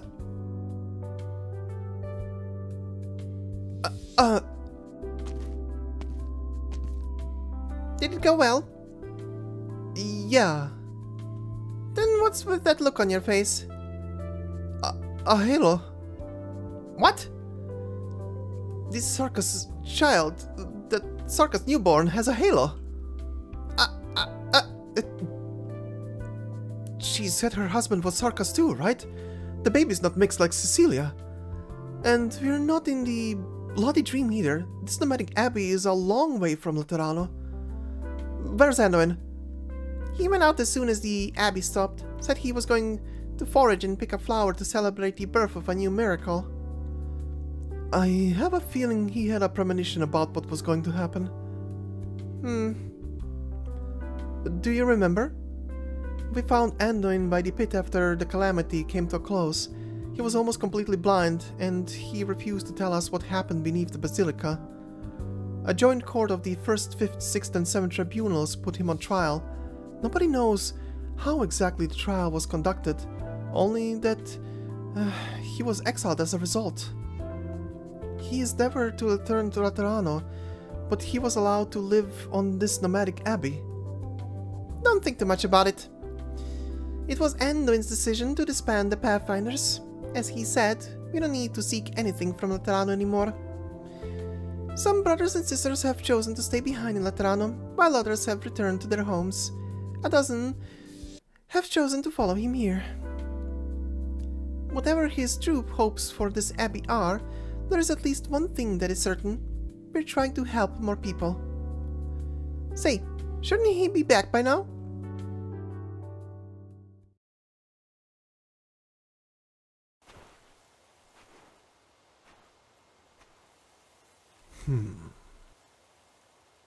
The Sarkas learned to pray in that shrine. She established a connection with the law on her own. As for us, we only truly spoke with them for the first time after the disintegration of our own faith.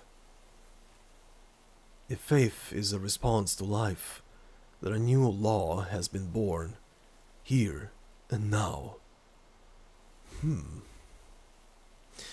The crisis has not been averted. Indeed, our rejection of the other possibility has made it even more unknown and pressing. Fortunately, a new possibility also lies ahead. Where will you take it, Anduin? The wind carries the cries of the newborn. The Sankta stops on the hill, a wildflower in his hand. His eyes no longer see, but he continues to look up, standing in the same spot, unmoving, as though he can see the tiny speck of light. After a while, Anduin walks toward the nomadic abbey on the other side of the hill.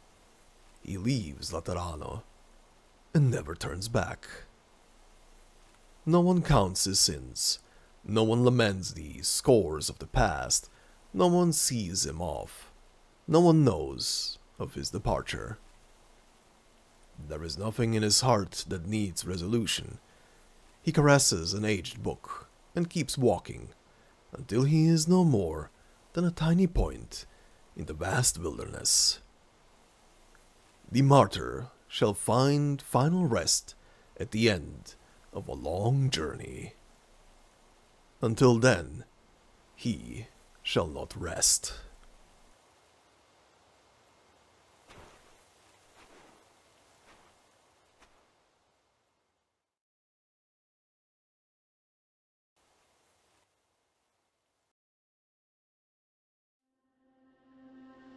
So, speaking of loaded stuff, let's go in order. First with the big one. Paganini lives!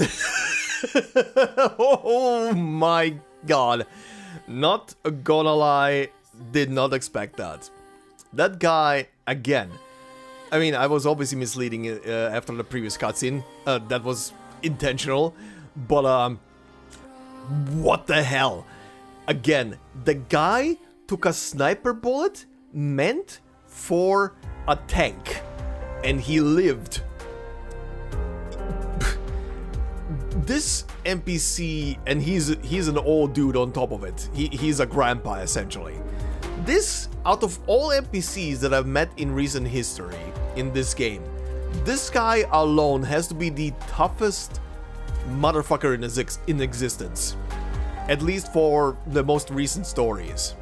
I can't remember if I've met another tougher like just NPC, not someone we fight like a boss or something, but just an NPC that lives through the craziest wounds and stuff. But yeah, he survived and he has like lung problems right now. Okay, good for him. What the, oh my god. But yeah, also Vanini is pretty much gonna be taking over the shop. She can speak slowly, which makes me very happy. I was kind of thinking that she's gonna completely revert to being mute once the dream is obviously over. Just like Lemwen is back in the wheelchair. Again, Lemwen can stand up from what we've seen before, but I don't think she can like properly walk around for too long. Probably, she's I think still going through therapy or stuff. Who knows? I still have to read her file. Maybe I'm gonna get educated on that a tiny bit. Yeah, very wholesome. I'm happy for Vanini. The whole scene with Vanini losing her parent, essentially, that definitely bummed me out the first time. So I'm happy that she got him back. But Amos did unfortunately perish. I do have to say to that as well that it's funny how Birdman. Oh, and by the way, I also want to bring up that usually, you know, depending on the race, like if Panini would have been a, I don't know, a Vuvier, for example, and you tell me, oh yeah, the guy survived a sniper bullet directly to the chest, I would believe it because it would be a Vuvier, you know, it would be a minor dragon form, essentially, a minor dragon type. But in this case, he's a bird! Birds are not really known to be, you know, very robust. Birds have usually also, just so they can fly, you know, holes, tiny little holes in their bone structure so they can be lighter. That's how their evolution usually is. So, yeah, tough motherfucker. What the hell? But yeah, interesting. Very interesting. And yeah, back to Amos. Yeah, he unfortunately did perish. He perished in that gunfight somewhere on the streets and didn't make it, unfortunately. Which is, again, a very funny comparison to Paganini, who took a sniper bullet and lived, and Amos, who we don't know how many times he got shot, but he got shot by regular gunfire, so okay. Still sad for the guy. He never got to see his wife again, which, speaking of, Aurela dropping her helmet and actually having a face reveal in the story is not something I expected them to do, actually. Usually when we get introduced to any kind of NPC in any kind of these stories, if they have a helmet, even if they have like a name and everything, they will never drop the helmet. Like, I'm trying to think, but honestly the only one that pops in my head that dropped their helmet to show their face is that one shield guard from the beginning of the main story of Arknights, right? That's like the one guy I remember dropping like the helmet. I'm trying to think of other people, but I can't really remember. Usually they never show their faces if they're covered in some way or shape. So this was kind of surprising. Also, her face looks way chiller than how her text sounds.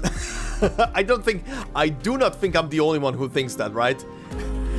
I saw her face and I thought to myself, you look way too chill for like the expression around the eyes looks way too chill compared to how pissed off her text always sounds. Also a nice little morsel there that the Duke's forces, or at least from one of the Dukes from Gododin specifically, are probing at the city to see what was happening. Of course they will. Of course the Dukes of Victoria are gonna be snooping about the moment they feel some nation or some city is showing weakness. Of course they're gonna show up. I swear, they're like... they're literally just there to pillage the corpses of stuff and acquire new territory. Good lord. But yeah, all of that stuff. Anduin definitely embracing the martyrdom to the max. Evangelista embracing the cacti ice creams for some reason. I don't even know how that would taste. I never had cacti. I know they are eatable and, you know, stuff, but Huh? Okay. Why do the old man in Laterano love cactuses? as sweets. What is the thing? What? That is an acquired taste. And one final thing. So, the law is obviously gone, but everybody got their halos back. Well, to some degree. We do get told throughout the story that while the shine is back and everything, it is not the same empathy as it was before. Like, it's not everybody gets like a samey empathy, doesn't matter who you are. Just in some rare cases the empathy is gonna be stronger here and there. But this time around it's pretty much, the empathy is pretty much like a symbolization of either it's a strong family bond or it's a strong bond between friends. And that seems to be it. It's a logical thing. It seems that, like, at least right now, and honestly, even finishing the next cutscene after this one, where there will be a bit more morsels about something, but it just seems that the whole thing has changed. There is a thing I do want to say after we finish the last cutscene, but there is a bit more to this. There is a bit more to this, but very interesting. That child that got born out of nowhere, that was that both parents were Sarkas, but the mother was praying. She fully embraced the Lateran prayer and faith, which well, led to a Sankta. For now, it might just seem that, and we'll have to wait for the future to see if that's gonna be the case, but for now it just seems that maybe if anybody on Terra right now, because that the PCS was being like prompted to expand across the entire planet, but it never finalized the procedure, but still it seems to have still kind of spread across the globe, because if somewhere in the middle of nowhere a Sarkas woman gave birth to a Sankta child, that is already crazy. But yeah, we'll see. Maybe in the future we're gonna get a couple more Sanktas from the other races now, and born naturally and not being, you know, forced upon. This is gonna be interesting. This is gonna be definitely interesting how this is gonna keep on going. But anyway, we have one more cutscene. MTST4. Voyage. We pray for the future, we walk toward our destined reunion. We are not alone.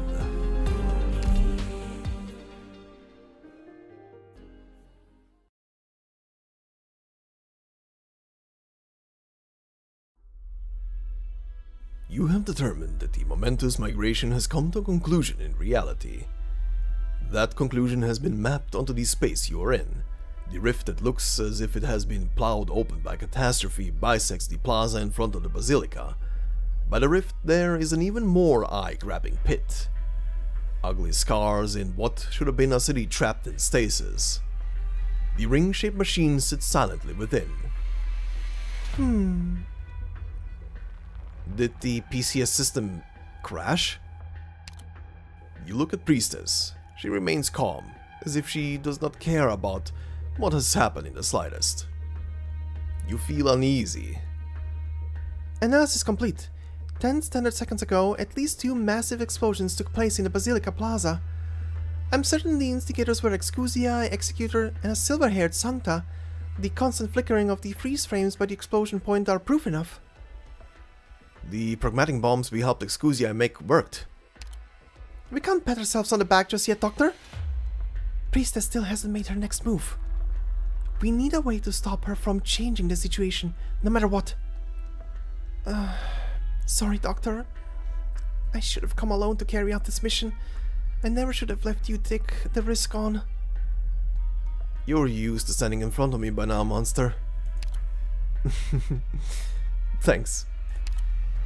Huh? Things might not be as bad as you think. I can verify Priestess's condition now. Her condition? You walk past Monster toward Priestess. Monster immediately tenses up, and she pulls on your arm. Doctor! Don't worry. Trust me. After a brief moment of hesitation, she lets go, but decides to stick close to you as you walk ahead. You stand shoulder to shoulder with Priestess. The city's scars are rather inharmonious. You've allowed these redundant parameters to mix with your data.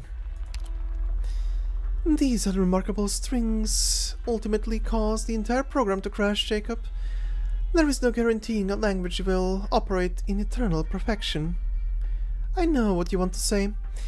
Even Originium, the language we created together, has limitations. It needs more time to adjust and iterate. Sometimes I cannot help but wonder if what is truly stopping Originium from reaching perfection is not a design flaw, but us. Human emotion and reason are both able to fetter the development of a language. We debated this several times during the creation process, but there was never a clear winner. Luckily, we both accepted that this uncertainty exists within Originium. I don't understand your meaning. Has memory loss affected your ability for divergent thinking? I'm glad to see you so perplexed, though. It is marked difference from how I used to communicate with Jacob. Perfection implies a strict upper bound. Flaw, on the other hand, means we still have the chance for a breakthrough. This was Jacob's stance on the matter. When the crisis we must resolve is still inexplicable, chasing perfection will only lead us to our graves. No, this has nothing to do with the current circumstances. You can't change this situation. This is different from our first encounter on the deck. Huh. When did you figure it out? Just now. You could have left the Saints trapped in the maze. You could have used Originium to close the rift. You could have stopped the programmatic bombs from detonating.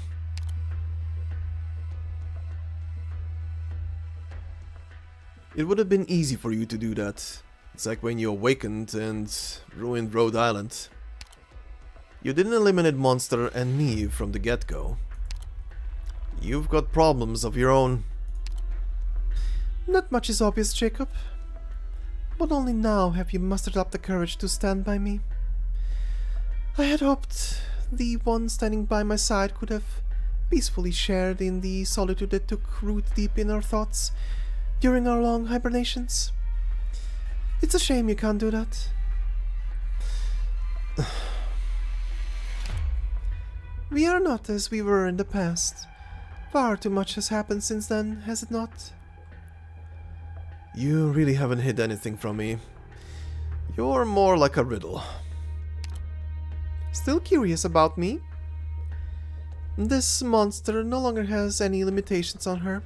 She can clear up some of your confusion. You fear Jacob will learn the truth, Amaten? To be honest, I would much rather Jacob come to me in person like earlier.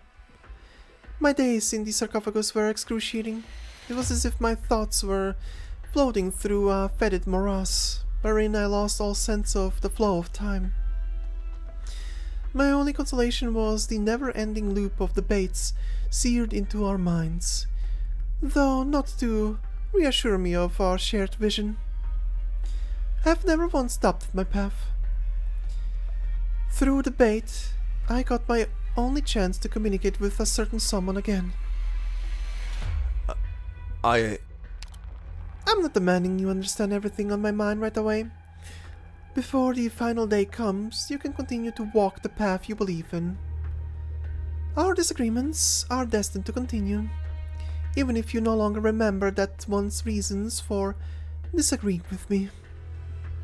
I look forward to seeing how your beloved Terra can prove to me that your struggle still has some value, the way the people of Laterano just did.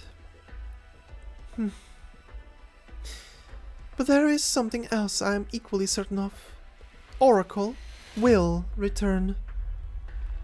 So, Jacob, I will wait for you. As she looks out at the city devoid of life, she sighs. At least I think they are far too like us. If we had enough time, perhaps... She begins to fade away. Ah, yes, I can indeed restore Amaten. If you are determined to see it done, make a wish to Originium, Jacob. I will hear your voice. Priestess vanishes without a trace. Your target is gone. There is only silence. Absolute silence. You and Monster are the only ones left trapped inside this colorless ghost town. She's gone. I guess that's it then? Perhaps. The Sanktas resolved their crisis by themselves. I've also confirmed Priestess's current condition. Her loss of control over Originium is more serious than we thought. That's really important information, Doctor. While we can't be sure how long she'll need to get back to normal, at the very least we have a chance to stop her. Alright, she mentioned Kal'tsit earlier. I don't trust her, Monster. We shouldn't wish upon Originium even if it's for Kal'tsit. I know. I don't approve of using her methods to bring Kal'tsit back either. She inflicted grievous wounds on Rhodes Island and Laterano. Every time she appears, she drops something mind-blowing on us, and then points towards some even more unknowable crises. I don't understand her at all. We've been researching a long time now. We have our own methods. We're going to be setting out on a really long road, aren't we? You finally notice what's odd about Monster. Your enemy has retreated, the crisis has passed, but the young woman, normally so lively and energetic, does not smile like she usually does. She even looks somewhat solemn. Monster hasn't been reconstructed for very long. You still haven't gotten completely used to her new appearance, nor has she had the time to adapt to the changes in her body, or the loss that's cut her to the bone. But she has been thrown into mission after mission far too quickly, rebuilding Rhodes Island, saving Laterano. Perhaps it has taken up until now for her to finally have the chance to speak her mind. No need to be so pessimistic, Monster. Don't give up. I'll bring Kal'tsit back. I'll also protect Amia, and you too. Monster looks up to you all of a sudden, interrupting your train of thought. I haven't forgotten what Kal'tsit told me.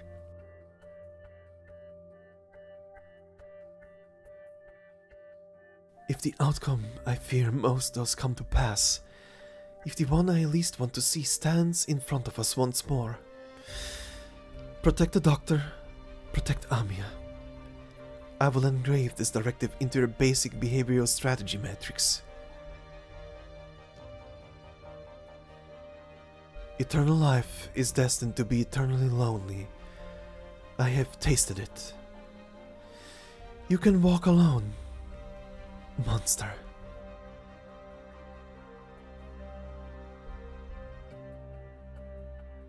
Listen to me, Monster. You look at her, and slowly you begin to speak. You haven't been in your reconstructed body for very long. Don't put too much pressure on yourself. Kal'tsit would want her hopes to turn into chains. I think you're misunderstanding something, Doctor. I'll always remember how, when I awoke, you just turned around and walked away after giving me a welcome back. Sorry, Monster. It's fine, it's fine. I needed time to get used to not being in a symbiotic relationship after thousands of years, and you needed time to accept the loss of someone you've fought alongside for such a long time. And now, we're both standing here, right in front of one another. But we've always known each other for quite a while, haven't we, Doctor? Under the cannon fire of Londinium, deep inside the secret caverns of the Sarkas, below the tail of that giant ring flying into the sky in tree mounts, in Miliarium Sophontheatrum. Kal'tsit was there for all of those, which means I was too. It's not like I only started to follow her orders to understand you and Rhodes Island when she left us. Becoming a Rhodes Island operator, putting up a fight against our creator, protecting Amia, protecting you, these were my decisions as well. And what I've been doing all along. Silence. You look at Monster. Silence links the two of you. Then count me in, Monster. We'll bring Kal'tsit back. We'll walk to the end of this uncharted road. Eternal life is destined to be eternally lonely, but thankfully, we do not walk alone on the journeys we take. Even if all life is sapped of color, even if all things fade away into nothingness, we can, must walk onwards together. This is what she hoped for. Oh, What's wrong?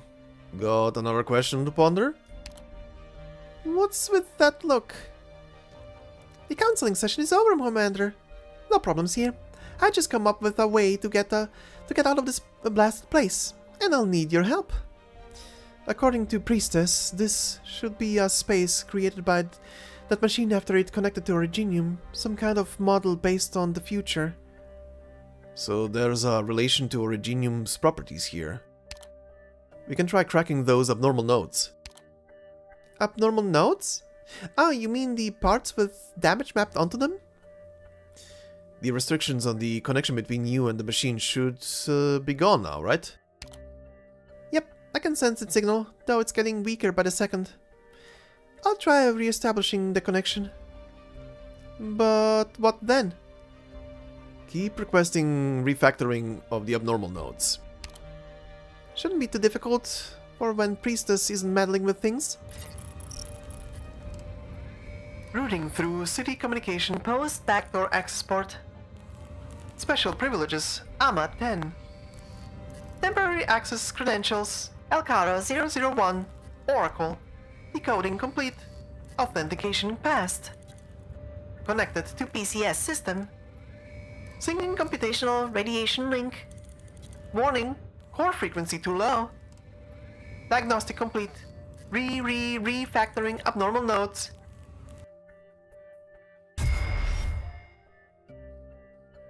Color seeps out from the ruins of this colorless ghost town.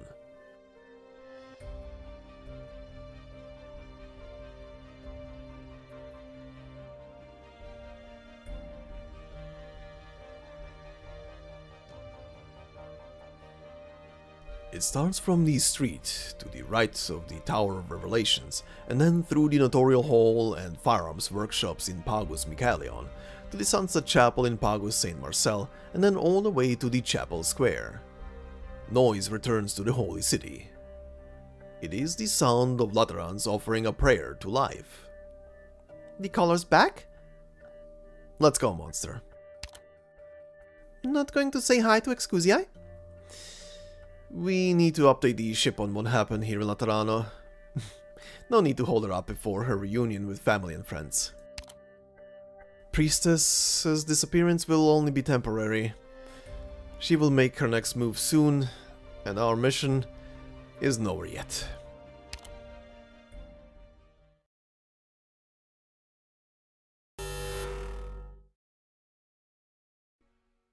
Transfiguration suspended. Set of directives assigned by personnel with relevant privileges have been completed. Beginning system shutdown timer.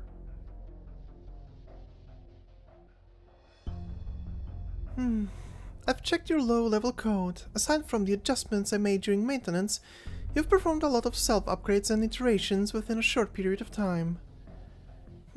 Was this still not enough for your self-repair functions to fix your logic vulnerability? Negative. Vulnerability has been patched, paradox has been corrected.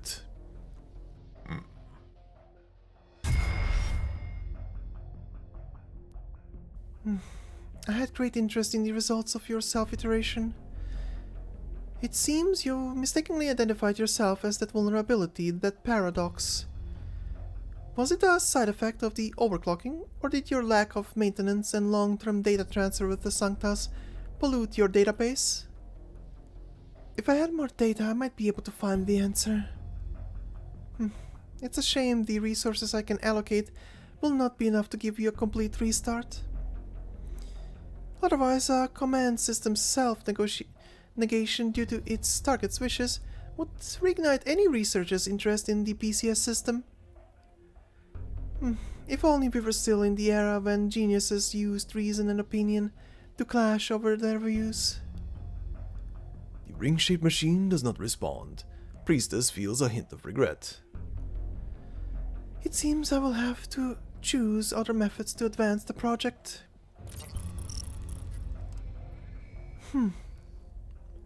Many mechanical cubes come together to form an annual computational matrix, the core of the machine.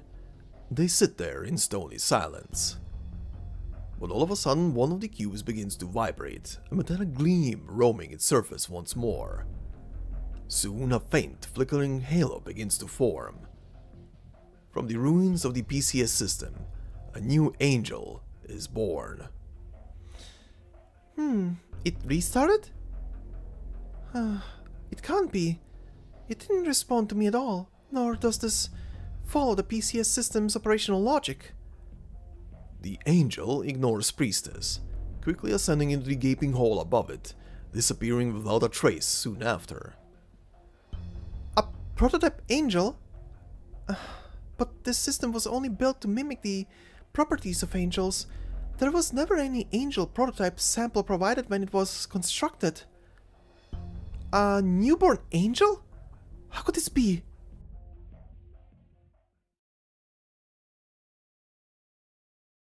What is that in your hand, Lemuel?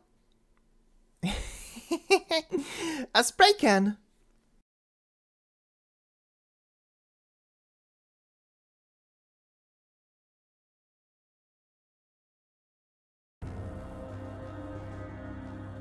I've given a report on the latest data from the barrier hole to Director Saria, but there was something I noticed that got me real curious. Look, doesn't that look like some kind of strange flying object to you? Components control section is analyzing it right now. We should be hearing from them soon. A flying object that can maintain altitude close to the barrier hole would be a major discovery. The angel hovers in front of the hole in the barrier. It attempts to re-establish a connection with the individuals scattered amongst the stars, but to no avail. All it manages to capture are the ripples left behind by energy entities as they die in the depths of space. And so, it continues to orbit across the land, like a shooting star destined to never fall.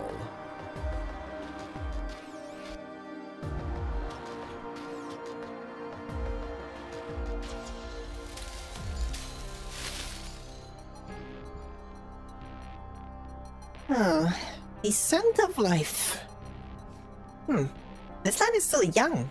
Is it new life flourishing in the wake of ruination? Or has death not come for this place yet? Wasn't I swallowed up by that light?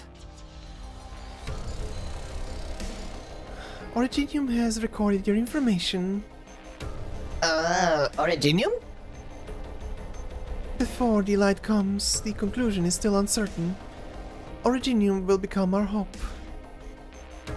Where is this place? Terra. We are not alone, my friend.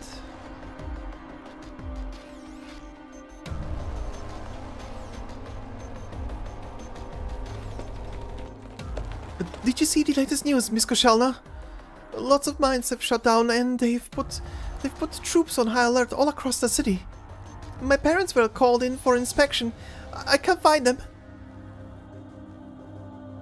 Stay in the classroom for now. I will help ask around for you. I'm also interested in knowing what is going on. She calms the child down and then takes the newspaper from their hand. Over a few short days, countless rumors have spread across the city, but the most alarming one is... Our Originium vein has disappeared. If we can't get any energy out of Mother Earth, how are we supposed to make it through the winter? Originium, I shall unravel this mystery. Only the blood burning within our breasts can see Ursus through the winter chill.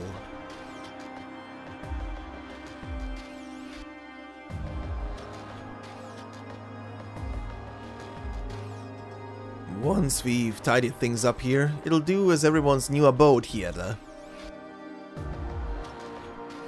Thank you all for your help. Good thing you got supplies from our friends at the monastery, otherwise finding a place to stay wouldn't have gone so smoothly. We were worried you had abandoned us after heading back there. Oh, I'm sorry. The road back was rather rough going, and I heard lots of news I could barely even believe along the way. It's mighty hard to imagine, yeah. The Originium veins, Laterano. The Sanktas at the monastery sure had a lot to say about your return. Wouldn't stop telling us all about it. Huh? When that calamity was going on, they wanted to go back to Laterano, but a catastrophe stopped them. Their halos were shattered, and all they could do was stay here and pray, for themselves and for their brothers and sisters who had already left. They showed up right in front of them. The news showed up right in front of them, a girl who disappeared without a trace 3 years ago. You brought them hope, Hierda. Oh my, did I? I really don't want to let everyone down. Maybe now that we have fixed shelter, we can help even more people. But we still need to take some necessary security precautions. With us pulling out all these stops for our work, we're bound to attract people for no good. You'll be in danger. Honestly speaking, we might be able to find a better way to do this. Yerda shakes her head. I need to see her. She must be somewhere here on this land. Yerda looks out into the distance, despite knowing the vast wilderness will show her nothing in return. She sees something streak across the sky. A shooting star? Anyway, our Originium should not be a source of despair. I would like to pray for all infected who suffer. Will praying actually do anything? Maybe not. But when we pray, we will think of each other. Our bonds bind us together. We are not alone.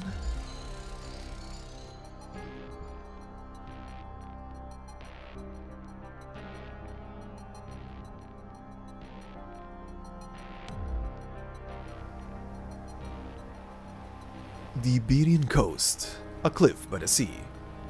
A seaborn clings tight to the sharp rocks.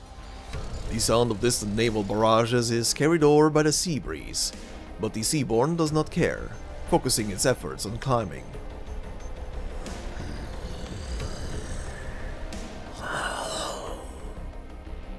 The seaborn finally arrives at the peak of the cliff. What greets it is a boundless expanse of dry land, and a flash of light up amidst the heavens. A shooting star?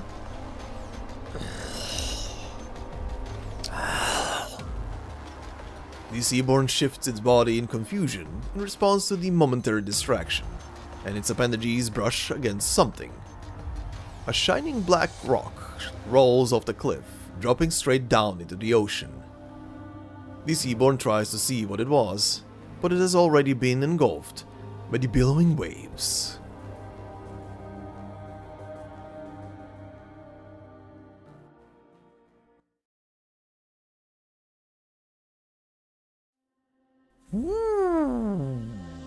Alright, so...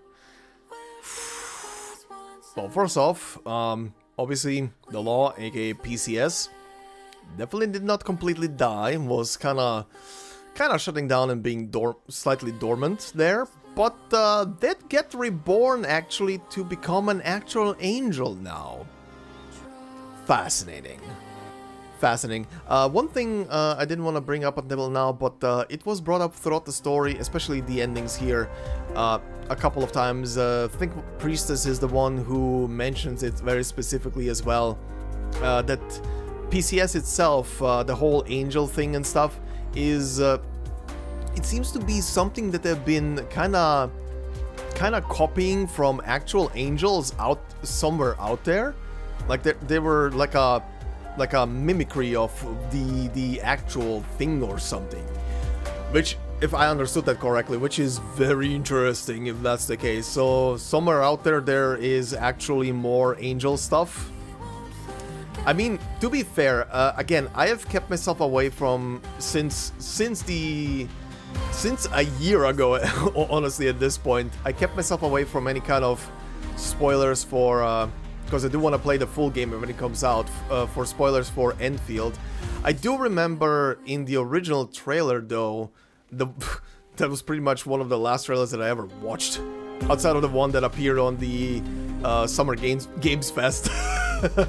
I think that's the last one I actually saw. But because I'm trying to stay away from spoilers, I'm not consuming any information from there.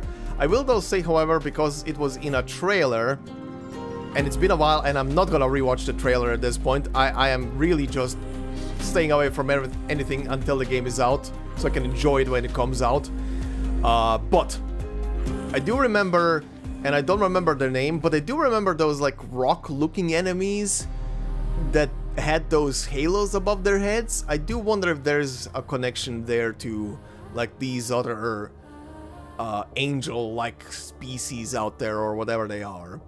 I wonder, unless those things are gonna be somehow related back to this little angel thing that is the reborn law. But yeah, interesting. The law is up and about. It's cruising around the planet. Honestly, I will not lie. Kind of makes me happy for the guy, for the thing. However, whatever. I don't even know how to address that thing. Yeah, kind of makes me happy for it. The law was never able to go around itself and see the world for itself. It's kind of like it's very weird. It's kind of like a analogy almost, or parallel to Kal'tsit back in the past, because Kal'tsit obviously until given direct instructions from Oracle in the past to go and see the world and form her own opinion, essentially, find herself, right? Until then was pretty much a construct herself. But here we have a very similar thing of the law getting reborn as a little angel, and now this little cubicle thing with a halo is just cruising around the planet and looking at stuff and seeing stuff for the first time. Considering for thousands of years this thing was literally trapped inside of a basement, yeah, that must be feeling nice. And it was kind of trying to evolve itself as well, it seems, anyway, so yeah, it got its wish. It got its wish. It can cruise around the planet now and see stuff for itself. And obviously, our guys are going back to Rhodes. I do like the little moments here with Monster and the Doc, having finally also a moment to talk about stuff that they didn't talk about in the main story. But very nice to see them actually having a bit of a talk here and getting that cleared out. Very good, very nice little thing. And Priestess, why did you bring back the presents? I mean, I like the design of the thing and it's goofy and stuff, but why this thing specifically is back? I don't know. There's probably gonna be some plot. I mean, I would totally understand that Priestess would be absolutely best friends with this thing, because of Priestess's also kind of fascination with the sounds of dying things. Good old linguist of sounds. Yeah, presence is back. Good? Bad? Question mark? Exclamation mark? Runaway mark? This is gonna be interesting. It's also gonna be interesting because Priestess did say that she brought the presence back from the copy out of Originium, but or the data stored in Originium. But I do wonder if it's gonna be the same one as from the simulation that kept running, that Hierda was in, or if it's just the original version of the presence. Because it would be very kind of wholesome and funny to see Hierda reunite with the presence and having a little chat finally, especially now that the presence can actually properly respond back, and it's not running on like a like a simulation model, essentially, so it cannot deviate too much from its programming. This one is just, well, it's technically it is still a copy of the original. I mean, this is the whole Soma thing of what is a copy, what is original, what does it mean to be cognitive, what does it mean to be alive. I'm not gonna go into that here, but interesting stuff is happening, and it's building up to future stories. Couple of teasers as well at the end, one with Tierda and those weird infected with that new type of Originium infection. We'll see where that leads. And of course, the little teaser for our next main story chapter, which I only know that it's taking place in Ursus. I don't know anything else about it. Well, I do know what the playable, pullable characters are. That's kind of unavoidable, but interesting that they teased the Ursus story here, and we got to see Kushelna again, the good old deathless black snake, huh? Interesting. I do wonder if she will play some kind of role in the Ursus story, or if she's gonna be pretty present for it. Would be actually nice to see this version of Cachet actually be a bit more explored and finally get a bit of a spotlight on her, just to get to know personality-wise how this one is kind of acting and thinking. If it's completely the same as the original Cachet, because right now it just seems to be like Cachet and nothing else. But we'll see. We'll see where it's gonna go with that. It's still, the next main story is still at least like 5 months out. There's still a while to go, but yeah, very interesting teasers for future content. And kind of like the brief ride lab teaser as well, which doesn't really amount to anything outside of mentioning Saria, but yeah, anyway, there's been a lot. But this is where we're gonna be ending this very long video. And like I said, there's gonna be a bonus part where we're gonna be covering the mini stories from the Firearm Technician Night mini game here, and a couple of other things, and yeah. We'll do the post-story ramble and all of that in there. But until the bonus episode is out, thank you very much for listening and watching. Hopefully you enjoyed. I had a blast to voice through this story, even though there was a crapshoot of it and a crapshoot of extra work in the background. So I hope you all enjoyed all of that. And yeah, until then, I hope you enjoyed, I hope you liked. If you did so, please consider leaving a like, it would help out a lot. If you're new to the channel, consider subscribing. And if you want to support me more directly, memberships are open on the channel. And as I always say, no video will be behind a membership. It's really there for support. So thank you very much to all the members already doing so. And I hope you all have a fantastic day wherever you are. And I will see you in the next one. Until then, bye-bye.